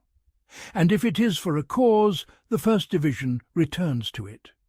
So it requires either the attribution of the present effect to a preceding cause, or the occurrence of circularity, or the occurrence of infinite regress. Thus it is established that the origination of these daily originated events requires the corruption of one premise from among the premises mentioned in that proof. And know that the philosophers have responded to this question with a response that suits their doctrine, and the dialectical theologians have responded to it with another response that suits their doctrine. As for the philosophers, they have said, this is a powerful and compelling difficulty, and there is no response to it save with a single word. And that word is only sound on our view that every originated event is preceded by another originated event, not to a beginning. Its establishment is to say, the cause for the existence of these originated events is an ancient and eternal existent, except that the condition for the emanation of this originated event is upon the passing of that preceding originated event. So every originated event is preceded by another originated event. For the passing of the preceding originated event is a condition for that ancient existent being to be the cause of the origination of the later originated event. And in this way it has been said, every originated event originates, not to a beginning. As for the dialectical theologians, they have said, this question is only difficult for the philosophers because they have considered it possible for an originated event to originate before an originated event, not to a beginning. But as for us, we do not affirm this, and it is, according to us, one of the impossibilities. And if that is so, it is necessary that all originated events terminate at an ancient cause. The first questioner said, as for the response of the philosophers, it is weak. Its exposition is from several aspects. The first, the division, which we have mentioned in the question, is not repelled by this statement. For we have said that ancient cause, Either it is said that it was complete in the matters considered in its being a cause for the existence of that originated event, or it was not so. If the truth is the first, we say, then that complete cause was present in eternity, and this originated event was not existent. Then this originated event originated after that, even though nothing of the matters considered in the origination of this originated event changed at all. And in that case, it is necessitated that the contingent preponderate for no determining principle. As for the second division, which is that all the matters considered in that ancient being's being a cause for this originated event were not existent in eternity, and then that sum originated, then the origination of that sum is either for no cause or for a preceding cause, or it is the cause of its effect, which is circularity, or it is the cause of another originated event, which is infinite regress. Thus, it is established that it is necessary in the response to commit to one of these four aspects, and on all suppositions it corrupts a premise from among the premises considered in the original of that proof. The second aspect in exposition of the weakness of this response. That ancient cause, at the time the preceding originated event was existent, was it a cause for the existence of the later originated event, and then, after the passing of the preceding originated event, it became a cause for the existence of the later originated event? Then that ancient existent, and then a cause for the existence of this later originated event, is an originated judgment. So, if it is not in need of a cause, then your statement, the originated must have a cause, has been corrupted.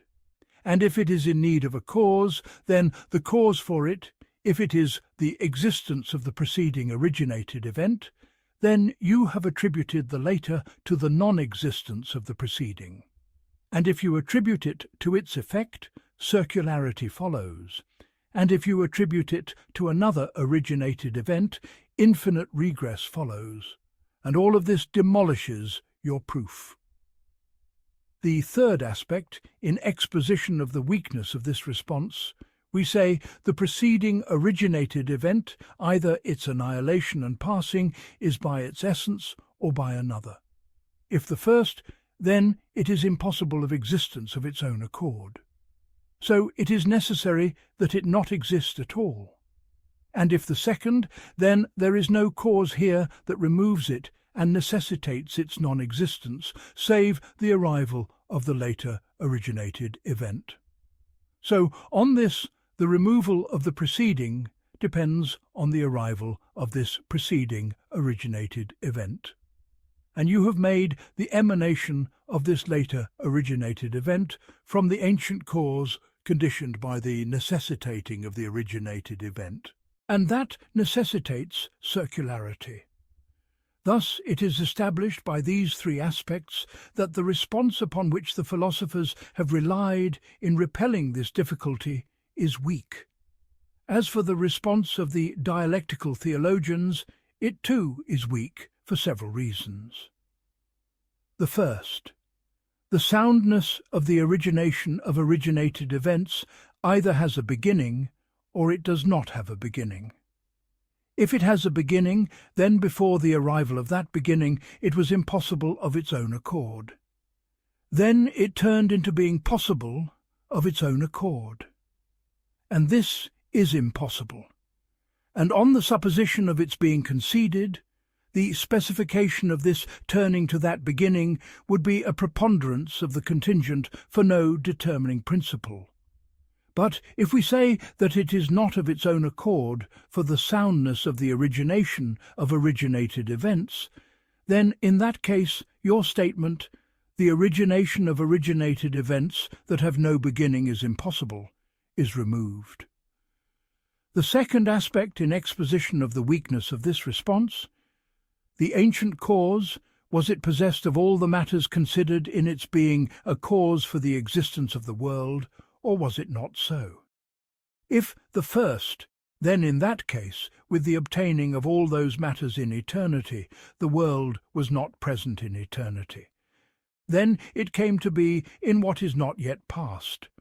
So the contingent has occurred for no determining principle. And if the second, then the sum of the matters considered in the causality is an originated judgment, and the division returns to it. This, then, is the sum of the discourse on establishing this fearsome question and the response to it. As for the philosophers, they have responded to it by saying that the limit of this question is that the ancient causes being a cause for the existence of this originated event is an originated judgment, so it must have a cause. We say the cause's causality on the effect is not an additional existent, for otherwise it would be contingent and would be in need of a cause, and in that case it would be necessitated that it be in need of another cause, which is impossible. Thus it is established that causality is not an originated existent, so it is not necessitated that it be in need of a cause. As for the response of the dialectical theologians, the exhaustive inquiry concerning it is mentioned in the matter of eternity and origination. And with God is success. The 13th chapter. In narration of the difficulties of those who invalidate the establishment of a being who is necessary of his own accord. The first difficulty: if there were to obtain in existence a being who is necessary of existence of his own accord, it would be an essence subsisting in itself, and every essence is equal to all other essences in being an essence, and whatever is so is contingent of existence of its own accord. So the being who is necessary of existence of his own accord is contingent of existence of his own accord. This is a contradiction. The establishment of these premises is required.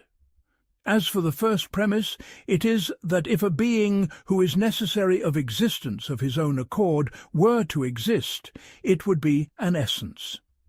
The proof for this is that if a necessary being were to exist of his own accord, it would be an existent being, independent in himself, subsisting by his own essence, and there is no meaning to essence save that. As for the second premise, it is our statement: every essence is equal to all other essences in being essences. The proof for this is from two aspects. The first: essence can be divided into the necessary and the contingent and the concomitant. So the subject of the division is common among the divisions. The second: if we believe in an essence and we doubt after that whether that essence is necessary or contingent and corporeal or separate, then our doubt in these matters does not remove from us the belief in its being an essence. So our work is that what is understood from the essences being an essence is a concept common to all the divisions. As for the third premise, it is our statement: since essences are all equal in essentiality, then essences are all contingent. The proof for this is that the judgment of a thing is the judgment of its like.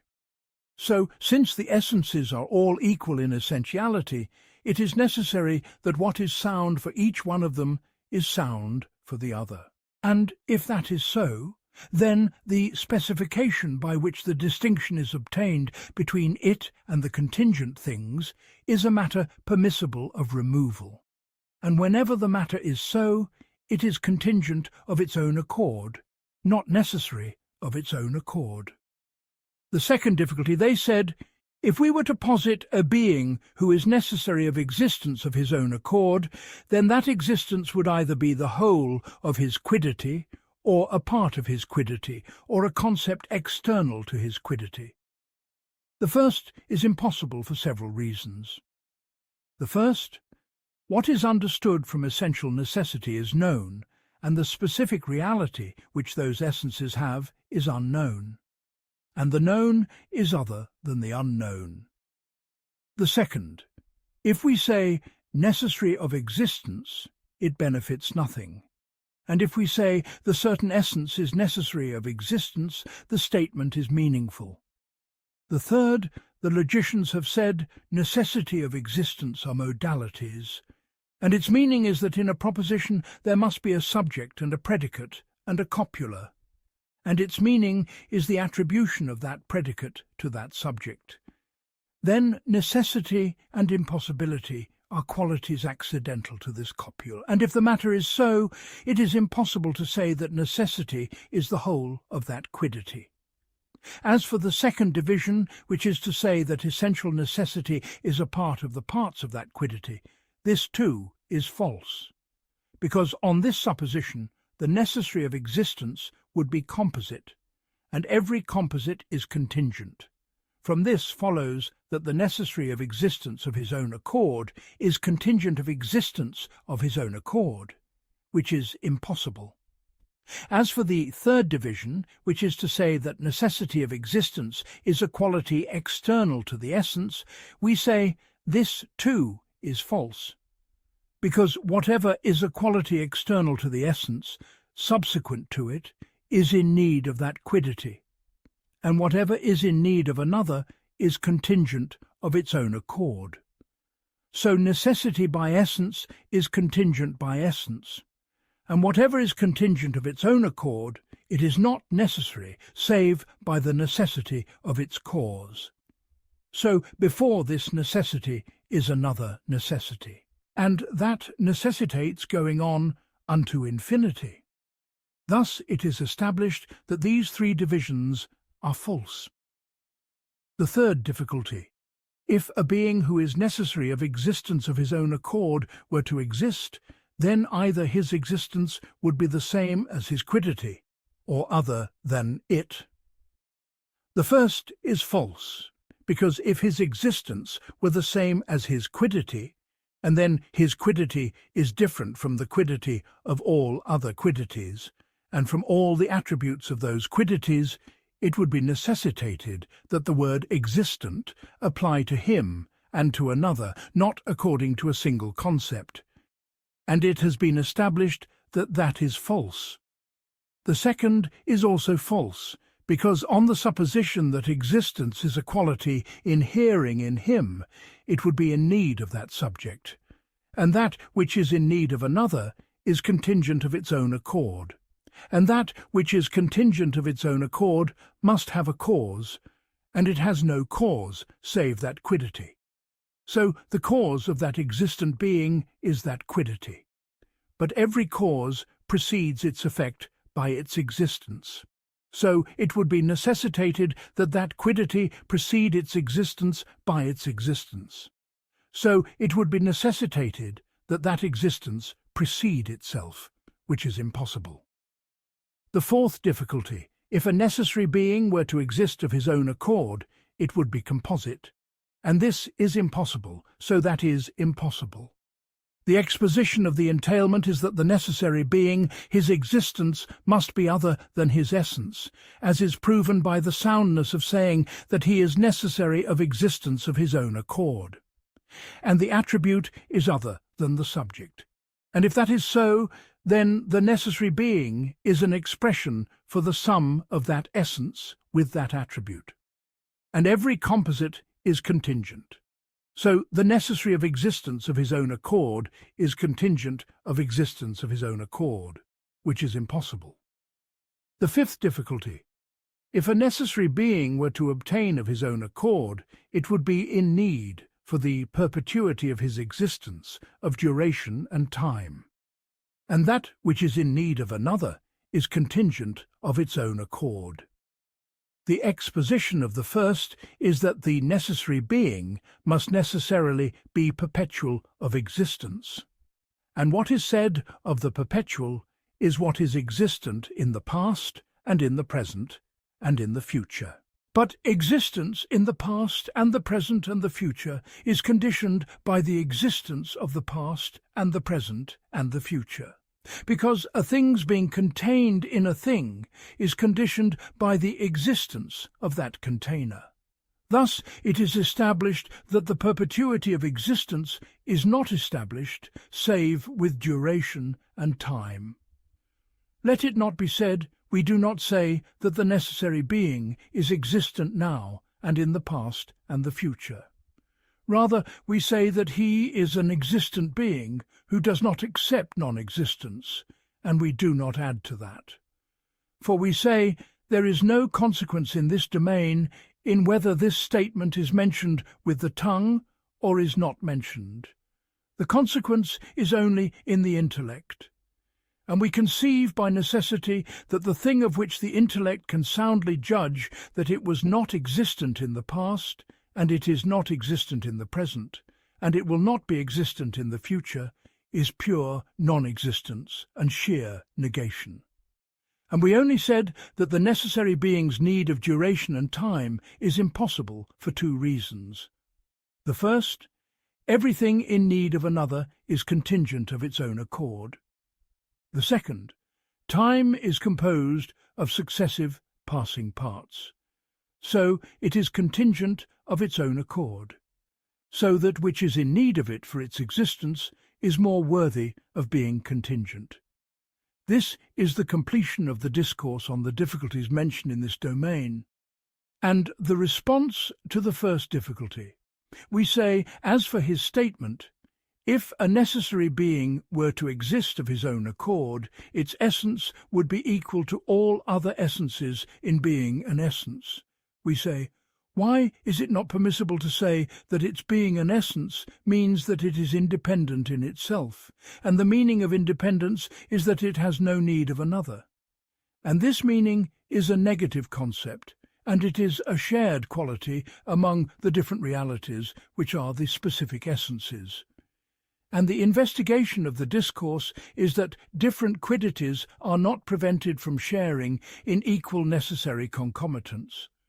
But for equal quiddities, it is impossible for them to differ in necessary attributes. And what realizes what we have mentioned is that just as it is sound to divide essences into the necessary and the contingent, so too it is sound to divide attributes into the attributes that are of the contingent things and into the attributes that are of the qualities and others. So it would be necessitated that all attributes be equal. And if all essences are equal and all attributes are all equal, then from where did the difference come? As for the second difficulty, which is his statement, if a necessary being were to obtain, its existence would either be the whole of its essence, or a part of its essence, or external to it, we say. This is based on the view that existence is a positive concept, which is denied. So why is it not permissible to say that it is a negative concept? And on this supposition, what you have mentioned of the division is not sound.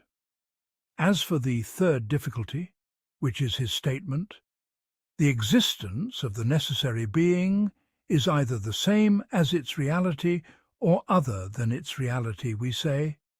This matter will come after this in an exhaustive manner.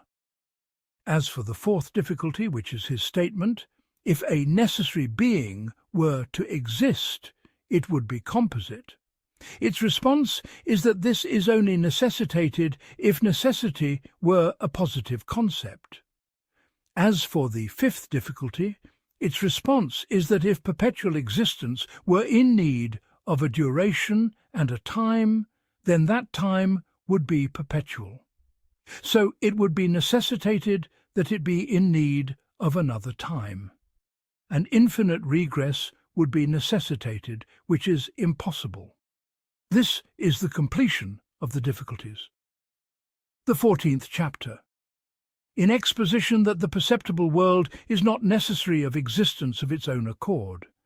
Know that the proof which we have mentioned has shown that there is obtained in existence a being who is necessary of existence of his own accord only. But as for that necessary being something other than this perceptible world, that is not obtained from that proof. Rather, it is incumbent upon us to establish the proof that this perceptible world is contingent of existence of its own accord.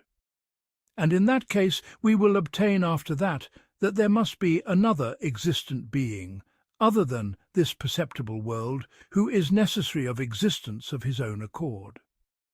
And we say, what indicates that this perceptible world is contingent of existence of its own accord are several aspects.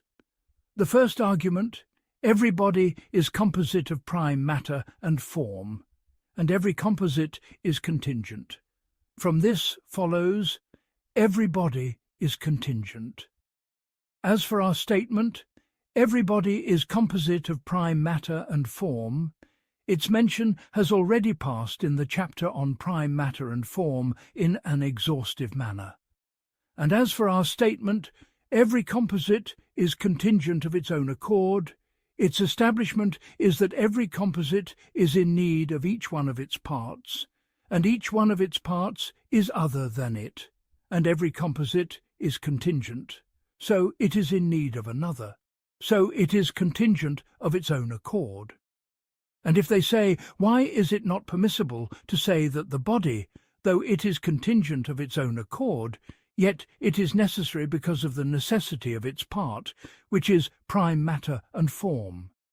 The sages have responded to this by saying that the proof has been established that it is impossible for prime matter to be devoid of form, and it is impossible for form to be devoid of prime matter.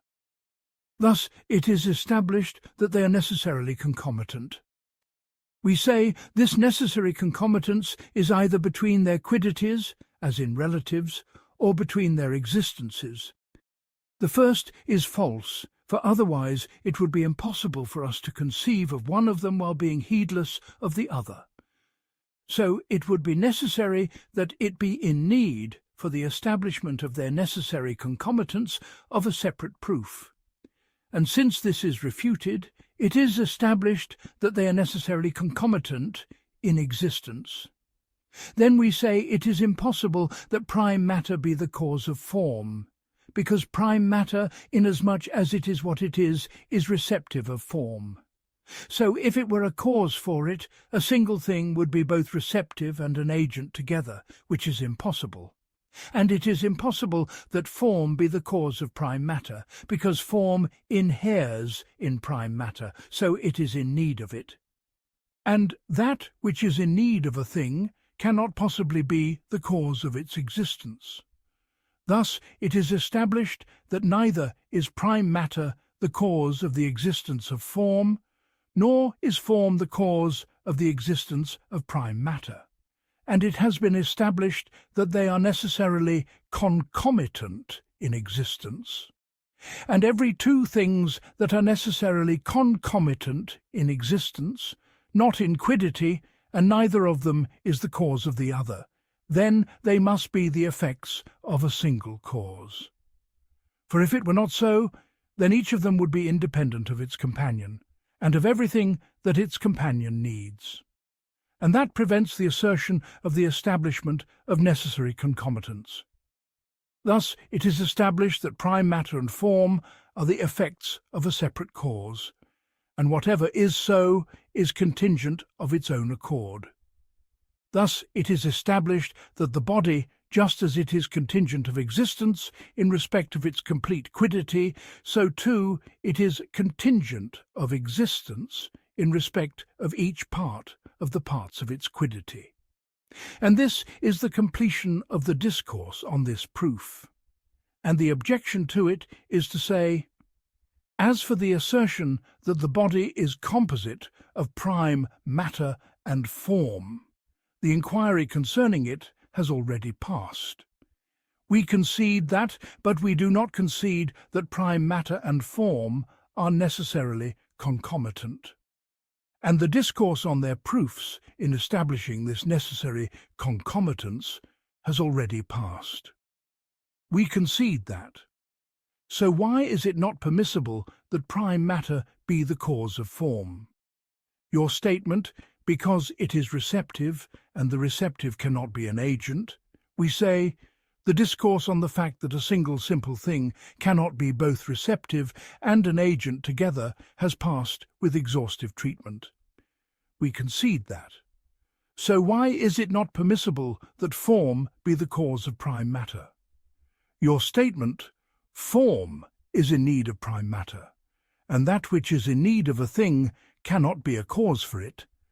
We say, we have already responded to this point in the chapter on the inquiries of prime matter and form. We concede that it is not permissible that one of them be the cause of the other. So why have you said that since the matter is as you have mentioned, it is necessary that they be the effects of a separate cause? And why is it not permissible to say that just as relatives are necessarily concomitant in quiddity by their own essences, without one of them having any precedence over the other at all, so too prime matter and form are necessarily concomitant in existence by their own essences, without one of them having any precedence over the other at all? Then we say, your statement that they are necessarily concomitant because they are the effects of a single cause is a weak statement. Its exposition is from two aspects. The first, according to you, from the one proceeds only the one. And on this supposition, it is impossible that they be the effects of a single cause at a single instant. Rather, it is necessary that one of them be an intermediary between the cause and the second. And in that case, the assertion of one of them being the cause of the second in some respects is removed. The second, you have claimed that form is a partner to the cause in being a cause. And there is no meaning to this partner save what is a part of the cause. And the proof which you have mentioned in refuting forms being the cause of prime matter holds in its very self in refuting forms being a part of the cause of prime matter. And this is the completion of the discourse on this domain. The second argument of the philosophers in establishing that bodies are contingent of existence of their own essences. They said, every body, its existence is other than its quiddity. And everything whose existence is other than its quiddity is contingent of existence of its own accord. From this follows, so everybody is contingent of existence of its own accord. As for the minor premise, which is our statement, everybody its existence is other than its quiddity, the exhaustive discourse concerning it has already passed in the chapter on existence. As for the major premise, which is that everything whose existence is other than its quiddity is contingent of existence of its own accord, the proof for it is that that existence is either independent of that quiddity or it is in need of it. If the first, it would be necessitated that that existence not be an attribute of that quiddity, but would be an existence subsisting in itself, with no connection to that quiddity. But we had posited that that existence is an attribute of that quiddity, and if the second we say everything that is in need of another is contingent of its own accord, and every contingent of its own accord must have a cause, and that cause is either that quiddity or another. It is not permissible that the cause be that quiddity, because every cause precedes its effect by its existence. So if the quiddity were the cause of its own existence, then that quiddity would precede its existence by its existence, which is impossible. So it remains that the cause of that existence is a thing other than that quiddity. And whatever is so is contingent of existence of its own accord, in need of another for its existence. Thus it is established that every body, its existence, is other than its quiddity. And it has been established that whatever is so is contingent of existence of its own accord. From this follows that every body is contingent of existence of its own accord. And know that the discourse on whether it is conceivable that the quiddity of a thing be the cause of its own existence will come with exhaustive treatment in the chapter on whether the existence of God is the same as his quiddity or not.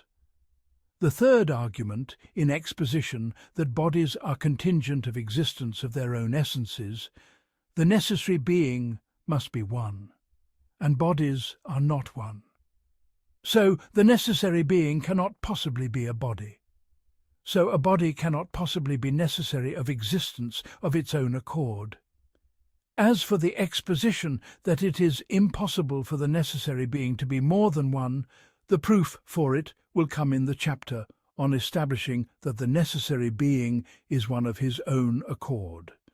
And as for the exposition that bodies are not one, but many, this is an observed matter, so there is no need of an argument to establish it. And know that the inquiries on the aforementioned proof, on the fact that it is impossible for the necessary being to be more than one, are many, and they are mentioned in their appropriate place. The fourth argument in exposition that bodies are contingent of existence of their own essences. Bodies are equal in corporeality, and they are distinct in their determination. And that by which they share is other than that by which they are distinguished, and each one of them is composite of corporeality, by which it shares with all other bodies, and of determination, by which it is distinguished from all other bodies. When this is established, we say, either corporeality necessitates that determination, or that determination necessitates corporeality, or neither of them necessitates the other. The first is false, for otherwise it would be necessitated that every body be described by that determination. So every body would be that determinate thing. This is a contradiction. The second is also false. This is because the determination of that body is a quality from among its qualities, and an attribute from among its attributes, and the quality of a thing is in need of that thing, and that which is in need of a thing cannot be a cause for it. Thus it is established that neither is corporeality the cause of that determination, nor is that determination the cause of corporeality. And since these two divisions are refuted, it is necessary that the combination of these two qualities be the effect of a separate cause. And if that is so, it is necessary that every determinate body be the effect of a separate cause, and whatever is so is contingent of its own accord. And know that this argument is based on the view that determination is a positive concept, and the discourse concerning it has already passed in this domain. The fifth argument in establishing that bodies are contingent of their own essences. We say everything that occupies space is divisible, by the proofs mentioned in the matter of the negation of the indivisible part, and everything that is divisible is composite, and every composite is contingent of existence of its own accord by the proof that has been mentioned repeatedly. From this follows that every body is contingent of existence of its own accord, and in each one of these three premises are profound inquiries. The sixth argument in establishing that bodies are contingent of existence of their own essences. We say, there's no doubt that the quiddities of bodies are receptive of qualities and accidents. So these quiddities necessitate this receptivity. So if they were to necessitate the necessity of existence also, it would be necessitated that those quiddities necessitate two things. One of them is the reception of qualities, and the second is the necessity of existence. And this is impossible, since it has been established that from the one proceeds only the one. And this proof is based on the view that receptivity is a positive quality, and on the view that necessity is a positive quality, and on the view that from the one proceeds only the one.